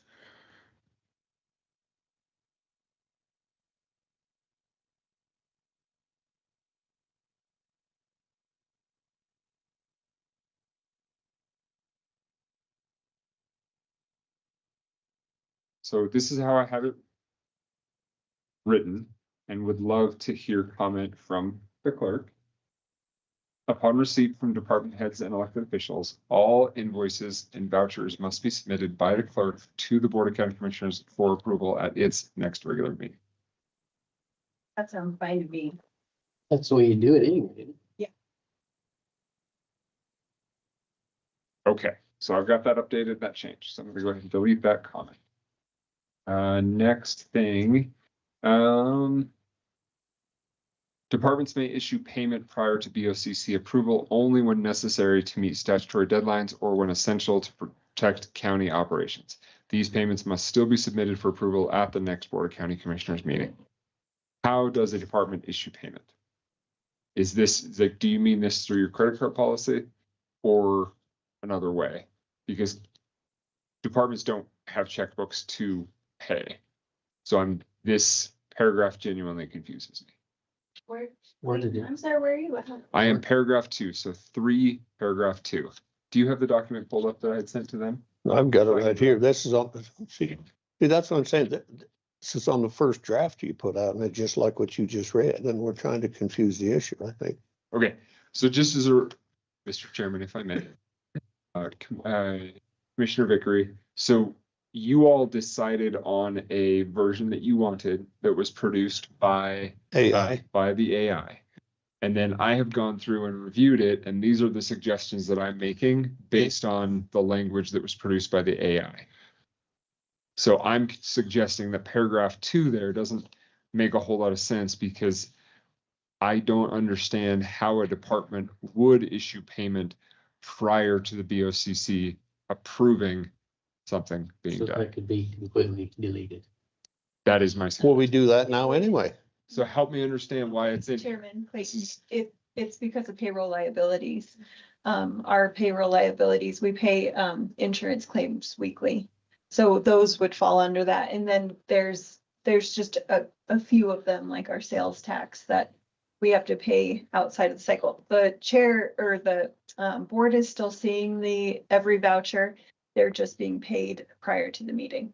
Okay, so should we go ahead and make this specific to those things or leave it as is? I was just looking at some, like a county policy, I think it was Fremont County of accounting, like their AP policy that I'm supposed to work with you on. And hers was pretty vague in that it said, except for it was, I'm sure, covering payroll liabilities as well. I can't remember the wording. Now, understanding that, this makes sense, and I'm fine with it. I was just wanting to bring it up because it didn't make sense to me.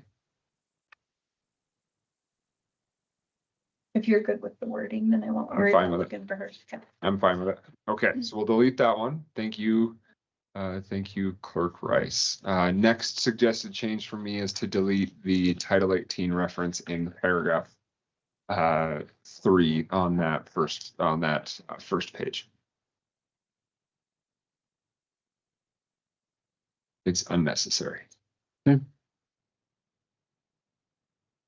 The next suggestion that I wanted to bring up for discussion is there on paragraph 4 at the top of page 2. And my comment says, how would this work in reality? Does this mean that you're going to approve all contracts? So for example, I gave you an example with my contract with Westlaw for legal research services and our contract with Judicial Dialogue. Are you all going to sign and execute every single contract, or is there going to be a threshold, or is there other kind of guidance on that? I think it's incumbent on us to sign contracts, is it not? It is not.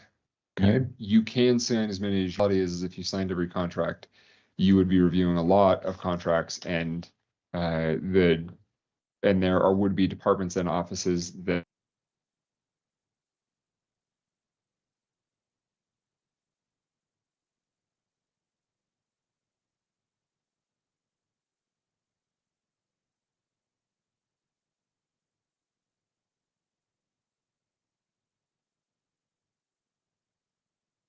for the purposes of legal research software.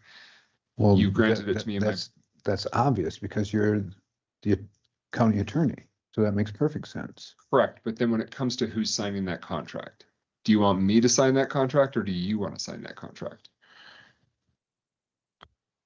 Well, I would suggest that the officer holder under the budget is more than capable of signing that contract. if you're comfortable with that. So if that is the case, and here where you say all contracts must be signed by BOCC, I would suggest some kind of a change that addresses it. So so you delineated what contracts you're signing versus what contracts each department and elected official are signing. Because if Casey's buying a new truck, he can sign a sales contract on a Ford F-150. Correct. So do you go through and itemize the extent of contracts that the individuals can sign, or how do you ascertain that? I guess that question becomes, which ones do you want to sign versus which ones do they want to sign? So for example, you could put in here that contracts that are budgeted for or that are addressed in a department's budget can be signed for by that department head or the elected official, and then contracts that are outside of or unanticipated would need to be signed by you all. And I don't like that at all, because that takes away a lot of the authority of what I think we're supposed to have. If we're going to allow any of the department heads to go ahead and sign without looking at it, just because we've said this is in your budget, and then they go out and, for instance, and I'll take it for instance, just a shot in the dark. So their budget is $2 million. And they're going to go sign a contract. I got 2 cars I got to buy. They're going to sign that contract for those 2 cars. And then we're going to come back after they've signed it. We're going to look at it and say, whoa, we should have the authority to make that decision, not you. Mr. Chairman, Commissioner Bixby, just for discussion's sake, you've already granted them the authority, your authority through the power of the purse by giving. That is correct. I understand that, but we have not given them the authority to sign the contract on that. We've given them the authority to shop around and present that stuff to us. And the contract then is authorized by the board. Or at least it has been. Now, if we're going to change the motive, fine. You've never signed a vehicle contract before. I didn't say that. We have authorized it. This way we're not. It's happening. Mr. Chairman, Commissioner Victor, I guess this is the point that I'm getting at, is that if you say all contracts, you're essentially doubling up on your approval authority through your budget and everything else. You're saying to an elected official or a department head, you have the authority to spend within this budget for this purpose. And then you're also saying to that elected official or department head, we also want to check and make sure that you're doing everything exactly how we wanted you to do it, even though we already told you to go ahead and do it how you've told us you're gonna do it. Okay, I'll go ahead. I'm telling you, it's gonna come back to bite us. Because what we're doing is giving them free roll of this stuff without any authorization through the commission. Right now, it's almost the same thing. They're going out and spending this money. And then they come back and say, oh, by the way, here's these APs. We got one 2 months ago. That's okay. We're gonna say, fine, you've already spent the money. Now we're gonna authorize it. Seems to me like we're working this process a little bit backwards, but perhaps that's just me. Well, if I may, Mr. Chairman, Commissioner Vickery, we're not really working it backwards. And this is the example that I put in the note here is the perfect example. I come to you in April and say, hey, how's it going? County Attorney's Office does the following things. We need to be able to have a legal research software. I am looking at, they gave us an update on our cost. It's going to cost $13,000 for this next fiscal year to have this legal research thing. You guys look at it, you say, sure, that makes sense, Clayton. Go ahead and spend the money how you need. And then you're essentially saying, but once you get that contract, you have to come back to us again to sign it. No, I'm not saying that because you've already come before the board and said, hey, guys, this is what I'd like to do. This other way, what we're saying is take the money and go what you would like to do. We're not having that opportunity to say, yeah, go ahead and spend it on that or not. Because if we're going to do it like what I think you're saying, and for discussion's sake, okay, we might just as well take a blanket out there and say, here, Department X, whatever X is $3,500,000. When you get rid of that, come back and we'll see if we can give you some more.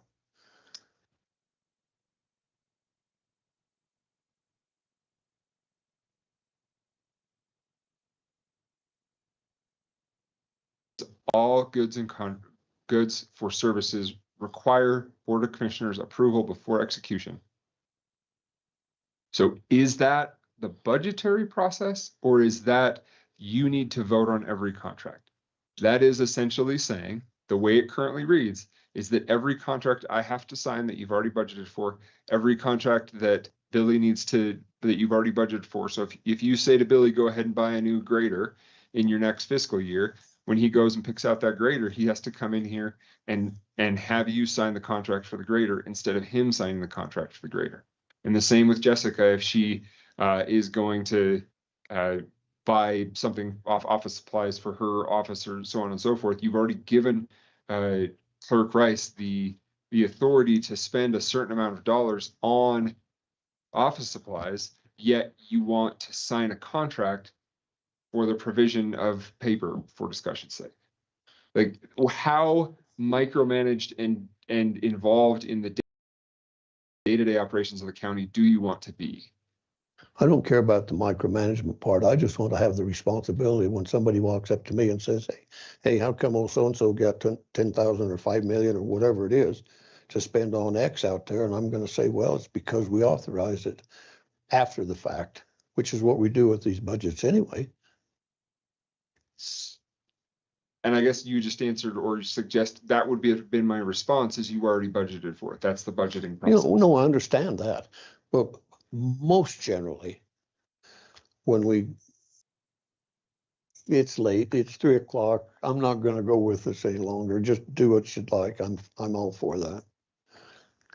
So I guess the question I'm posing, and not just to Commissioner Vickery in this regard, but to the group, what contracts do you want to sign versus what contracts do you want your department heads and elected officials to be signing? Do you want to put a dollar value on it then?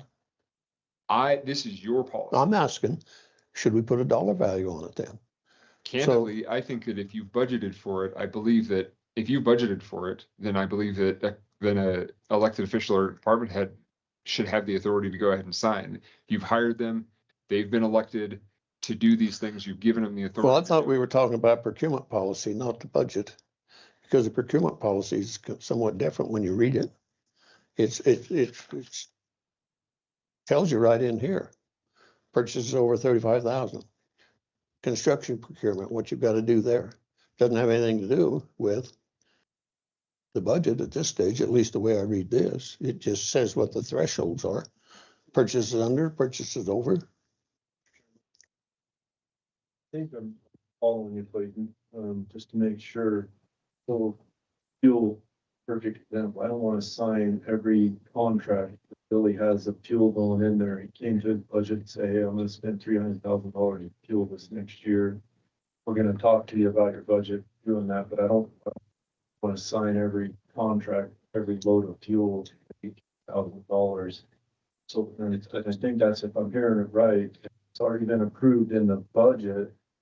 Anything outside, above, beyond, or out of scope of the budget, is there some way to put that in there, even if we say, okay, Clayton, I budgeted you to spend $13,000 on Westlaw, come back, or you say, okay, thanks, something changes, Westlaw goes bankrupt, something happens, or even they come back and say, yeah, we lied to you about what our cost is now gonna be $20,000. That would be outside of the budget. Be another discussion we need to have. That be fair enough to put something like that in there? Is that making sense to everybody? Well, I understand where you're coming from, Sam, but here's what I'm coming from. It's this draft that we've got. It says right here, purchases, this is just one instance, purchases over 35,000. A formal sealed bid process is required. Notice shall be published, et cetera, et cetera. Bids shall be publicly opened at the time stated at the notice. The BOCC shall award the contract, et cetera. So right there, it's saying to me, if you've got a bid out there for something, is what I thought we were talking about here. And that's what I said, let's put some numbers to it and make this thing simpler. But right down here, it just shows what you're supposed to do. Just strike this line here, because if it's covered under that, and it's gonna cost more than 35,000, right? Is gonna be a formal bid process. But this line right here says every contract for goods and services, right, Doug? So this line in here forces everything to have to come to us, right? And if we change this line, or we even strike this line, we're still gonna keep that anything over 35,000 on the procurement policy still has to go through the bid process. I think that's more of how do you do it when something costs more than 35,000. This line says every contract of goods has to come before us. And I don't wanna look at every fuel invoice. I don't care if I tell Clayton he can spend $13,000 on his research programming, do it. Correct, and if that research project or material is no longer available and he goes to something else, like for like, should not require our approval either. Correct. Affirmative. Yes. Should. Yep, I agree. Same page. Okay, so do you want me to work up some language on that? Because, and to back up from the 10,000-foot view, once you've decided what your procurement policy wants to look like, then it will go out to department heads and elected officials for comment. You'll have another meeting, make any adjustments, and then approve it, is my understanding, right? So I can make changes here. I can wordsmith something to that effect, and replace paragraph 4 with that. Let's start with that, please. So like if the sheriff's office gets a $50,000 vehicle, that has to come before us. That was in our budget. If we Discussion. the sheriff to buy $1,000 vehicle, we approved them there, but if it comes in at 70,000. They didn't come back to us and say, hey, that vehicle increased by 20,000 up to over what you guys already approved. Better was I have that conversation, right?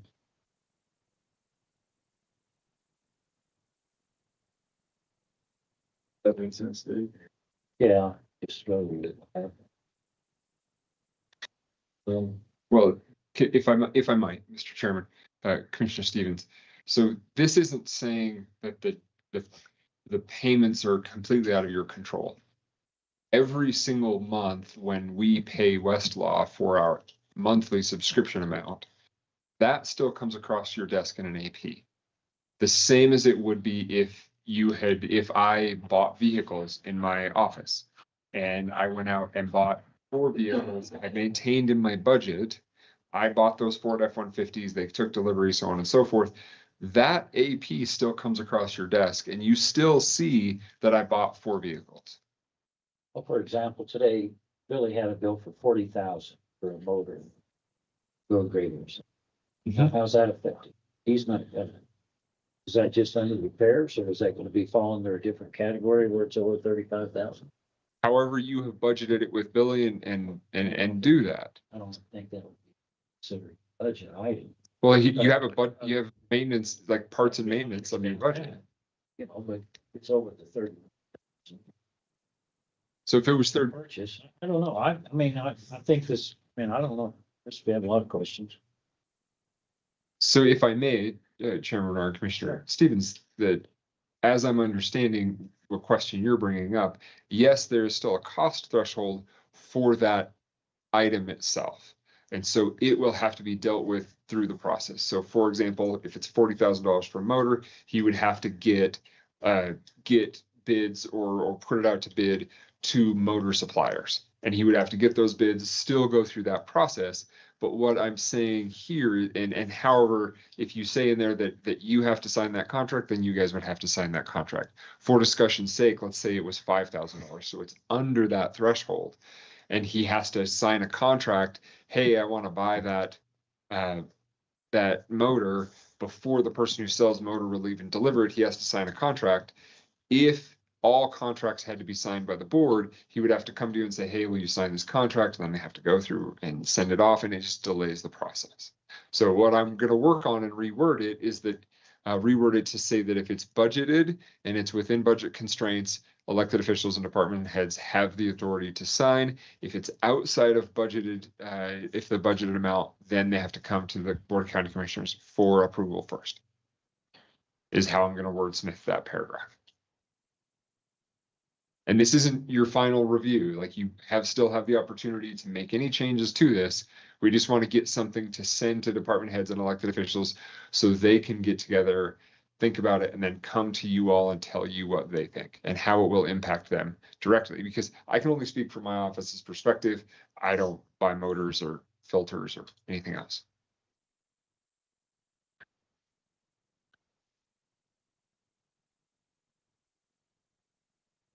Give me just a second.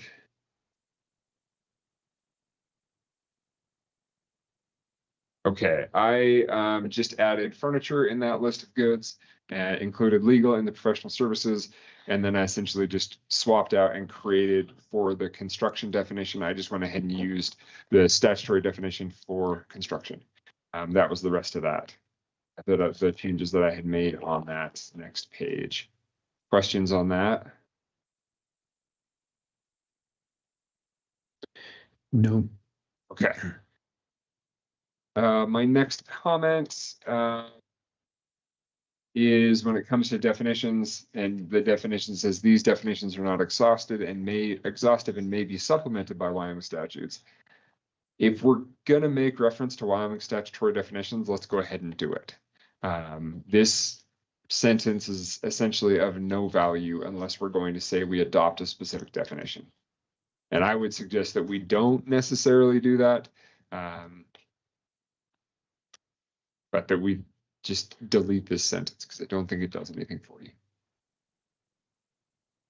Okay. You guys good with that? Yes, sir. Okay, I'm going to delete the comment and I'm going to delete the sentence. On to that next one. So paragraph Roman 5, procurement thresholds.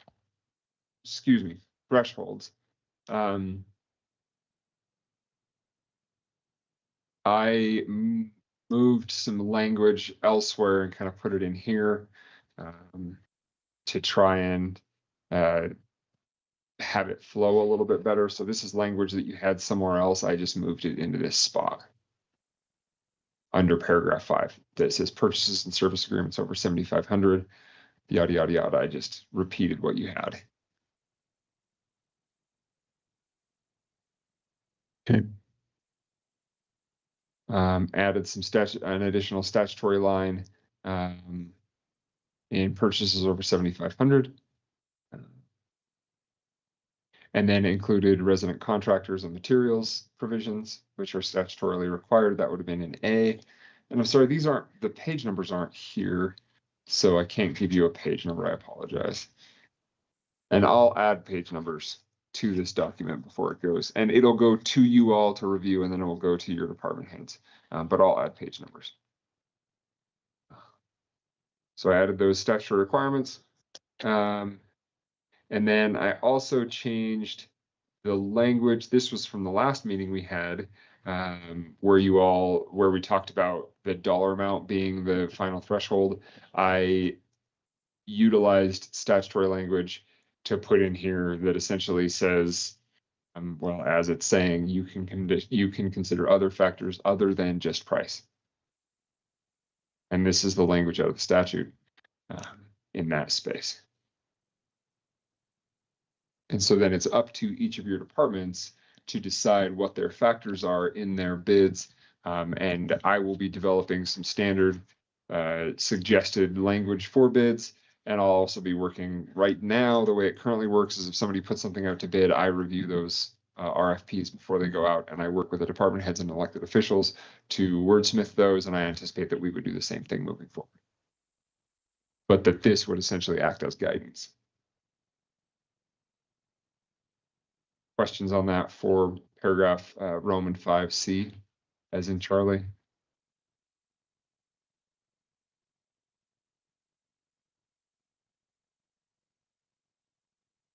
Good. Sam still reading. Statutes on every. Yep, just tried to add clarity there. And then on that next portion,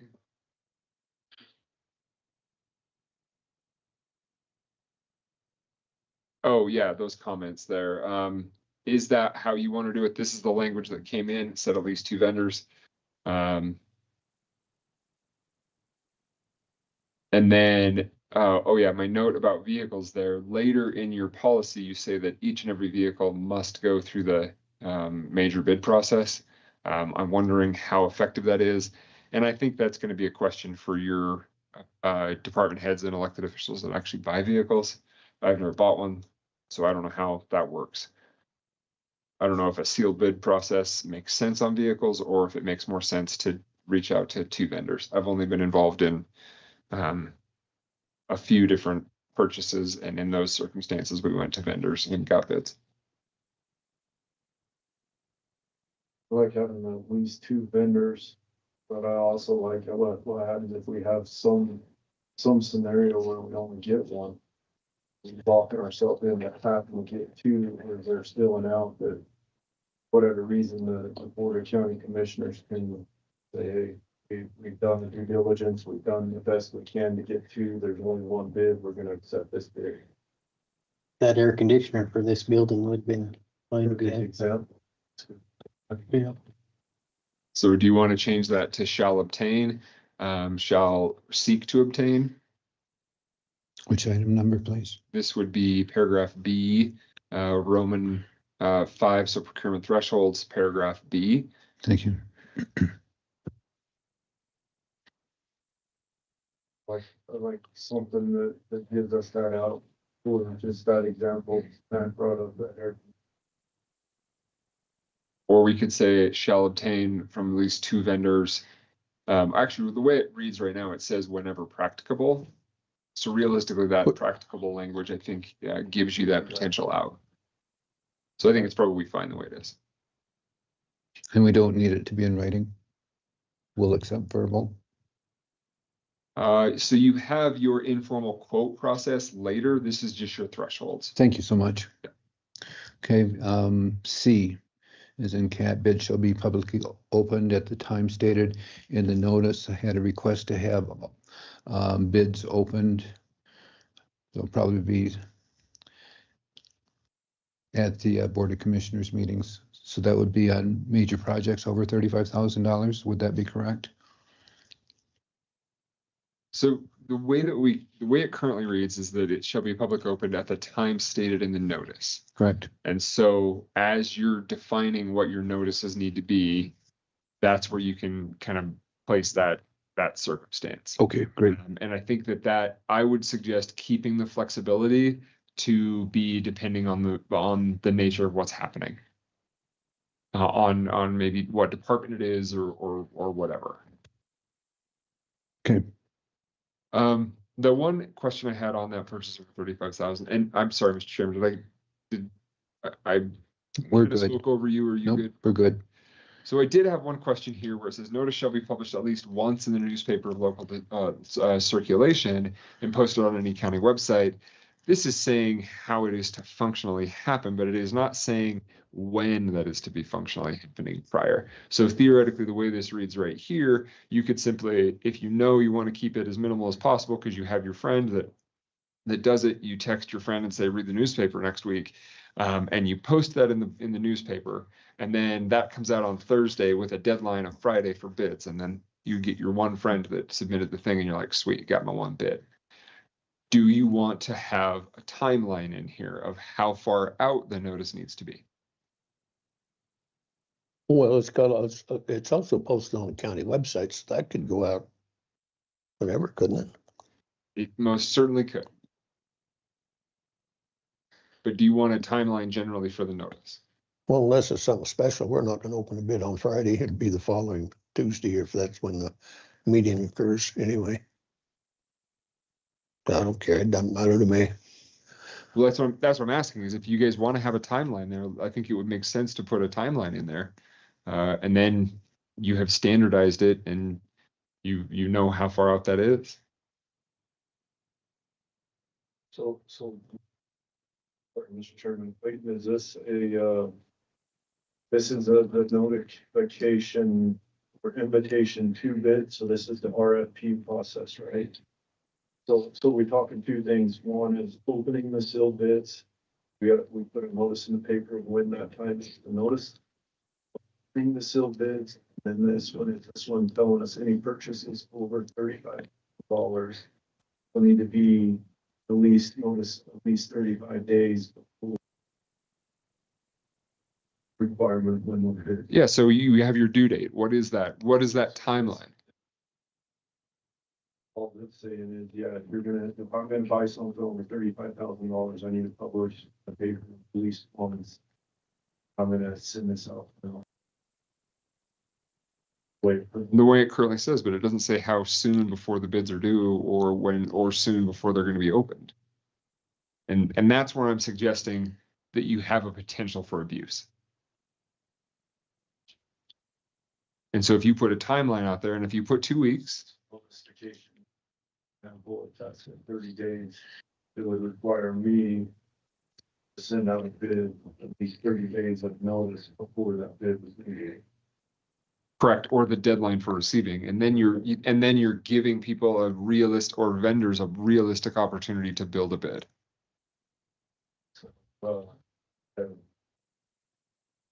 Potentially, the abuse that could happen is if I went to my buddies and said, hey, I'm gonna apply this, I'm gonna only do it 1 day before it's bid, so you guys get the extra time to do this behind the scenes, knowing that it's gonna come out on a Thursday. Correct. I text Dave. I say, get your poop in a group. He knows that when I text get your poop in a group, it means, oh, sweet. I need to get myself ready for a bid. I need to watch the paper. I'm looking for something. But I didn't text Mac over here. I'm not gonna text. I'm already grouped. What's that? But it's not a very big pile. So, yeah. So I guess that's the question. Do you want 2 weeks? Do you want 30 days? What do you think is an appropriate space to require notice to bid deadline? I think 2 weeks works. I think that's plenty. Unless it's major, then you up to 35,000 is 2 weeks. Over 35,000 is. That was right. 35. 35,000, yeah. Okay. So for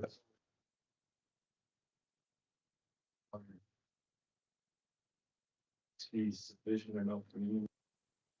I heard you a packet today, like you did on this, you got 2 weeks to give me credit. Well, I still think there's a big difference between a $36,000 bid and a $921,000 bid. Agreed, because you gotta get subs and everybody else. $1 million bid, you're still requiring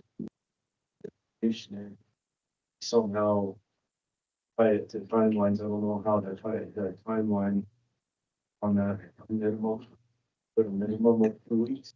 And so the way I just drafted right here, notice is no less than 2 weeks prior to bid deadline. No less than project, but it can be more. It can be more, yeah. Not long. But you're saying you can do it no less than 2 weeks, and there's your fairness. Yes.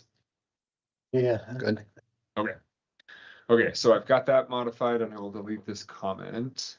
And thank you, Commissioner White. I forgot about the comment there. So I also deleted so onto that next page, this would be under construction procurement. There was a sentence there that said the BOCC reserves the right to reject all bids when deemed in the county's best interests. I suggested that each RFP will have specific language, and that's where I put that language up above earlier about other things that we can and can't do. BOCC reserving the right to reject all bids essentially defeats the purposes of having a bid. And I think it is simply too broad, and it will get struck down if we get sued on it. So I'm suggesting that we delete that, that we delete that sentence. Still covered in the other one. It- Covered in Each RFP. Correct. So if we wanted to say in an RFP, for each county has the right to refuse all bids and then pull it back out. Final bid on something, right? We can put that in the specific RFP. You guys good with that? Then you're taking out the resident preference. I put resident preference in each, in each one. I Okay, moved it thank up you. and put it Good. in each. Thank you. So then it's there, but it's there twice. Okay, so then moving on, I followed Commissioner Vickery's guidance and got rid of the word should and changed it to shall because Commissioner Vickery and I hate the word should. Hey, you should keep to yourself. Show me. Oh, sorry. So then we're on to, 1-1. what's that? I won one. Hey, you win lots. Yeah. Just not the ones I don't want you to win. So then this is where I get to, if we're in paragraph 8, vehicle procurement. You have in your paragraph, all new vehicles, including automobiles, light trucks, SUVs, shall be purchased through a formal sealed bid, regardless of cost. And I guess here is what I would say. I would anticipate that you will get some comments from your department heads and elected officials who actually buy vehicles. I don't know how practical this is. And I don't know the answer to this. And I would probably suggest float it to them. I'm sure they'll come back to you. And I'm sure that they will have comments. Leave it that way and see what they come back. Okay, leave it that way and see how it comes back. Should we put money on the comments you guys get back? Let's discuss after. Well, I'm gonna make just one more comment. Okay. Before we go further. I'm gonna refer back here. Here it says Sublette County procurement policy. It means it's the commissioner's procurement policy. So we're the ones that's gonna make the policy, right? Or we should. Yes, Okay. 100%. So why are we gonna send it all right back out so we know we're gonna get a whole bunch of new changes? We don't like this, we don't like that. And that's gonna happen. We already have had it happen. So I'm just suggesting that from a management perspective, that may be a good idea to, as Chairman Bernard likes to say, you only know what you know. I would suggest that there's a few things that this group might not know about some of these particulars that it may help you. Understandable. Okay, so. But I do agree that at the end of the day, to quote Mike Malinkovich, they're just going to have to get glad in the same pants they got mad in. Okay. Anyway, go back up there under 8, number 1. I think you just need to just scratch out regardless of cost, just formal sealed bid, see what it is. We can either accept it or not.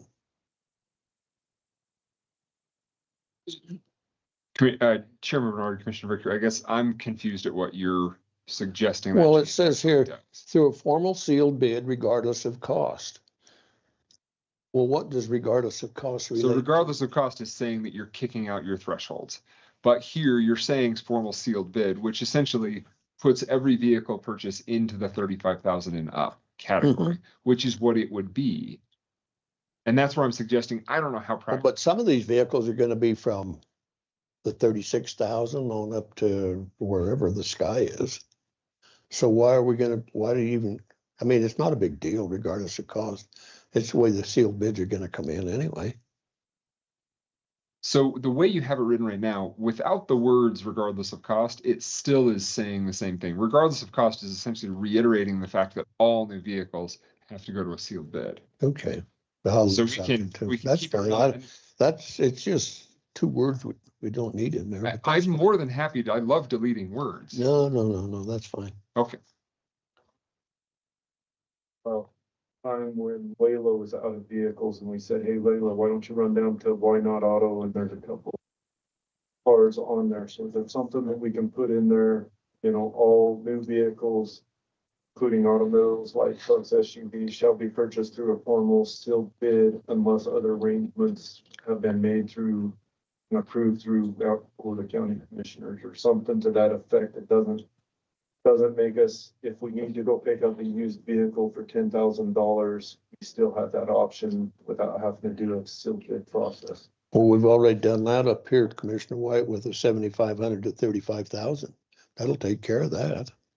Yeah, but we've got regardless of cost means it doesn't matter if it costs $1, regardless, you're gonna get a sealed bid process. So if we just get rid of that regardless of cost like you wanted. Yeah, but it says it says all new vehicles. We're not talking about used ones. She's new to the county. New to the county.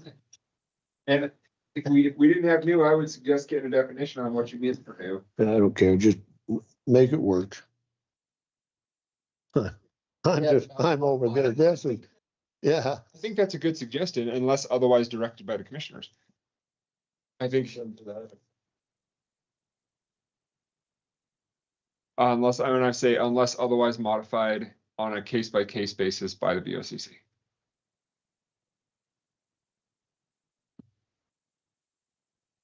Does that work?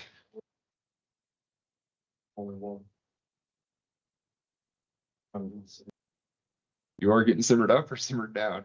Is it riled up and simmered down? So I have written here, unless otherwise directed by the BOCC on a case by case basis. Yeah, that's fine. Okay. So then we move down to this as so paragraph 9, invoices, vouchers, payment requirements. I had a comment on the forward to the clerk's office within 30 days. We've already addressed that earlier before, so I'm going to delete that comment. And then I made some modifications to paragraph 4 under that 9. So for your invoices, and the way I wrote it, instead of older than 90 days, I said submitted by a vendor later than 90 days following delivery or provision of services requires justification by the vendor. Just so then we were further defining what we meant by older than 90 days. And then each contract request for proposal and other documentation provided to a vendor must contain this information in order to provide notice to a vendor.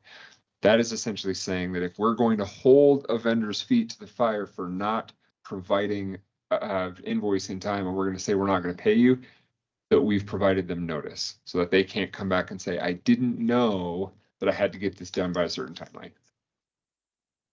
I got a question on that. Yes. So say somebody did some work in July. But they dated it, they billed us out in since January. How's that standing?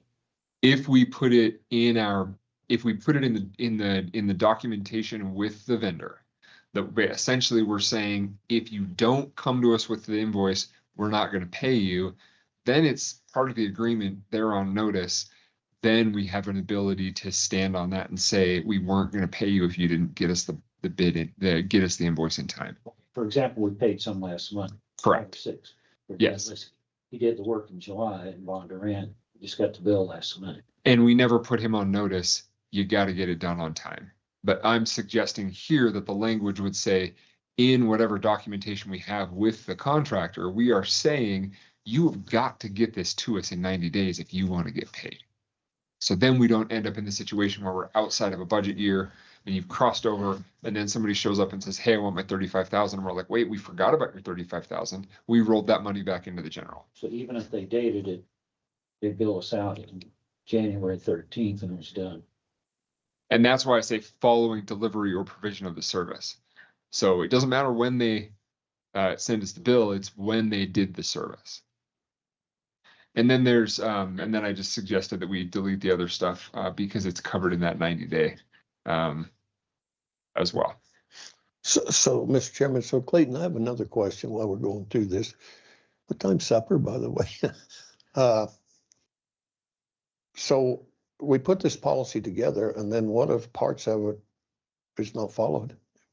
What do you do? What do you do then? It's your policy. You can fire people. No. What do we do? You fire people. What? Huh? You can fire people if they choose not to follow your policies. Well, or if they're an elected official, you just don't give them money next time. You have the power of the purse. Okay. I'll remember that. If I was the department that was in the practice of buying a lot of things.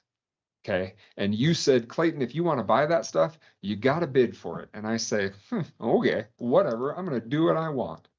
And then the next time I submit my budget request to you and I say, I would like $100,000 to buy this kind of stuff. And you just send it back to me and say, pound sand because you didn't follow our rules last time. That's how the power of the purse works. Okay. Is everybody hearing this? Well, we got budget sessions coming up. I'm glad to hear this. Thank you. You have the power of the purse. You've always good. Oh, I'm loving it. I'm glad I'm still here. Okay. Questions on those deletions on paragraph 5? Good.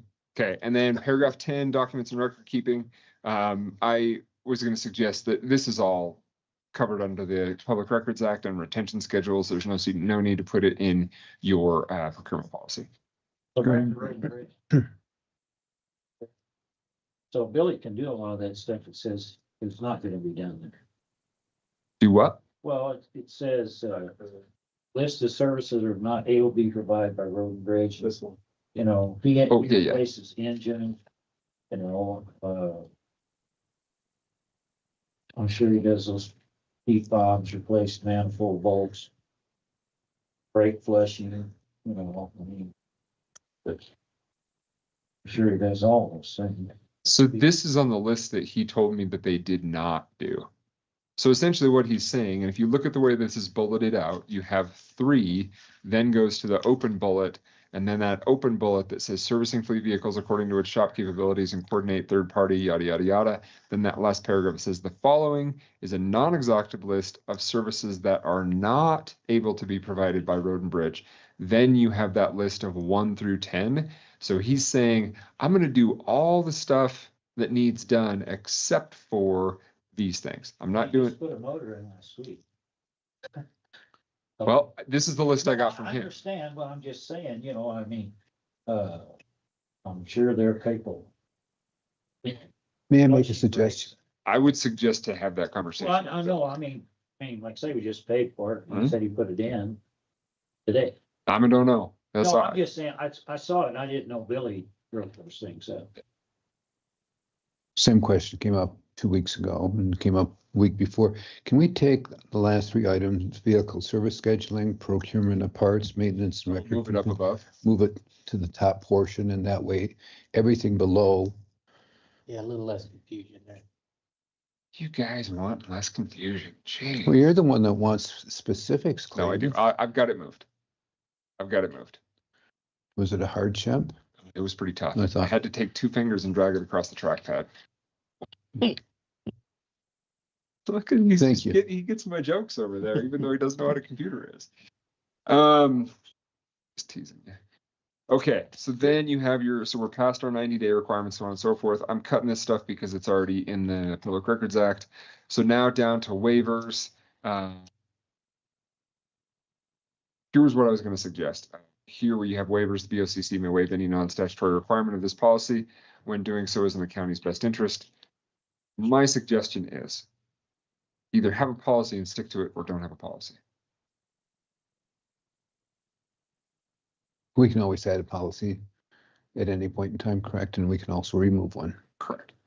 So this is my suggestion, is that when you're saying waivers, you're essentially saying we can ignore this policy.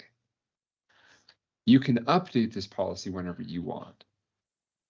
But I would suggest that if you're saying your policy is such that you can ignore it whenever you want, what's the point of having a policy?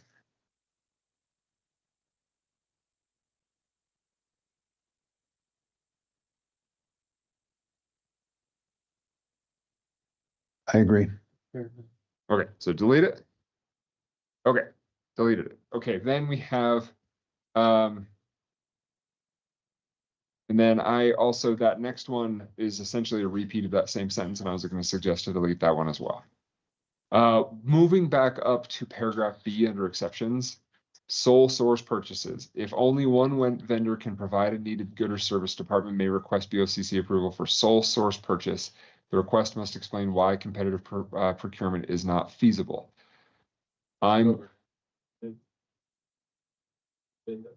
That covers it. Do you want to put a radius or a time or whatever, or do you want to leave that more open? Because right now, the way it currently reads, if only one vendor can provide a good or service. If you go far enough away, you're going to get another vendor. Well, So that's why I'm shouldn't be cost effective. Should eliminate himself. One would hope. Yeah. But that's the suggestion, is like, because the reality is when we're getting to a spot of like one vendor for a service, we're really talking about how far away from Sublette County. Or we can leave it how it is and leave it general, or we can put a radius on there. That was just my suggestion.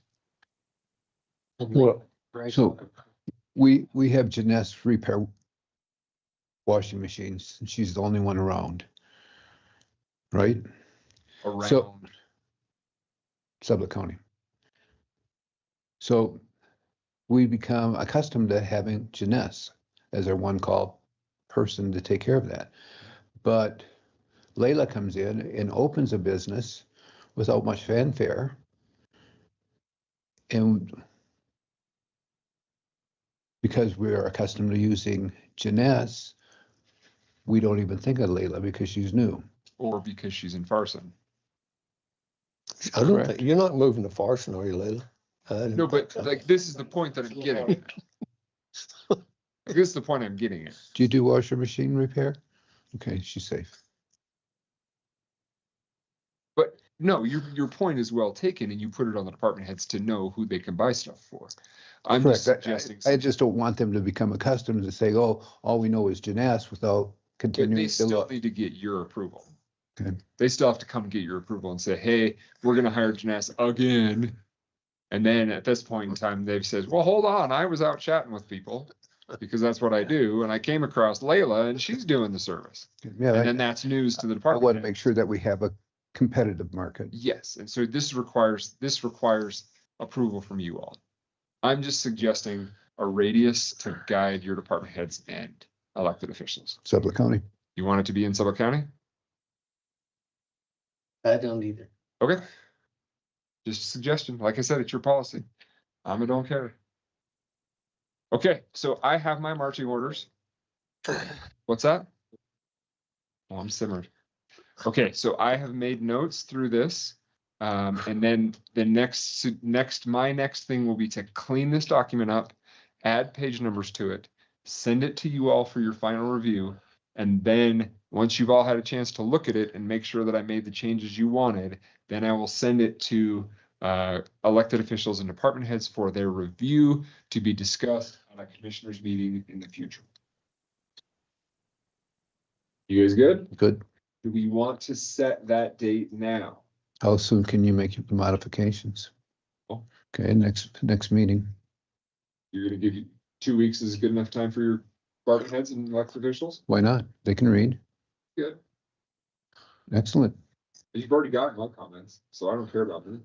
Did you say something? I did. Oh, shoot. So if you're done with me, That's it for me? Is that it for me? Yeah. Okay. Yeah. McIntyre, he's like, get Clayton out of here. Okay. Okay, I'll second that motion. thank you, thank you, thank you. Yeah. Janess is up next and she needs a legal opinion. You need to learn.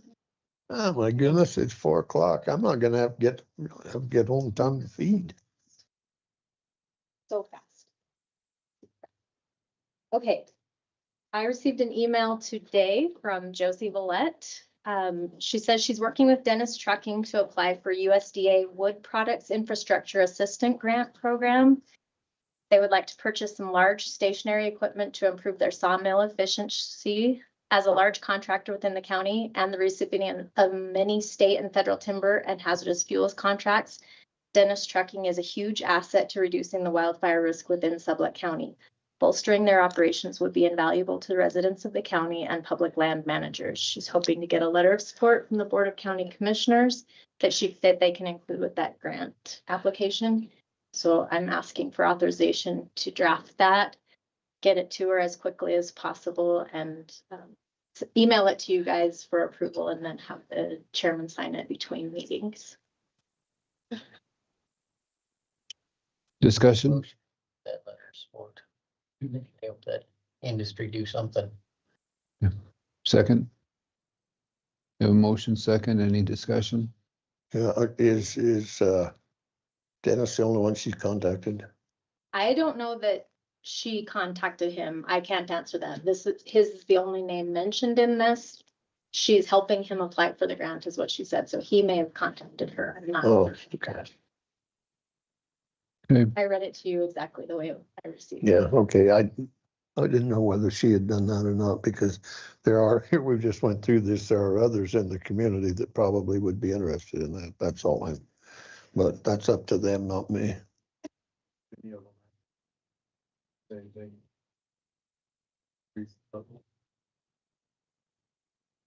Okay, motion second, further discussion? All in favor? Aye. Aye, any opposed? Motion passed, thank you. Okay, and then I received a draft of proposed rules for the fire protection revolving account from the state forester. And they want comments on those from them, so was wanting to get clarification. Do you want to provide comment on that? For the So what does that all involve? Yes. I have, Dad talked to me this morning at the breakfast and he does have some comments. And so we worked collectively, Comments. just let him make the comments. Well, yeah, no, I have no issue with that as long as it doesn't commit us to funding. It won't? Right, no, no, Okay. this is just proposed rules. And to clarify one thing, when she sent them to me, she asked, because I kind of come with an outside perspective, not in the fire industry, so she says, what are we missing from an outside perspective? So however you guys want to proceed, but that is the reason that she asked. And he sent me some comments this morning after I talked to him. I have not read them yet, but I'd leave it for you and him to put something together. okay, everybody good with that? And we did the letter of support for the weed and pest that I believe Commissioner Vickery may have asked for, and I sent that out to you and said you might want to cut and paste and do something quicker. And it did pan out that they are done with that budget. They've reconciled the budget, so there's no point in that unless you have a reason that you want to still proceed with that. I do have it here if you want to sign it. No, the barn door's already closed on that. And then we did send the Bureau of Reclamation comments that were regarding post 2026 operation of the Colorado River. Chairman Bernard asked me to stamp it while he was gone, and I got them sent out timely, but you do need to ratify that signature through a motion, please.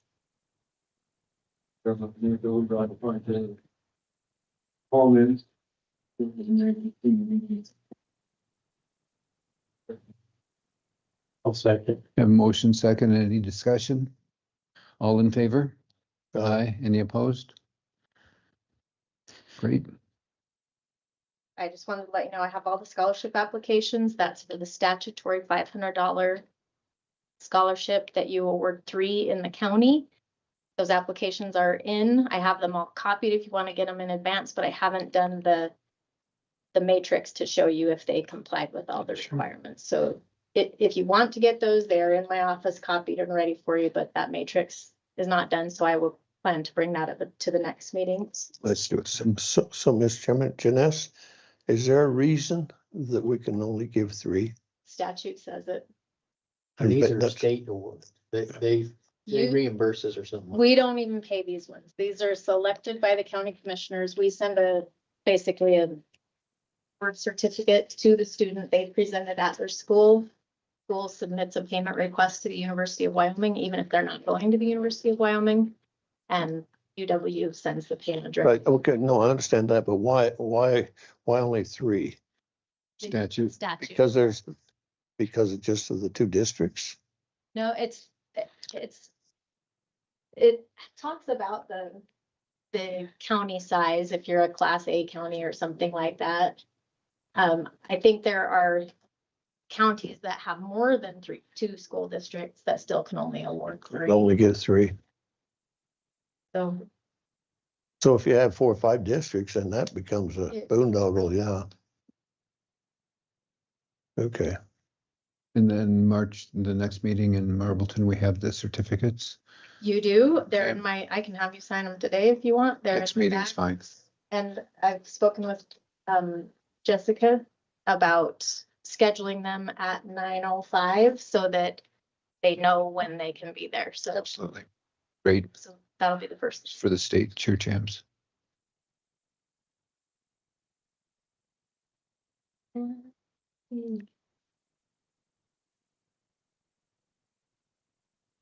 One other thing that I just really quickly wanted to talk to you about was an idea that came to me while we were in DC. One of the speakers talked about how if we want to get action, we need to spin the story and make it emotional.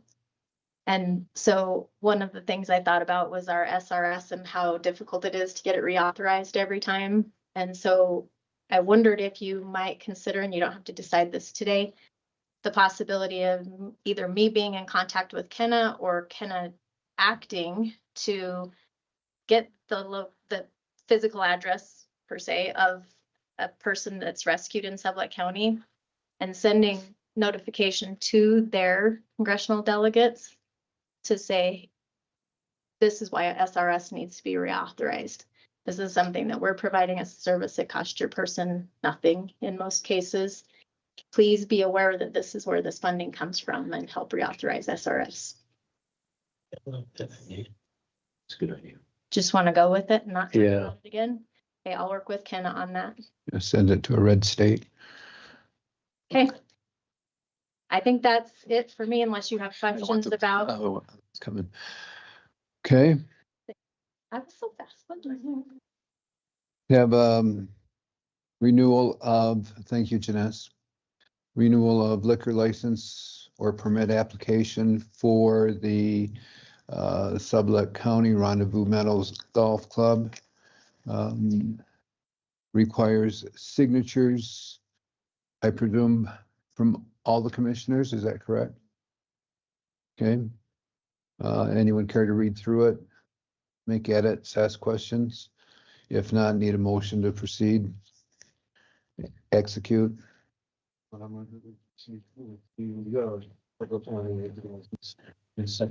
a motion second, all in favor? Aye. Aye, any opposed? Leila, is there something you wanted to add? Been here all day, of course she's got something. You're down underneath my writing, I didn't see you there. So I have 14 NOVCs this week. 11 of them are abatements. I can read through each one, or I can give you your grand total.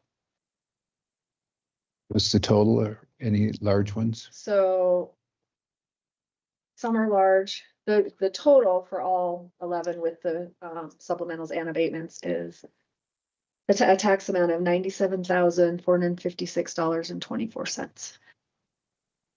They're mostly all 2023 abatements. Any issues? I'd make a motion to approve the NOVCs as presented in the amount of $97,456.24. Motion made, second. Any discussion? Yes, there are 3 that are Pure West. Would accuse myself on this. Thank you. Okay, motion, second, any discussion? Commissioner White is recused from this. All in favor? Aye. Any opposed? Motion passed. Thank you.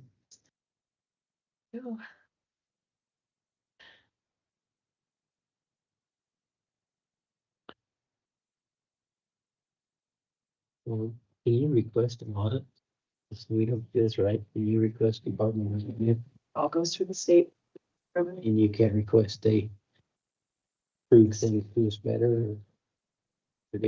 Most of these are the Department of Revenue auditing them. Well, after talking to Sam, I don't think I agree with their procedure. Right.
Thank you. Is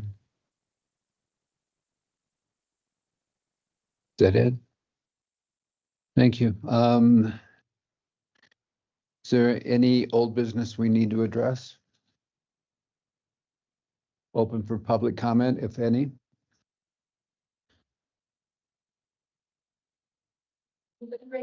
No public comment. Thank you for listening and participating. Motion to adjourn, please. Second. Have a motion second for adjournment. All in favor? Aye. Any opposed? Thank you. See you in 2 weeks in Marbleton. You hated golf, Sam?